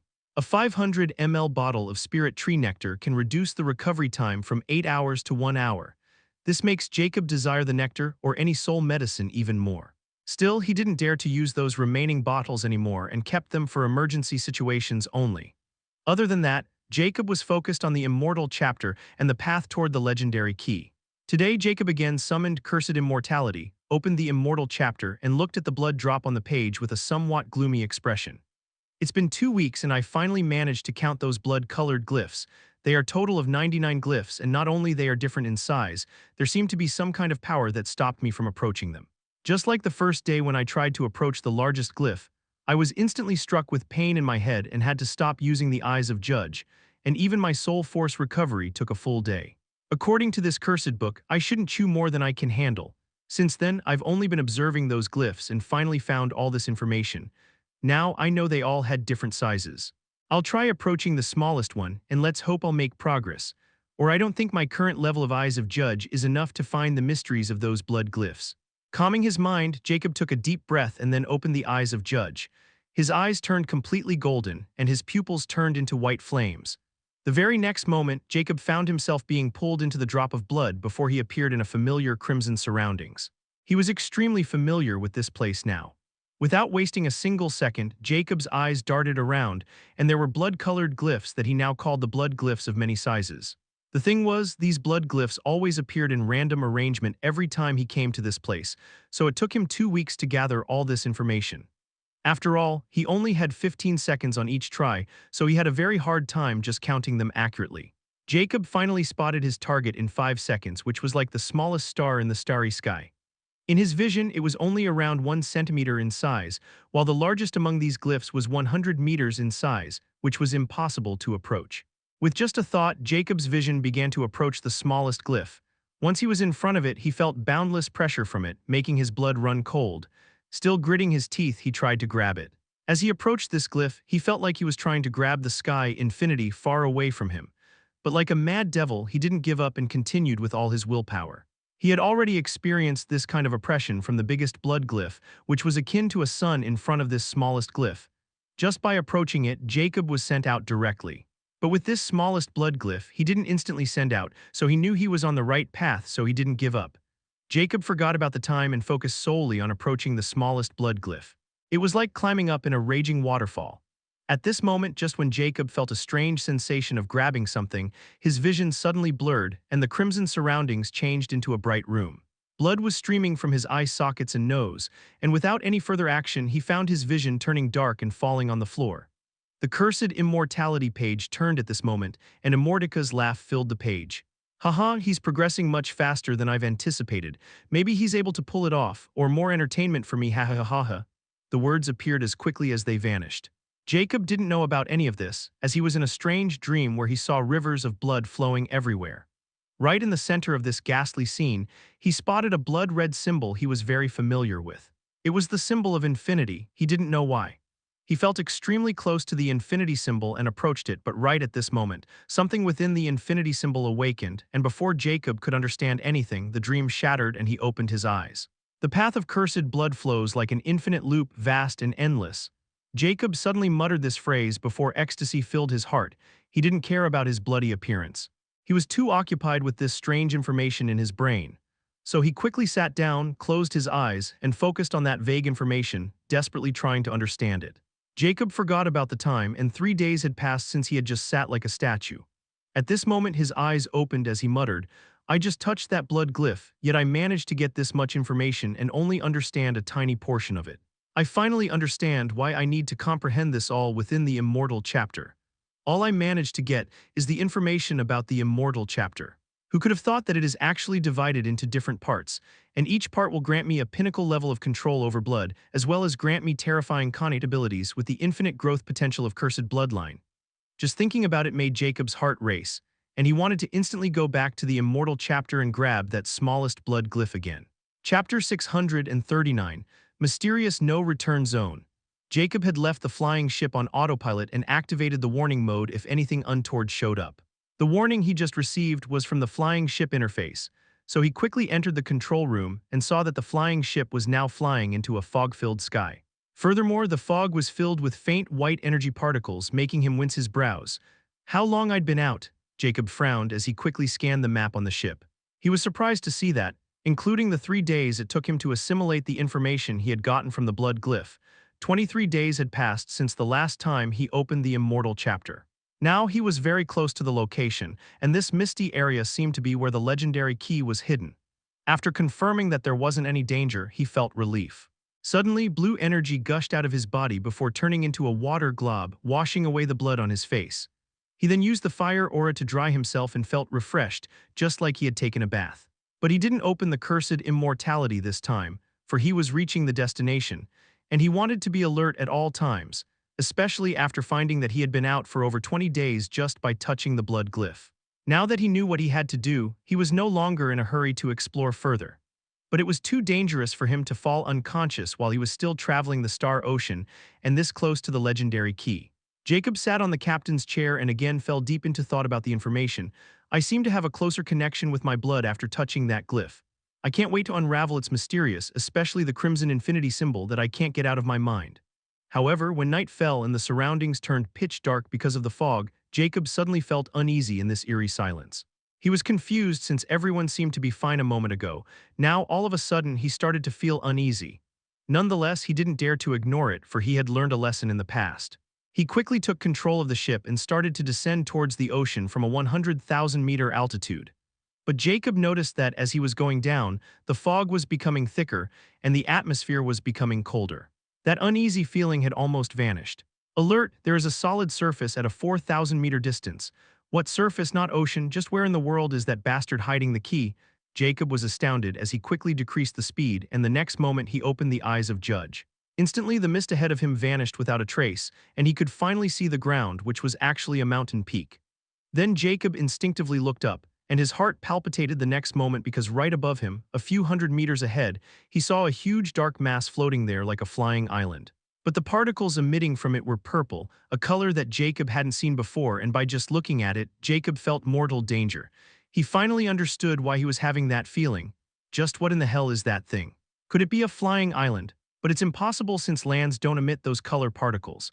Don't tell me that is a living colossal creature and the mist seemed to be coming from it.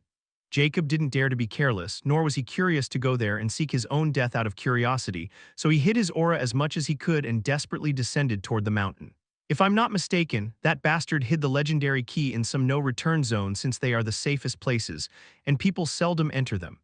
To my knowledge, there are only 4 famous no-return zones that no one dares to go deeper into, or they will never return. But which one is that? Jacob wondered grimly. The ship finally landed on top of a snow peak around 50,000 meters above ground. The winds were freezing, but Jacob didn't care about the cold as he quickly exited the ship, landed on the frozen, snowy surface of the mountaintop, and quickly stowed away the ship. He was keeping an eye on that humongous thing in the sky while wishing he wouldn't get noticed, and he finally felt huge relief when he safely landed. Now he felt more at ease since he was far from the danger in the sky, but the surroundings were still filled with thick, cold fog. But he wasn't completely blind and could clearly see around 100 meters with his eyes. Furthermore, the white particles in the fog were now even denser, and he finally understood what they were. This is most likely the icy magic energy that has materialized in the air. Just how dense is it? I guess I have no choice but to head towards the location on foot since it's not too far and probably hidden somewhere in this place. Jacob had no choice but to activate his Star Watch again. The moment he did, he found many messages and ignored them all. He quickly activated the marked map and with a flying disc, descended the icy mountain and headed east.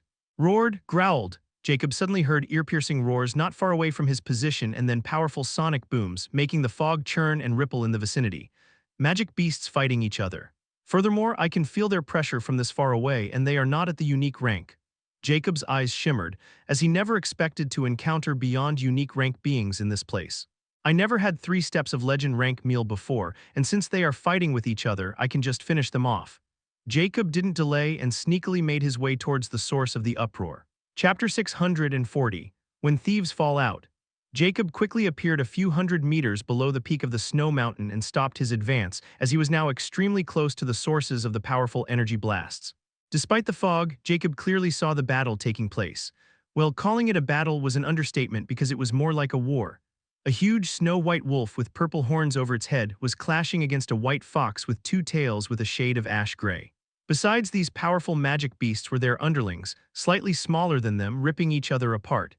It was a full-blown bloody war between the 2 mighty magic beasts, and both sides were heavily injured. The wolf with the aura of beyond unique rank has a chuck missing around its neck, and the ghastly wound is frozen with a layer of ice. On the other hand, the fox had a claw mark on its forehead, and it was patched with a gray, icy layer. Both magic beasts were ice element type, and they seemed to be filled with hatred for each other. Jacob had no intention of interfering. He was observing from a safe distance, with a thievish glint in his eyes, as he watched both magic beasts launch physical and magical attacks on each other while the underlings were doing their best to mascara each other. But suddenly, Jacob's eyes caught a glimpse of something unusual not too far away from the battlefield. There seemed to be an entrance to a cave, and he could see dense purple particles emitting from the entrance. That's the same color I saw around that thing in the sky. Jacob's mind raced as he couldn't help but reassert the situation. After observing for a while, he found that those magic beasts were avoiding that cave, and from time to time they would glance at it, especially the white fox, whose eyes were filled with greed and mad desire. This confirmed his conjecture that those two were not fighting out of grudge, but because of that cave which piqued his interest. Still, he wasn't in a hurry to investigate and watch the battle unfold, as now those two overlords were filled with injuries and bloody wounds. Auwo, the white wolf, let loose a bloodthirsty howl, and a huge amount of white ice mana began to gather in front of his maw. Roar! The fox's eyes were filled with killing intent as it suddenly arced its two tails in the direction of the wolf, and ice mana began to gather on the tail's tips. The next moment, almost simultaneously, both of them shot white beams at each other. Those powerful magic spells clashed, and powerful ripples spread through the battlefield. They didn't seem to care about those underlings, as those who were gravely wounded directly blasted apart before turning ice statues. And even Jacob, who was a few hundred meters away, took a step back and felt freezing energy drilling into his body. They are definitely in 3 steps of legend ranks. Strangely, the particles emitting from them are still dark blue or a slightly darker shade. Maybe they are beyond unique rank. Jacob mused as he circulated the fire mana within his body to get rid of the cold. The fox seemed to have the upper hand in this power clash, as after wrestling with the wolf's ice beam for a second, the fox's ice beam started to push the wolf's spell back. The wolf's eyes were filled with unwillingness and fear, as it had lost too much blood and mana. At this moment, the wolf couldn't take it anymore, and its spell broke before it caught a huge amount of blood. Yet it wasn't its concert for the moment, for the fox's ice beam directly landed on its face. Roar! The fox roared with madness, and with bloodshot eyes it put everything in this spell, clearly wanting to finish this contender once and for all. The life in the white wolf's eyes finally faded as it turned into an ice statue, dying of unwillingness and hatred. The underlings all met with the same fate, and those who had any chance of survival were now turned into ice statues. The fox's aura visibly plummeted when it stopped the spell and vomited blood while panting heavily. Its body was riddled with wounds, yet the mirth in its eyes was visible as if everything it sacrificed was worth it. But right at this moment, the fox's listless eyes winded in horror as the fur on its back stood in alarm. It was at its peak state. It might have reacted sooner, but now it was almost on the verge of death. That's why when a sword pierced through its skull, it wasn't able to react in time and died without even looking at the killer. Jacob's figure appeared out of thin air. He had a cruel smile on his face and muttered, "When thieves fall out, honest men come by their own." Without wasting time, he directly stowed away the fox's corpse in his ring and then moved towards the frozen wolf and stowed it away as well. Furthermore, he wasn't planning on wasting peak unique rank frozen meat around him either, so he gathered what he could, and from those who were in pieces, he collected their magic cores. This was a huge profit, especially with those 2 beyond unique rank corpses. At this level of existence, these were all highly respected figures of the 3 factions, so Jacob was very pleased to get their meat by almost doing nothing. But Jacob knew this wasn't the only gain. As he finally headed towards the cave, he compelled these powerful magic beasts to fight each other to death. The entrance of this cave was only 6 meters in size, making Jacob frown since he couldn't fit in, and he hated his height for this exact reason. Still, this didn't stop him from crawling in like a caterpillar. Just by standing in front of this cave entrance, he felt his mind and energy cry with joy. He also didn't feel any sense of danger from inside, so he entered without hesitation.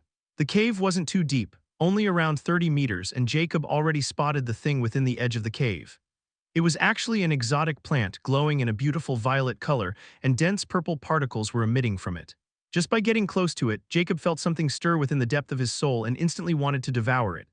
Jacob didn't touch it and used his soul force to envelop it gently, but the moment his soul force came in contact with the exotic violet plant, his mind trembled as powerful icy energy directly attacked his mind, almost making him groan in pain. However, before he could retract it, something even more astonishing happened.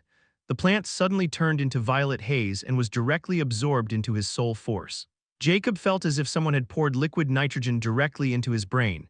His skin turned purple, and frost began to appear all over his body.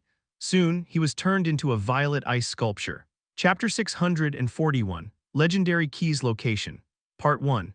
Within the cave in the snow mountain, a giant's violet ice sculpture lay without any movement, but there seemed to be a faint violet glow pulsing over this giant's head like a heartbeat. Suddenly, the violet pulse vanished, and the violet ice around his body started to tremble before cracks appeared all over it. The next moment, boom, with a blast, the ice shattered like glass and the person within was freed. Jacob's breathing was rigid, and faint blue ice breath was coming out of his mouth and nose. That was extremely dangerous, he thought with a lingering fear as he almost felt like he was going to freeze to death, and the reason for it was his own carelessness. But he never expected that by touching that exotic plant with his soul force would have such a reaction. Not only was his entire body frozen, and even his mind nearly went blank, but he quickly reacted by accelerating his blood and somehow preserving thought in that torturous coldness. Furthermore, once he was in equilibrium with that iciness, he found that his soul force started to increase, and many things he didn't understand from the blood glyph became clear to him. It was an extremely strange state, and if he had another choice, he might do the same thing.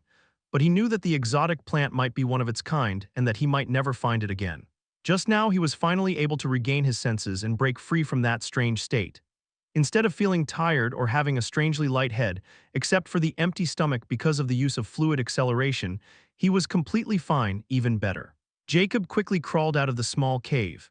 When he looked around, he was surprised to find that his vision was no longer obstructed or limited by that strange fog. In fact, he could see everything clearly. This was evident in the increase in his soul force, which is reflected in his vision. What an unexpected gain. I wonder how my soul force is now compared to that of a real fable legendary state expert. I will be able to stay longer in the immortal chapter now, and the telekinesis also seems to have become more powerful. I was only able to lift around 50 kg of weight before. I wonder what my new limit is. Nonetheless, I better recover that key first. Furthermore, I can't be careless in this place after all. With this kind of treasure, those two beyond unique rank magic beasts, and lastly that thing in the sky, this place is not to be underestimated. And I can't use my soul force to pick things that I don't understand anymore. I'd rather use my hands since the soul is a person's core, and if I accidentally pick up something poisonous, I won't have my life to regret it.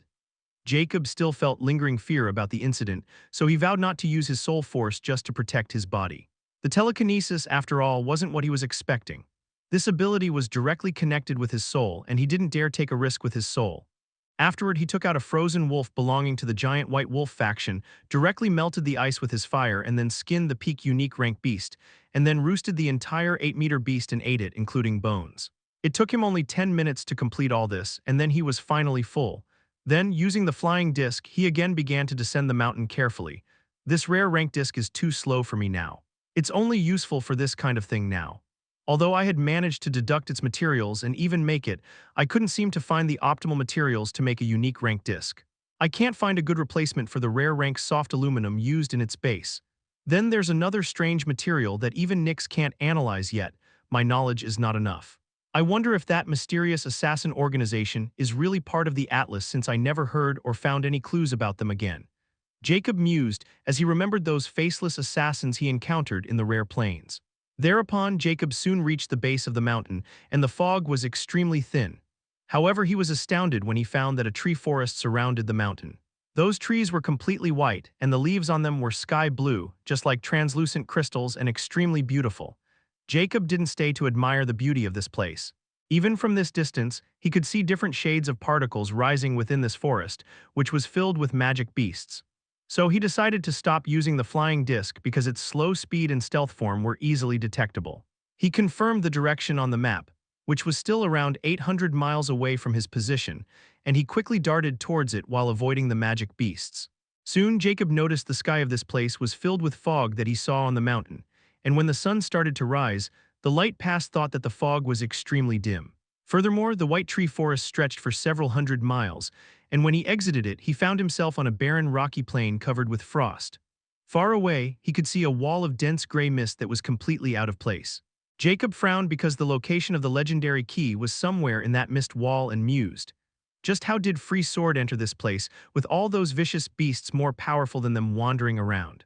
Or since I arrived with the flying ship, I ended up in the core area and the key is hidden in the outskirts. If I had used the water pathway instead, maybe I would have arrived here from the other side. This was the only explanation he could think of, so he didn't stop and continued towards the mist wall. The rocky plain seemed empty, and if someone saw them from the sky, it would look like a line between the forest and the mist wall. When he reached the mist wall, Jacob didn't find any particles in the mist, so he was less worried. The path ahead was the same as the rocky plain, so he entered without hesitation.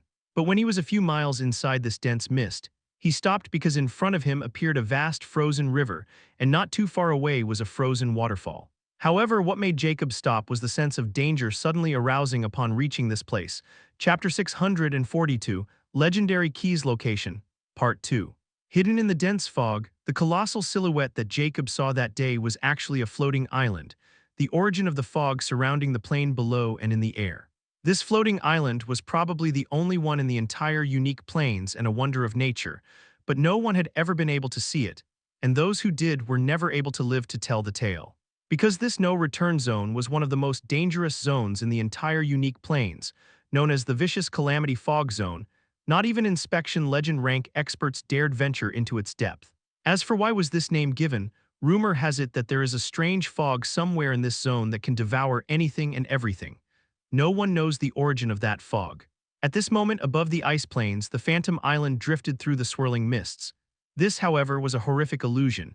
It was no ordinary landmass, it was a churning, undulating carpet of what appeared to be pristine snow. The snow was a grotesque mockery of winter's gentle touch. It writhed and pulsed with a faint, bluish luminescence, a colony of countless insects. These monstrous insects were no larger than a man's hand, but their forms were a nightmare amalgamation of locust and spider. Their bodies, segmented and obsidian black, were encased in a carapace of translucent ice. 8 spindly legs tipped with razor-sharp claws twitched incessantly. 2 pairs of iridescent wings, membranous and skeletal, hung limp at their sides, capable of unleashing a hurricane when unleashed. The most chilling feature, however, was their face. It was dominated by a single, multifaceted eye the color of a glacier, devoid of warmth or life yet filled with a cold, calculating intelligence. At the island's heart, nestled in a caldera of volcanic ice, resided the mother of these insects. Unlike its brethren, it was colossal, its form dwarfing the surrounding swarm. Its carapace was a mesmerizing swirl of blues and whites, reflecting the spectral glow of its children. Its singular eye, however, was different.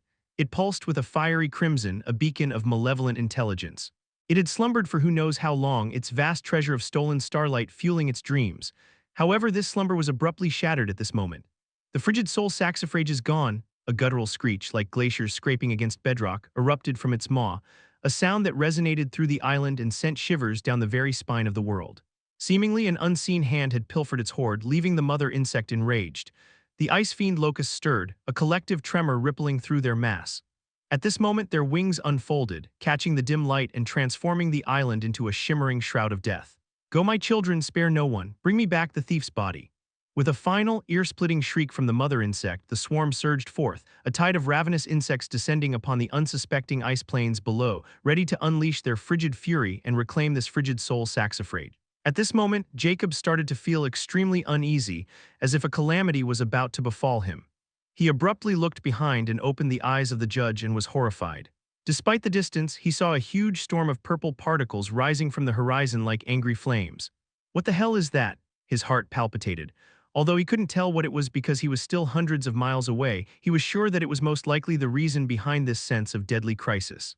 Without hesitation, he darted at full speed in the direction of the legendary key. He wanted to leave this ghastly place quickly, especially before strange phenomena caught up to him. Like a streak of lightning, Jacob's speed reached Matchminus 10 as he used his full power to bolt in the direction of the legendary key. He didn't dare to save any more energy. Jacob also noticed that within this mist, powerful magic fluctuations were hidden, and their power might not be any lesser than that of wolf and fox, if not stronger. Not only that, but within a few minutes, those calm fluctuations started to stir as if they also sensed the incoming crisis. A few powerful roars rang in the vicinity before the ground began to shake, and a stampede occurred.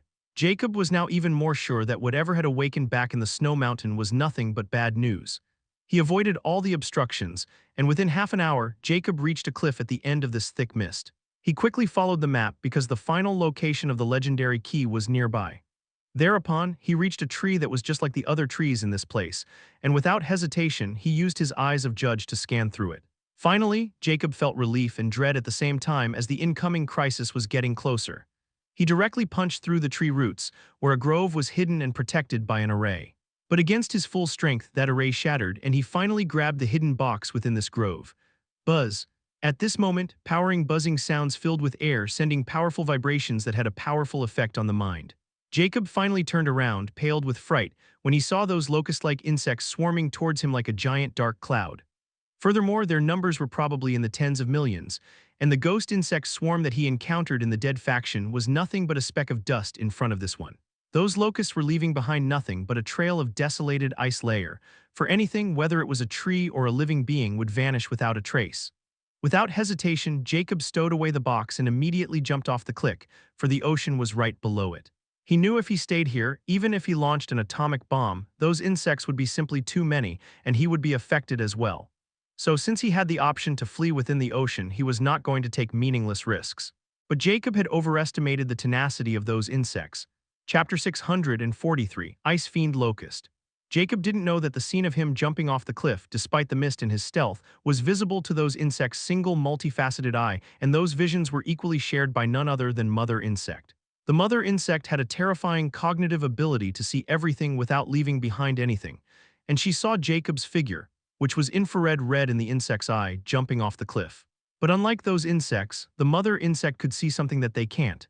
She instantly noticed a faint violet aura around Jacob's red silhouette, making her eyes shimmer with viciousness. She directly issued a command. He has the aura of frigid soul saxifrage. He's the thief. Go, my children, and bring this thief to me. Like electricity, her command instantly passed through millions of insects, and like a waterfall, they directly dived after Jacob. The moment Jacob touched the water's surface, he instantly used the water spirit escape and escaped toward the depth of the ocean. But then, very soon, he noticed power ripples from behind. When he looked behind, he was shocked because all those insects were coming right after him like gigantic maw. They can see through my stealth. Jacob's expression turned grim. But why are they coming after me so relentlessly? Did I provoke them somehow by venturing into their territory? Jacob thought that they might give up after some time, but even after he reached the 100-mile depth of the Star Ocean, those insects were still hot on his heels, just a menace. Cursed immortality! Jacob now had no choice but to call Immortica and waste this chance. He had really started to feel worried, as his water mana was going to run out in a few minutes. What the hell are those? He quickly asked agitatedly. Ha ha ha ha ha, now this is what I call entertainment, Immortica wrote in relish, completely disregarding Jacob's current situation. Do you really have time to fuck around? Jacob roared with indignation. Hey, all right. Those insects, as you might have guessed, belong to the fantastic insect race and are naturally born in purple Isocene. They are called the snow acrididae, commonly known as the ice fiend locusts, and they are not in the top 100 fantastic insects list. Here, things become interesting. You see, the ice fiend locusts didn't have the ability to reproduce, but this was only until a queen ice fiend locust was born among them. The chances of a queen ice fiend locust being born are less than 1% because the moment a queen ice fiend locust, she will be ranked 33rd on the list of top 100 fantastic insects. This is because a queen ice fiend locust is like a queen ant who has absolute control over the ant colony. In this case, the ice fiend locust colony.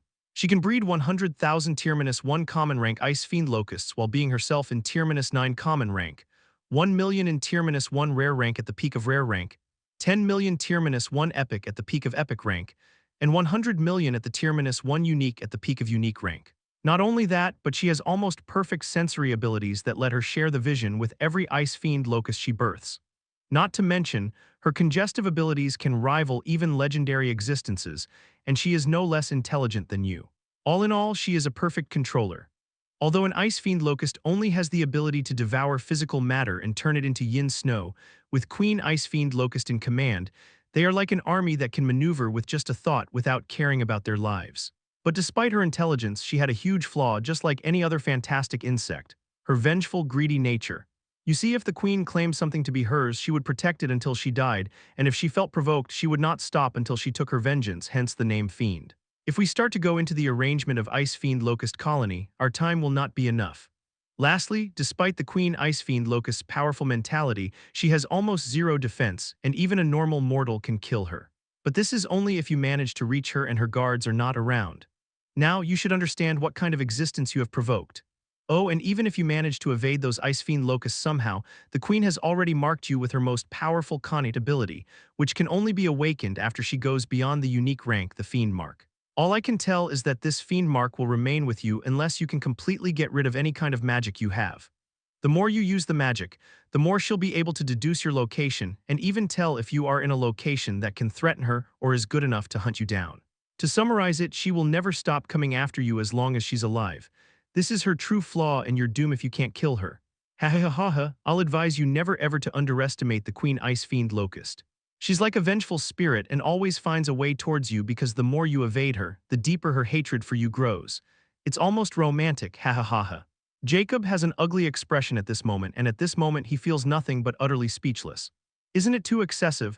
I just invaded her territory and I didn't even kill any of her damn minions, yet you're telling me she'll not stop hunting me until she or I die? Jacob asked with indignation as he felt this was simply too ridiculous. He was just here to pick up the legendary key. He never had any intention of provoking this calamity star, but somehow he ended up doing exactly that.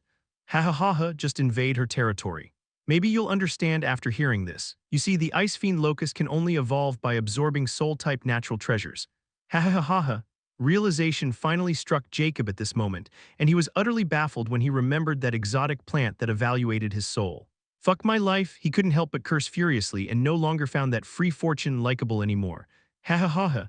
Immortality laughed with relish as if it was having the best time of its life. You literally cut off her path of legend when you unbeknownst devoured that inspection legend rank frigid soul saxifrage. Even if it were someone else, they would do anything to hack you in millions of pieces.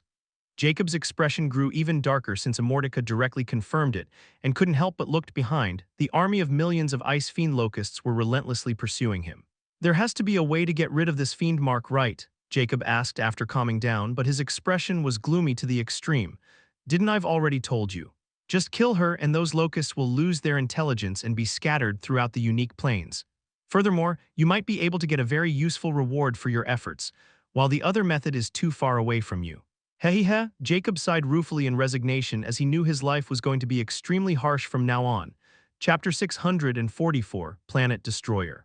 After he realized what kind of trouble he was in, Jacob stopped paying attention to the laughing, cursed book, and his eyes flashed with decisiveness.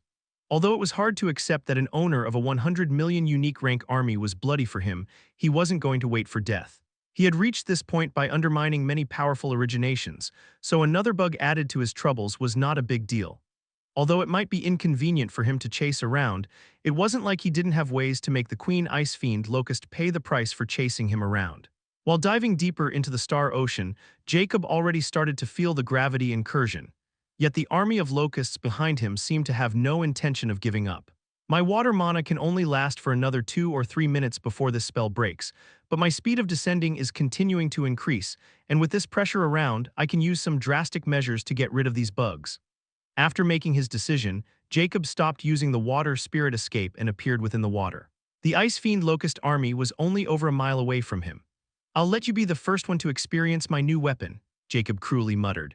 The next moment, a black knuckle armor ring filled with exquisite sapphire gemstones and pristine tiny white runes appears on his right-hand middle finger. Not only that, but the star watched on his wrist activated, and with his will, a peculiar application opened, and Jacob issued a cold command. Active the Planet Destroyer's third form. Rocket launcher. The next moment, a few sapphire gems suddenly lit up with runes, creating a peculiar pattern around the biggest gemstone engraved in the center of this knuckle armor ring. Almost instantly, a fingernail-sized, glowing violet-crimson-colored integral octanion appeared right above the gemstone in the center. The next moment, different black metallic parts started to appear and assembled around this integral octanion, taking the shape of a long barrier rocket launcher. Within 3 seconds, Jacob's empty hand was now holding a black triple-barrel rocket launcher with beautiful glowing neon lines on its slick body. Then Jacob issued another cold command, load 3 white sun atomic rockets and set the blast timer to 10 seconds. The neon lines on the rocket launcher instantly lit up. Right where the rocket launcher's scoop was located, there was a small digital screen, and a 3 number appeared on it. Jacob didn't waste a second and mounted the rocket launcher's barrels towards the swarm of Ice Fiend locusts. Killing intent flashed past Jacob's eyes before he pulled the neon trigger. With a huge sonic wave, 3 white lighting streaks shot out from the barrels and headed straight toward the swarm before quickly vanishing within them like flaming kindles in darkness. Disassemble, Jacob didn't tarry, and quickly issued a command through the Star Watch before the rocket launcher quickly disassembled, and turned back into the knuckle armor ring just as quickly as it appeared. Water spirit escape. Jacob turned around and fled into the depths of the ocean using internal fluid acceleration. With the help of Gravely, he was almost like a light streak. The Ice Fiend Locust army clearly didn't have any idea what kind of calamity was waiting for them within those 3 white light streaks, as they relentlessly followed after Jacob. 10 seconds later, within the sounds of buzzing, 3 faint beeps rang as quickly as they vanished before. Within the darkness, 3 white lights began to bloom like supernovas in dark space. Because of the water pressure, there wasn't a sound, but when a supersonic wave appeared, the swarm of the ice fiend locusts that seemed unbreakable finally crumbled as white light engulfed them in their entirety. It was like a white sun had suddenly appeared in the middle of the dark ocean as everything was illuminated in white light, and powerful shock waves stirred massive areas of the ocean. Even on the surface, huge tilde waves began to rise in huge numbers. Jacob, who managed to distance himself from the swarm, was also caught up by the first shockwave. Despite the icy cold ocean water, for a moment he felt like he was in love. But this time, he wasn't as effective as the last time when he was too close to the blast radius, and those white sun rockets weren't as powerful as that missile. Still, they had 50% of its destructive might.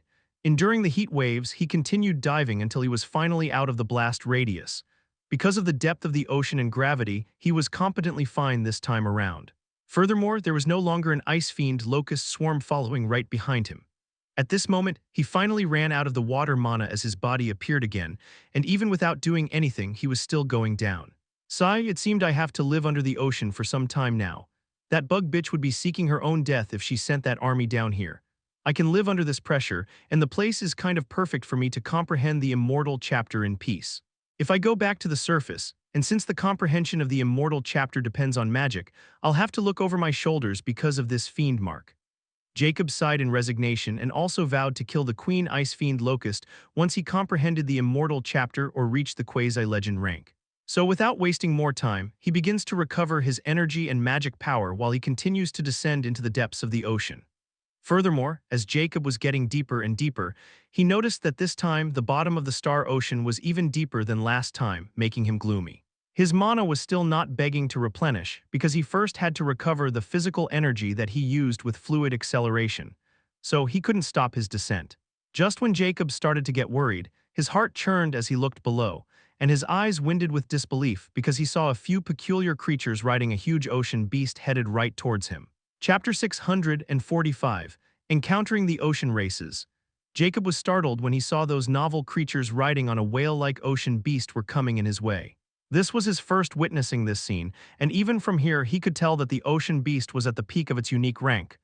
Don't tell me they are from the ocean races, he speculated. Autark had already told me about ocean races because Masha also belonged to an ocean race, but she was a runaway because she was experimenting on her own race members. Furthermore, the ocean races were very mysterious, and most of the natives of the unique plains were unaware of their existence because they rarely left the ocean and came to the surface. Jacob has no idea that he had unknowingly trespassed into the territory of ocean races while fleeing from the swarm of ice fiend locusts.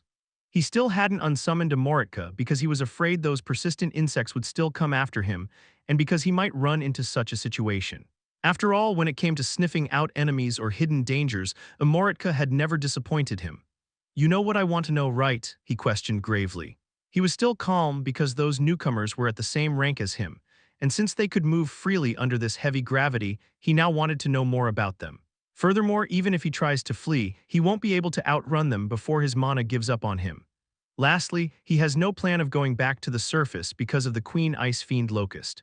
Heh, those small fries are not worth mentioning, aren't they? Immortality cackled before finally getting to the point. The three fish-face humanoids are orange sturgeons of unique Tier-9 rank, a very common ocean race with no unique, innate abilities except for their ability to use sound waves to attack the minds of their prey. But that unique Tier-9 ocean magic beast they are riding is quite rare. It is a water lightning whale that can move within water like lightning under any pressure. Jacob nodded slightly, as this information was enough. Now he was coldly looking at the water lightning whale as it approached him, while those three orange sturgeon, who had orange-scale skin and the head of a sturgeon, were already viciously opening their sharp mouths at him with killing intent. They were clearly not here with kind intentions, and Jacob wanted to know how they found him or if it was just a coincidence. But when they were about 100 meters away from him, he saw those three orange sturgeons' faces suddenly light up, and his expression darkened when he saw the magic energy gathering around their mouth.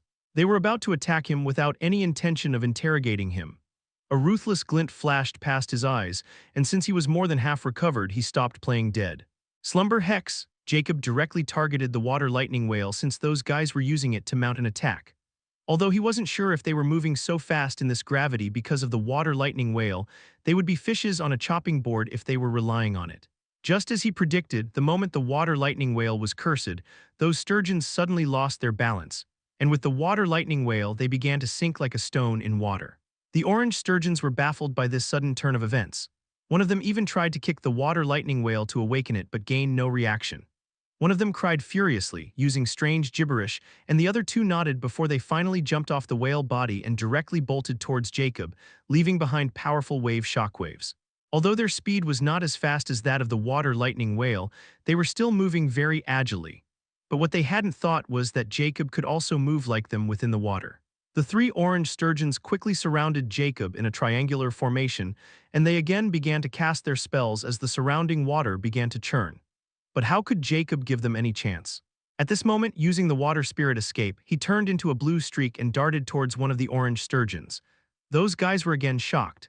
Jacob's target tried to dodge him, but Jacob's speed was almost at the same level as the water lightning whale when he used the water spirit escape. The orange sturgeon had just started flapping its fins like feet when Jacob abruptly appeared in front of him like a ghost. The next moment, a dark streak flashed past the orange sturgeon's neck. Jacob again turned into a blue streak and bolted in the other orange sturgeon's direction. The orange sturgeons were shocked, and by the time they realized what had happened, they saw their companion's head start to separate from his neck as crimson blood tainted the clear water. Jacob didn't give them any chance, and like a phantom he approached the second orange sturgeon, who was now horrified and started to flee desperately. But he was still too slow, and Jacob directly grabbed his slippery leg and cut him in half, as they were only about half his size. The last one was already running deeper into the ocean, but Jacob had no plan of killing him. He locked on him, and his eyes flashed with crimson lightning. Slumber hex.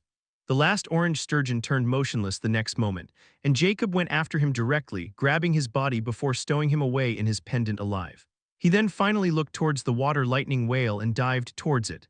The whale was around 25 meters in size, but Jacob had enough space for it as well. Now that he knew this whale could swim opposite to gravity, he had a different plan for it. He also didn't leave behind any corpses since he wasn't sure what kind of power the ocean races held. He had heard that they were very protective of their own, so he didn't want to reveal his existence or provoke some 3 steps of legend. Afterward, he fully focused on recovering while using stealth, and after around half an hour of descending, he was finally able to see the ocean floor.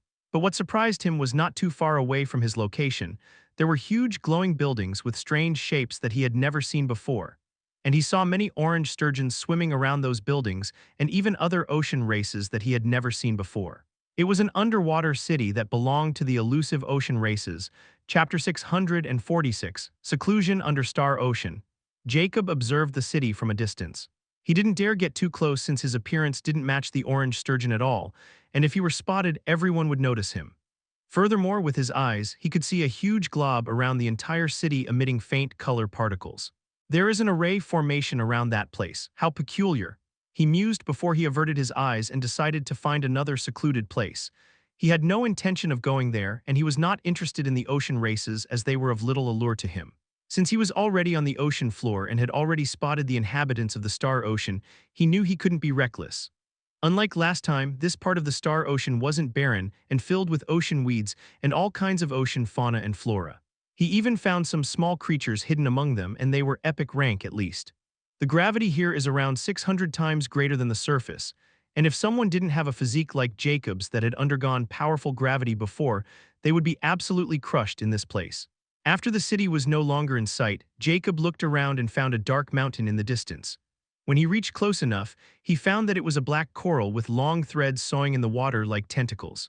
It's a good place and excellent hideout. Jacob mused before swords appeared in his hands. He directly approached the mountain-like corral and using the water mana, he started slashing its body like he was carving a sculpture. The entire mountain trembled for a moment before going dormant again. Jacob knew this corral was a unique rank creature, but under his dominant attacks, it didn't stand a chance. Soon, Jacob opened a cave in the corral. Although it was somewhat disgusting and a potent poison was leaking from its body, he was completely fine. He then used the outer part that he carved out like a door to block the entrance, and now it looked the same. No one would be able to tell that someone was living within this corral unless they tried to destroy it or had intentions like Jacob's. After opening a large space, Jacob also set an array that he had prepared beforehand since he had the intention of doing the same thing from the start. This array was an alarm array that would instantly alert him if someone entered its 50 radius range. Now I should get rid of this poison. He clapped his hands together and started to cast a spell of whammy poison gather. The black water around him suddenly churned, and the next moment a glowing black dot appeared above Jacob's hands. Thereafter, the tiny dot suddenly began to expand, and strangely the black water started to turn transparent again. Soon, an inky glob around a meter in size was in front of him, and all the poison in the water was completely purified. He then took out a glass bottle, and using the water magic, he controlled the glob as he filled the bottle and stowed it away. Now that there was no more poison in the water, he moved to the next step for what he did all this. The orange sturgeon that he captured still in slumber appeared in front of him. Although he wasn't going to move around the ocean race territory, he wanted to collect information from this guy. After all, knowing this place will have a greater advantage to him without any disadvantage. Before lifting the curse, Jacob made sure that the orange sturgeon wouldn't cause any trouble. He used his eyes to find the location where all the magic in the orange sturgeon was compressed. After locating the magic core, he placed his finger above his belly. The next moment, the finger suddenly lit up in a green sheen, and the surrounding water suddenly began to heat up, and sizzling bubbles appeared. Tisk, my fire energy consumption is triple underwater as expected. Jacob sighed as he knew the fire mana was almost useless underwater, and just to keep it activated, he required more than the usual amount of energy to sustain it, not to mention it was still weakened by half. Jacob then stopped lamenting and directly stabbed his finger right where the orange sturgeon's magic core was. He carefully cracked the magic core, and the magic energy stowed within the orange sturgeon suddenly leaked out. This was one of the ways to make someone magically crippled without killing them. If he had destroyed the magic core, the orange sturgeon would have been dead. Furthermore, Jacob also noticed that this orange sturgeon's body was far sturdier than the people on the surface, slightly worse than his own. This was most likely because of the gravity they lived under. After making sure the orange sturgeon wouldn't be able to retaliate, he bound him with special ropes he bought in the Dark City that could restrain even a giant, and only then did he release the cure. The orange sturgeon's eyes snapped open in bewilderment before horrifying pain replaced them.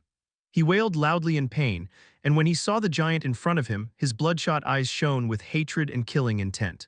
If looks could kill, Jacob would have died thousands of times under such a murderous glare. Jacob completely ignores the furious fish and tries to speak by using water magic to convert sound waves to vibrations that travel through water. He got this inspiration from these guys when he saw them communicate using the same method before. With his excitement control over mana and soul force, it wasn't hard for him to imitate the same thing. Can. Why you understand me? Jacob's voice was almost like a broken radio since he had never done this before, but he was still able to convert the vibrations into words, which was the crux of this method. The orange sturgeon was startled when he saw Jacob using the same method as them to communicate before he furiously began to make strange gibberish noises. HP koik, LHLJLLJLJKJLJOK. Jacob frowned as he knew what was going on and mused. It seemed the ocean races had their own unique language just like the dark beings, and since these guys seldom encountered the surface, only their higher-ups might know the common language. I can't get anything if I don't understand what the hell is he saying. If only Autark were awake, he could have easily gotten the language and information and then taught it to me. I should keep this guy for now, and once he awakes, it would be easier. After getting nowhere on his own, he didn't waste time and punched the furious orange sturgeon unconscious before stowing him back in the infinity pendant. Jacob's eyes then flashed with anticipation before a box appeared in his hand.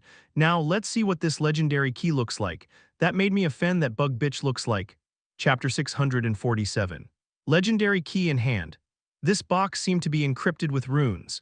This should be the runic lock that relies on magic runes, and if someone tries to open it without the runic key, the item inside will be destroyed. But I don't think the legendary key is so feeble that it could be destroyed with an advanced unique rank runic lock. Jacob mused as he observed the box with scrutiny. If it had been before, he might have been stumped and tried to break this box. But after he deepened his knowledge of the magic runes in the Dark City and created the Planet Destroyer, he was very familiar with this kind of runic lock. He also had free sword's entire treasury, so he quickly searched among his treasures and soon found what he was looking for. It was a small pentagon, which perfectly matched the pentagon grove above the box. Jacob quickly inserted this small pentagon in the grove. When it was perfectly fit, the runes on the box lit up, and with a faint click the box opened. When he opened the lid, a glowing light lit the surroundings.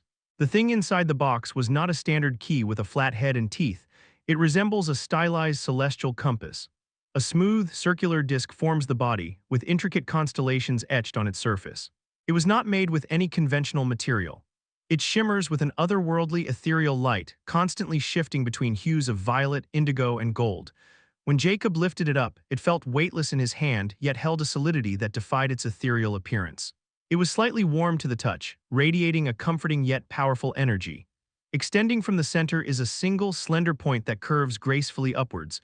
This point doesn't resemble a traditional keyhole prong, but rather seems to yearn to touch the sky.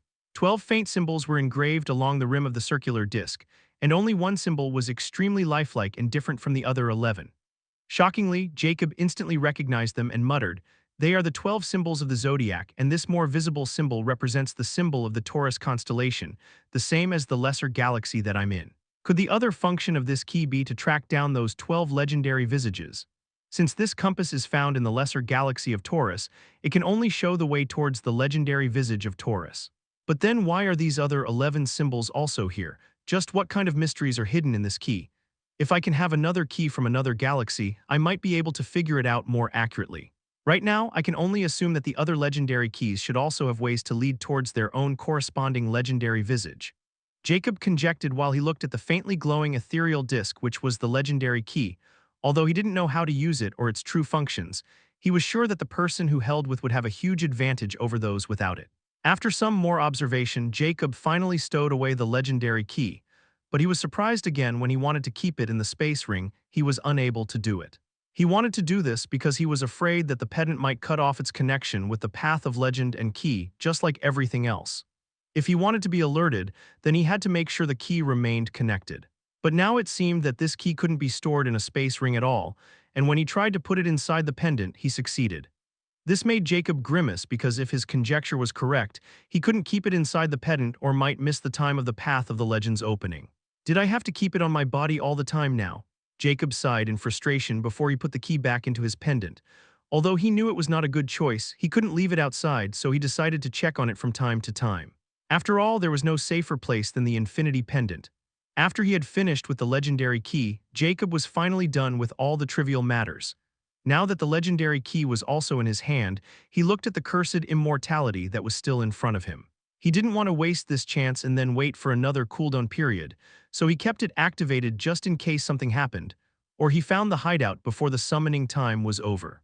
As for asking Immortality about the legendary key, he didn't even bother as he had already tried too long ago but never got anything useful. Immortality was very tight-lipped about the path of legend and never even dropped the faintest clue. After he opened the Immortal chapter, he didn't use the eyes of Judge directly, but tried to use the passive ability Judgment Gaze to see if he could enter it on his own. After all, his soul was also elevated, so he wanted to try using his own capabilities. After a few minutes, Jacob found that there was indeed something different this time around as he sensed a strange force within the drop of blood on the Immortal chapter, but he failed to enter. At least it was far easier with the eyes of Judge, but this was still a little progress, so he wasn't discouraged. He activated the eyes of Judge and appeared in the crimson world of blood glyphs. Jacob didn't waste his time on those large glyphs and found the smallest one again since he wanted to fully comprehend it before he moved on to the others. Furthermore, after his last success, he was now sure that he had to start with the smallest one, and only after he comprehended it could he move on to the others. This time, as Jacob approached the smallest blood glyph, he was surprised and elated when he found that the repulsive force was no longer as powerful as before, but he struggled nonetheless. However, this time he reached the blood glyph without losing consciousness, but when he touched it, his mind went blank again. Strangely, Jacob was still fully focused. The next moment, he felt as if a sea of knowledge had appeared in front of him, and not only that, but strange images began to play in his head. The amount was simply too much, and he felt like his brain was too small to absorb them all at once. However, for some reason, as his mind wandered in the sea of knowledge and those images, he was able to observe them slightly. Just like that, Jacob's journey to become the cursed blood progenitor started. Chapter 648, Blood Manipulation Levels. The first day of Jacob's seclusion passed, but this time he didn't know how long he had been within the Immortal chapter. His entire focus was on the myriad images and information that were exposed to him. Even after an unknown time passed, Jacob remained in a daze as he tried to comprehend those images. After spending an unknown amount of time, Jacob was finally able to comprehend one of those images. In that image, he found a silhouette entirely made of blood, and it seemed to be manipulating a drop of blood. As time passed, Jacob was able to comprehend another image in which the same silhouette seemed to be separating the blood drop on a cellular level. Furthermore, as he started to understand the images and was able to see them, that huge amount of information also began to assimilate into his brain. Every time he snapped out of his comprehensive state, he would first check on the legendary key, then open cursed Immortality's immortal chapter and again start to comprehend the smallest rune. This was Jacob's first time doing nothing but learning and comprehending something. It was almost like he had returned to his past life and started doing research on the weapons without any care about time. So it wasn't boring for Jacob at all. Like this, a year passed by, and Jacob didn't do anything but follow the same routine again and again while the ocean remained peaceful. Jacob didn't know that a year had passed, and he was starting to understand the smallest blood glyph of cursed blood progenitor. His hard work and devotion didn't go to waste either. After his year of devotion, Jacob found that the immortal chapter holds mysterious concepts of blood, and if they had their own categories, he would divide them into 3 levels. The first, cellular level. The concept of this level was related to blood cell creation, mutation, and function.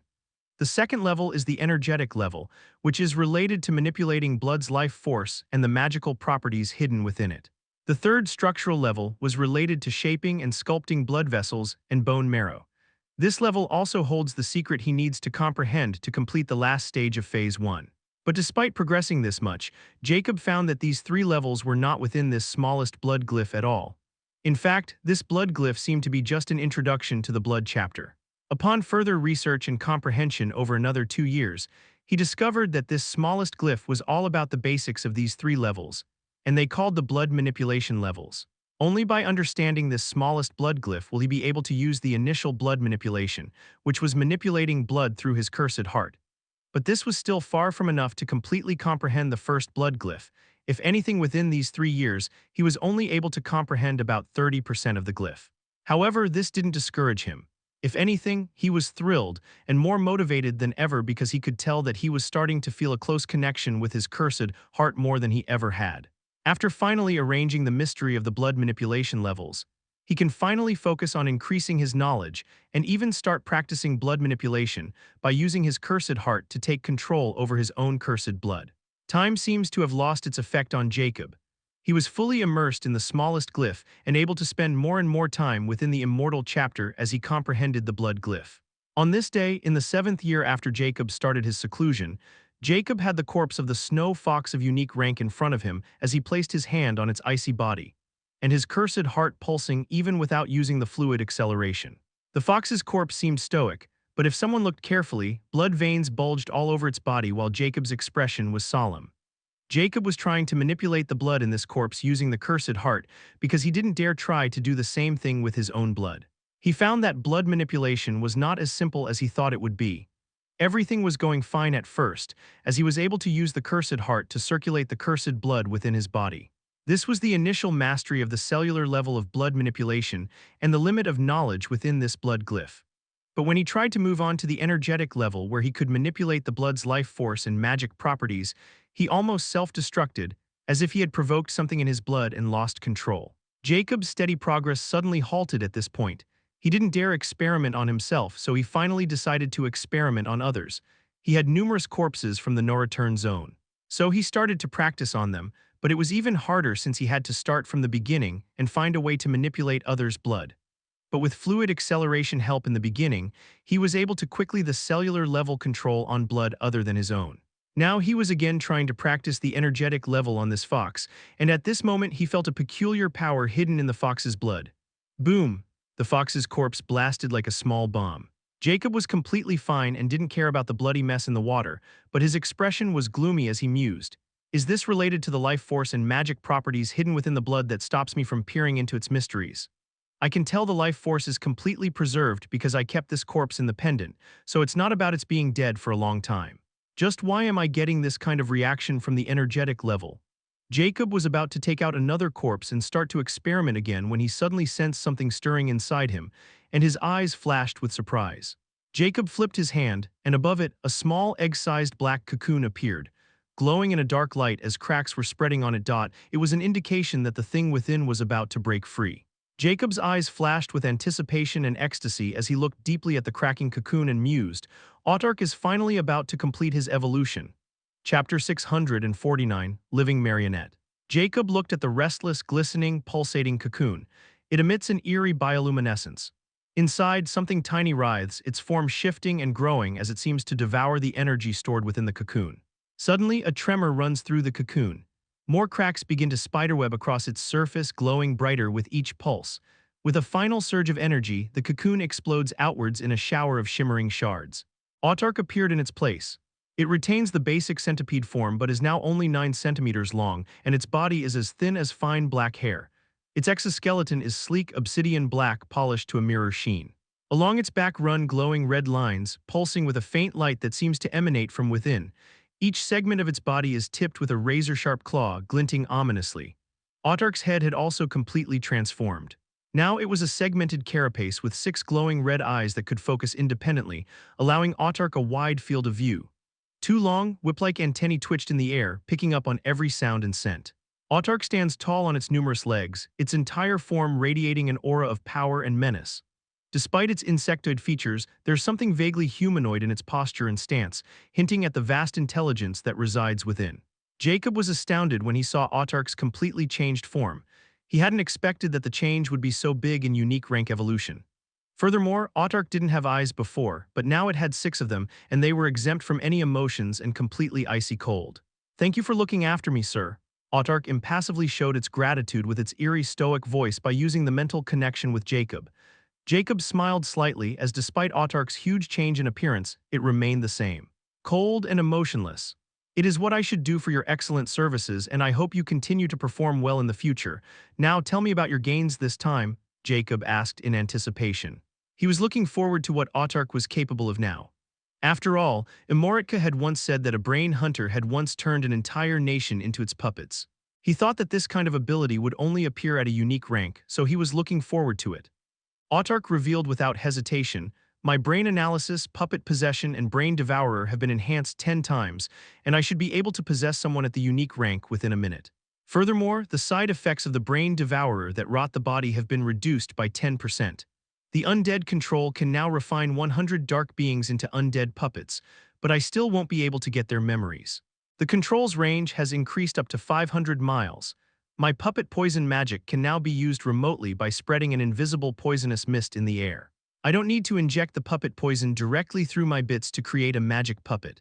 The magic puppets can't leave a 500-mile radius perimeter, or they will become free from my puppet poison magic in 12 hours, or if they become a full rank more powerful than me.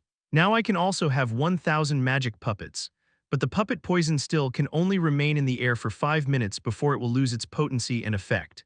Lastly, I have also awakened a new ability called the Living Marionette that complements my puppet poison magic and grants me an aspect of enhanced puppet mastery.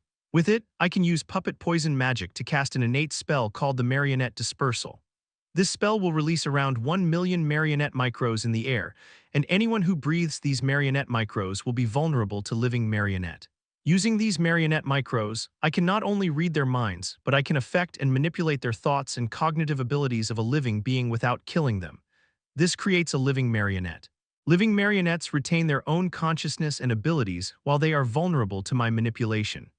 But there is a drawback that the living marionettes may resist control, especially if the intentions are harmful. The chances of altering their thoughts and manipulating them into doing what I want can also be greatly reduced if they have strong wills. The mind reading has the same drawbacks. Lastly, a living marionette can completely escape my control once they leave a 500-mile radius area from me. In this case, the marionette micro in them will be destroyed. But they will not be able to find anything wrong with them. Living marionette is also useless on the dark beings for now. Autark was done explaining at this moment. Jacob's eyes shimmered with astonishment. This living marionette didn't appear as powerful as Autark's other abilities, but in truth, they are far more terrifying than all the abilities he has. If he can manipulate the thoughts of millions and influence their actions, the effect would be terrifying. It's like dancing in someone else's palms without even knowing anything. No wonder the fantastic insects all have ridiculous retrains. But I can use these abilities to my advantage. Jacob's lips curled up in a dark smile as he waved his hand. The orange sturgeon he was keeping in his pendant appeared again. He was still the same despite the 7 years that had passed. Time seemed to have stopped for him. "Here is your first task after your advancement. I want you to possess him and then teach me the ocean races language and give me all the information about the ocean races. Then you have to infuriate their city not too far away from this place and take over it. I'm in the middle of an extremely important experiment so that I might need some living subjects in the future. I want you to help me with it if the need arises." Even if I don't encounter the need, I want you to gather more information about them while also using them to increase your rank up to the peak of the unique rank. Our enemies are not just at the unique rank. We still do not know if you can possess someone in the 3 steps of legend rank or influence their thoughts, so this is also a test to get familiar with the full extent of your abilities.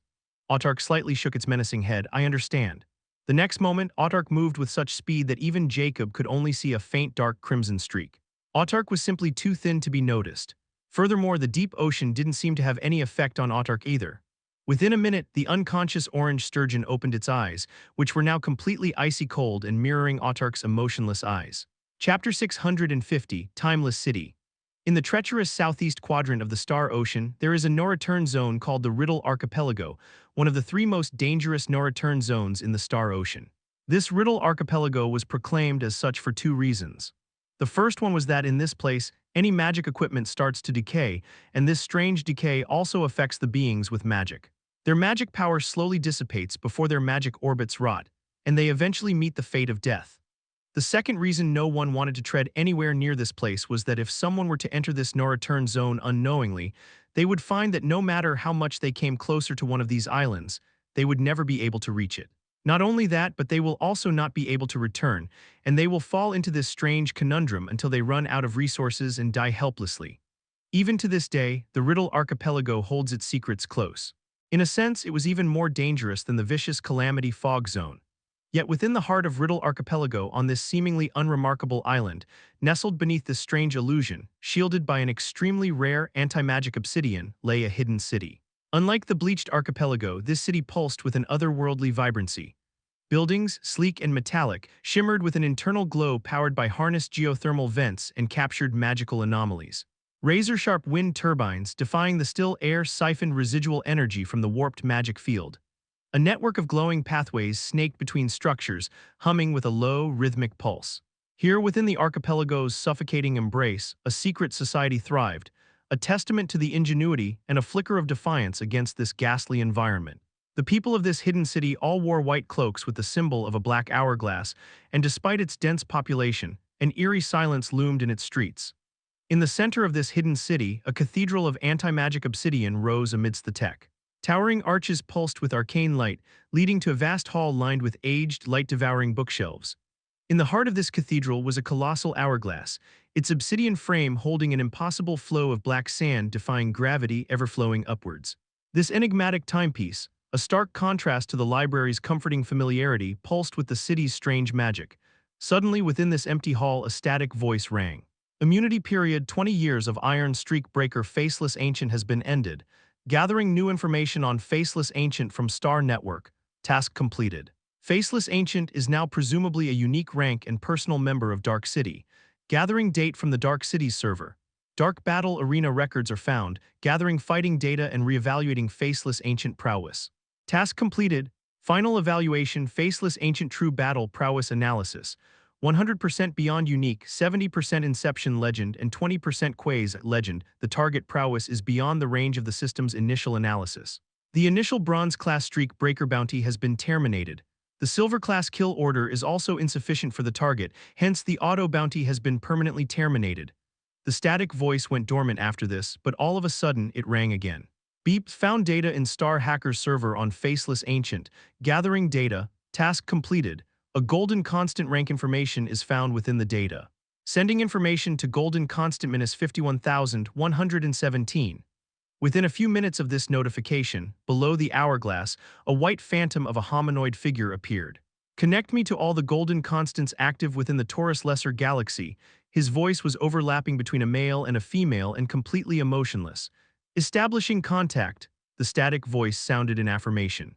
Soon, around the black hourglass, tiny golden light particles started to appear one by one like stars in the dark sky, and soon the number reached thousands.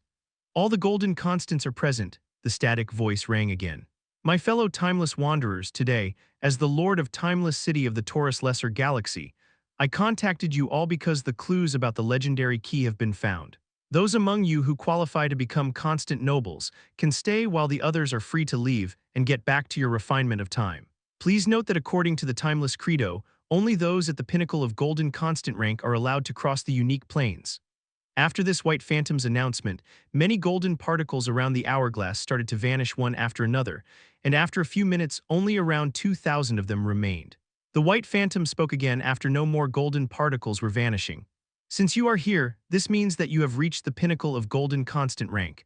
My fellow timeless wanderers, I must congratulate you on taking another step towards true immortality. Now, I'm going to send you the information we have on the legendary key, and you are free to use your accumulated timeless sand to search for the Taurus legendary key.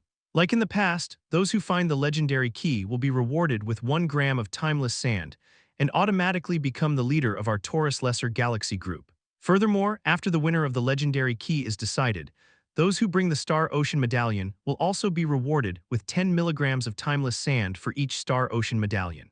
This event occurs only whenever the Path of Legend opens in all 12 galaxies, and it is a chance to increase your timeless sand for your journey beyond the golden constant rank. I will also not tell you to kill each other since it isn't prohibited, and the path of immortality is riddled with all kinds of dangers. Still, you must work together once the legendary key is found, since there are many heretics who stand in your path of immortality. Still, for those who meet their end in the pursuit of true immortality, fear not, for you can start your journey again if you hold firm to your beliefs. Death is but a dream for us timeless wanderers. Last but not least, like always, I will again emphasize our only goal. If any of you ever come across any clue about the lost scripture of immortality, you will be heavily rewarded, and the person who finds it will be the true Lord of Atlas. Chapter 651. Comprehending the First Blood Glyph. After Autarch's awakening, another 4 years passed for Jacob in solitude. At this moment, the skeleton of Orange Sturgeon was in front of Jacob, and above his hand, a glob of crimson blood was swirling. With a thought, he controlled the glob of blood, and the next moment, fine hair-like crimson threads shot out from the glob as they started to wrap and wove around the arm bone of the sturgeon. Jacob's eyes were fully focused on the woven blood threads around the bone. As time passed, those blood threads started to dig into the arm bone and take the shape of a rune. When the crimson rune was completely etched on the bone, the white arm bone suddenly turned crimson and glowed while emitting a powerful aura. But the next moment, boom, the bone suddenly blasted into pieces. But Jacob's eyes fluttered in ecstasy. Success! I finally managed to carve a rune from longevity schema on the bone without blasting it in amides.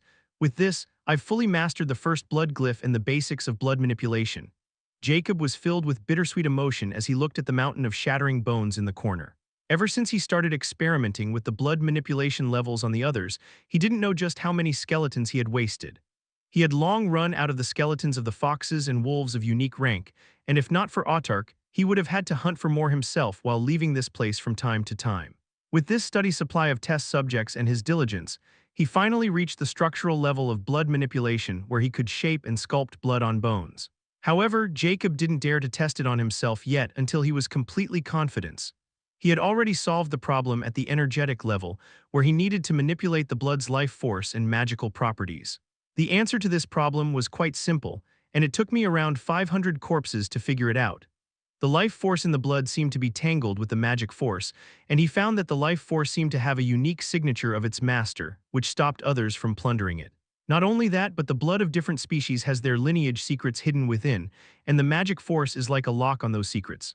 So if someone tries to probe the life force or magic force, both properties suddenly react at the same time and self-destruct, especially if the owner is dead. Jacob was a newbie to blood manipulation, and he didn't even know how to plunder life force or peer into the secrets of the bloodline yet. So when he tackled this problem by controlling his blood manipulation to stop it from triggering the magic and life force in it, he succeeded. However, this required a very keen control over the blood manipulation and over his cursed heart, so he had to comprehend the blood glyph even more diligently. The third structural level became even easier since it was related to using the blood and magic force in blood to manipulate the blood.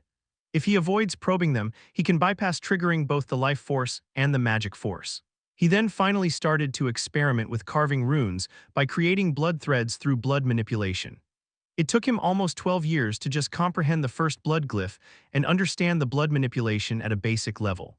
Cursed immortality, Jacob summoned Immortica at this moment. What do you think? Is my current level enough for sculpting longevity schema on myself? Jacob asked since he wanted Immortica's input on it. After all, if Immortica gives him assurance, he'll be without any worry and start the final stage. Hehe, you have made quite a progress by comprehending only the first glyph of Cursed Blood Progenitor, and all I can tell you is that sadly it's not enough. Jacob frowned slightly, but he had expected this response since even he felt this level of control was not enough.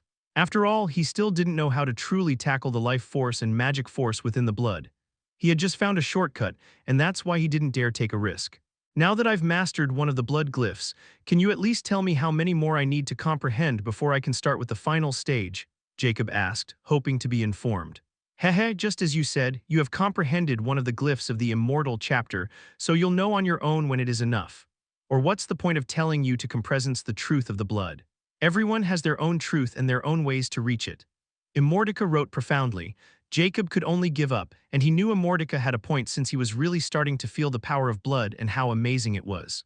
So he didn't waste any more time turning the page and opening the immortal chapter. Jacob stared at the blood drop and was about to use the eyes of Judge to enter when suddenly he found himself already in the immortal chapter. Jacob was astounded before his mind raced with ecstasy. I'm no longer using any soul force or the eyes of Judge, and I can feel a closer connection with this place now. Could it be because I have fully comprehended the first blood glyph that now I can enter the immortal chapter without the help of the eyes of Judge? If this is true, then I'll make huge progress if I stay here for 24 hours. After all, even with my enhanced soul force and comprehension of the blood glyph, I was only able to stay here for about 30 minutes before. In these past years, Jacob has always been monitoring the legendary key. He knew that he didn't have the luxury of time since the legendary path could open anytime, so he was somewhat anxious about increasing his power. But now, Jacob found himself no longer worrying about time. He could comprehend the blood glyphs much faster this way. So without wasting more time, he quickly selected his target, which was the new blood glyph, which was only slightly larger than the smallest blood glyph that he comprehended. Without hesitation, he moved towards it. As he got closer after a decade, he again felt the oppressive might of this glyph, just like when he approached the first glyph for the first time. But now that he was already used to it, and if it weren't one of those big glyphs, it couldn't stop his advance. Thereby, Jacob finally reached the glyph and touched it as his mind again pulled into its vast mysteries. Chapter 652. Mighty Whale Empire. Jacob was located in the Sturgeon region, a tiny part of the mighty whale empire of the deep ocean. Furthermore, Jacob was very close to the heart of the Sturgeon region, which was under the control of Sturgeon Baron. The regional city, Sturgeon City, was the same city that Jacob saw upon his arrival. This place was usually peaceful, but today, the Sturgeon City greeted some unexpected delegates from the imperial city of the mighty whale empire, and the Sturgeon Baron personally came out to greet them before leading them to his castle. At this moment, within an illuminated grand hall with giant clamshell windows, while red coral pillars adorned with glowing starfish reached towards the unseen ceiling, 3 figures were seated on an open shell. One of them was an imposing orange sturgeon with white runic lines under its neck. Wearing white armor, he was the lord of the Sturgeon region and this city, Sturgeon Baron Gerald. But in front of Gerald, who was 4 meters tall, were 2 towering figures of 15 meters, making him look like a dwarf. Their bodies were sleek and powerful, curving seamlessly from a broad-shouldered torso into a powerful fin tail at the waist. They seemed like a human merged with a dolphin but more robust. One of their skins was a mesmerizing blue-gray, almost metallic, with faint bioluminescent markings that flicker like underwater constellations, while the other had gray skin without any markings. Atop their heads, a single blowhole. Large, intelligent eyes adapted to the ocean depths peer out from a broad, rounded face. Their noses were small and flat, with wide nostrils positioned high. Full lips hint at complex vocalizations. Their arms were strong and muscular, with webbed fingers perfect for navigating the water. Forget human legs, a powerful, horizontally flattened fluke tail takes their place, pulsing with enough strength to propel them effortlessly through the ocean. These 2 creatures were majestic and powerful, for they belonged to one of the 3 most powerful ocean races, the mighty whale race. "How are you, Baron? It's been a long time since we saw each other." One of the envoys, Madden, spoke in a friendly tone. Gerald nodded in acknowledgement before he smiled. "Indeed, the last time I saw the Imperial Guard captain was on the 1000th birthday of White Whale Duke over 100 years ago." A strange light flashed past Madden's eyes. But before he could reply, the other envoy spoke coldly. "Sir Baron seems to be misinformed because my lord is no longer the Imperial Guard captain, but the Imperial Vice Commander of the 13th Imperial Guard Regiment." "Oh. Then please forgive my ignorance, Vice Commander. I didn't know about it." Gerald quickly corrected his mistake and politely bowed his head since he knew the status of a vice command was equal to that of a count in the Might Whale Empire. Madden laughed slightly. "Please don't. It was just a harmless misunderstanding. Let me introduce you. This hot-headed youngster beside me is the new captain of the 13th Imperial Guard Regiment and my disciple, Adrian La Balline." Gerald's eyes widened slightly and they exclaimed, "That La Balling." Madden's smile grew with a hint of smugness as he nodded, while Adrian was also content to see Gerald's reaction. Madden nodded. "Indeed, Adrian here is the youngest son of the Blue Whale Duke." The mighty Whale Empire had 4 families that shared the surname Balling. They were all Duke families, and the reason for their shared names was that these families were all the imperial bloodline of the Balling imperial clan, the ruler of the mighty Whale Empire. However, the 4 Duke Balling families have different middle names. The Blue Whale Duke families is La, the White Whale Duke families is Van, the Green Whale Duke families is Dam, and the Violet Whale Duke families is Val. Lastly, the Imperial Crimson Whale family has Kai as their middle name. Except for these 5 families, no one has a middle or last name in this empire. They all use their race names as their surnames. That's why Gerald was shocked when he found that a Duke family member was in his territory, which was a very, very rare occasion. "You should have informed me sooner. I could have held a grand welcoming ceremony for you both," Gerald smiled wryly. Madden brushed it off her and waved his hand. "Please don't feel bad. We are not here to indulge ourselves. Is something wrong? Please let me know if there's anything I can do to help you. I'll try my best. My entire manpower is at your disposal," Gerald said without hesitation. Madden's expression turned solemn. "I can rest easy now with Sir Gerald's assurance. The thing is, we are here to investigate a very important matter on the Imperial Order. Although I can't tell you the details, I want you to refrain your citizens from going to the southern part of Sturgeon region until we are done investigating this secret matter." Gerald was bewildered upon hearing this strange request, but he knew better than to probe into the imperial matter, so he nodded in agreement. "You have my full support. Please be at ease. From this day on, you won't see any sturgeon in the south part of the Sturgeon region. If some ignorant fellows didn't know better, I'll deal with them according to the law." Madden nodded in satisfaction. "I can rest easy with your words. Now, if you excuse us, we would like to start right away. This matter is of the utmost importance.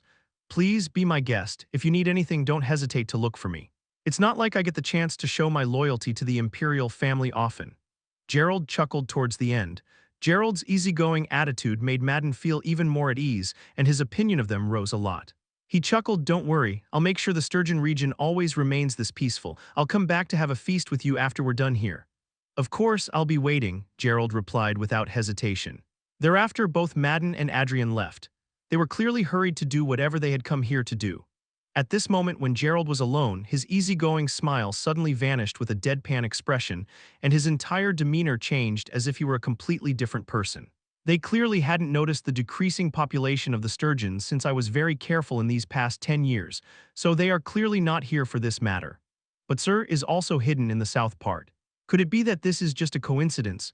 I have already infected them with marionette micros, so I'll find out soon enough, but I still must alert Sir about them." Gerald, who was actually Autarch in disguise, quickly headed towards the secret room to contact Jacob. Chapter 653. Preparation done. After Adrian and Madden left the barren castle, they moved towards the south of the Sturgeon region, traveling on a huge black whale with thunder-like markings. Its speed was even faster than that of the water lightning whale. "Master, I don't understand why we have to alert Baron Gerald about his secretive matter," Adrian asked at this moment, hinting at confusion. Madden smiled as he looked at Adrian before replying, "You still have much to learn, my dear disciple. Although we showed ourselves to the Baron, it was necessary to check something." "What do you mean?" Adrian was even more confused. Madden replied sternly, "Before coming here, I investigated the Sturgeon region, and you know what I found. There seem to be many reports of people missing in this region in the past decade. Not only that, but an entire city at the edge of the Sturgeon region turned into ruin. But the strangest part is we never received any report about it from the Baron Castle. This was all reported by someone from the other city under the Baron's rule, and even they wouldn't have noticed it if they didn't have some relative in that ruined city."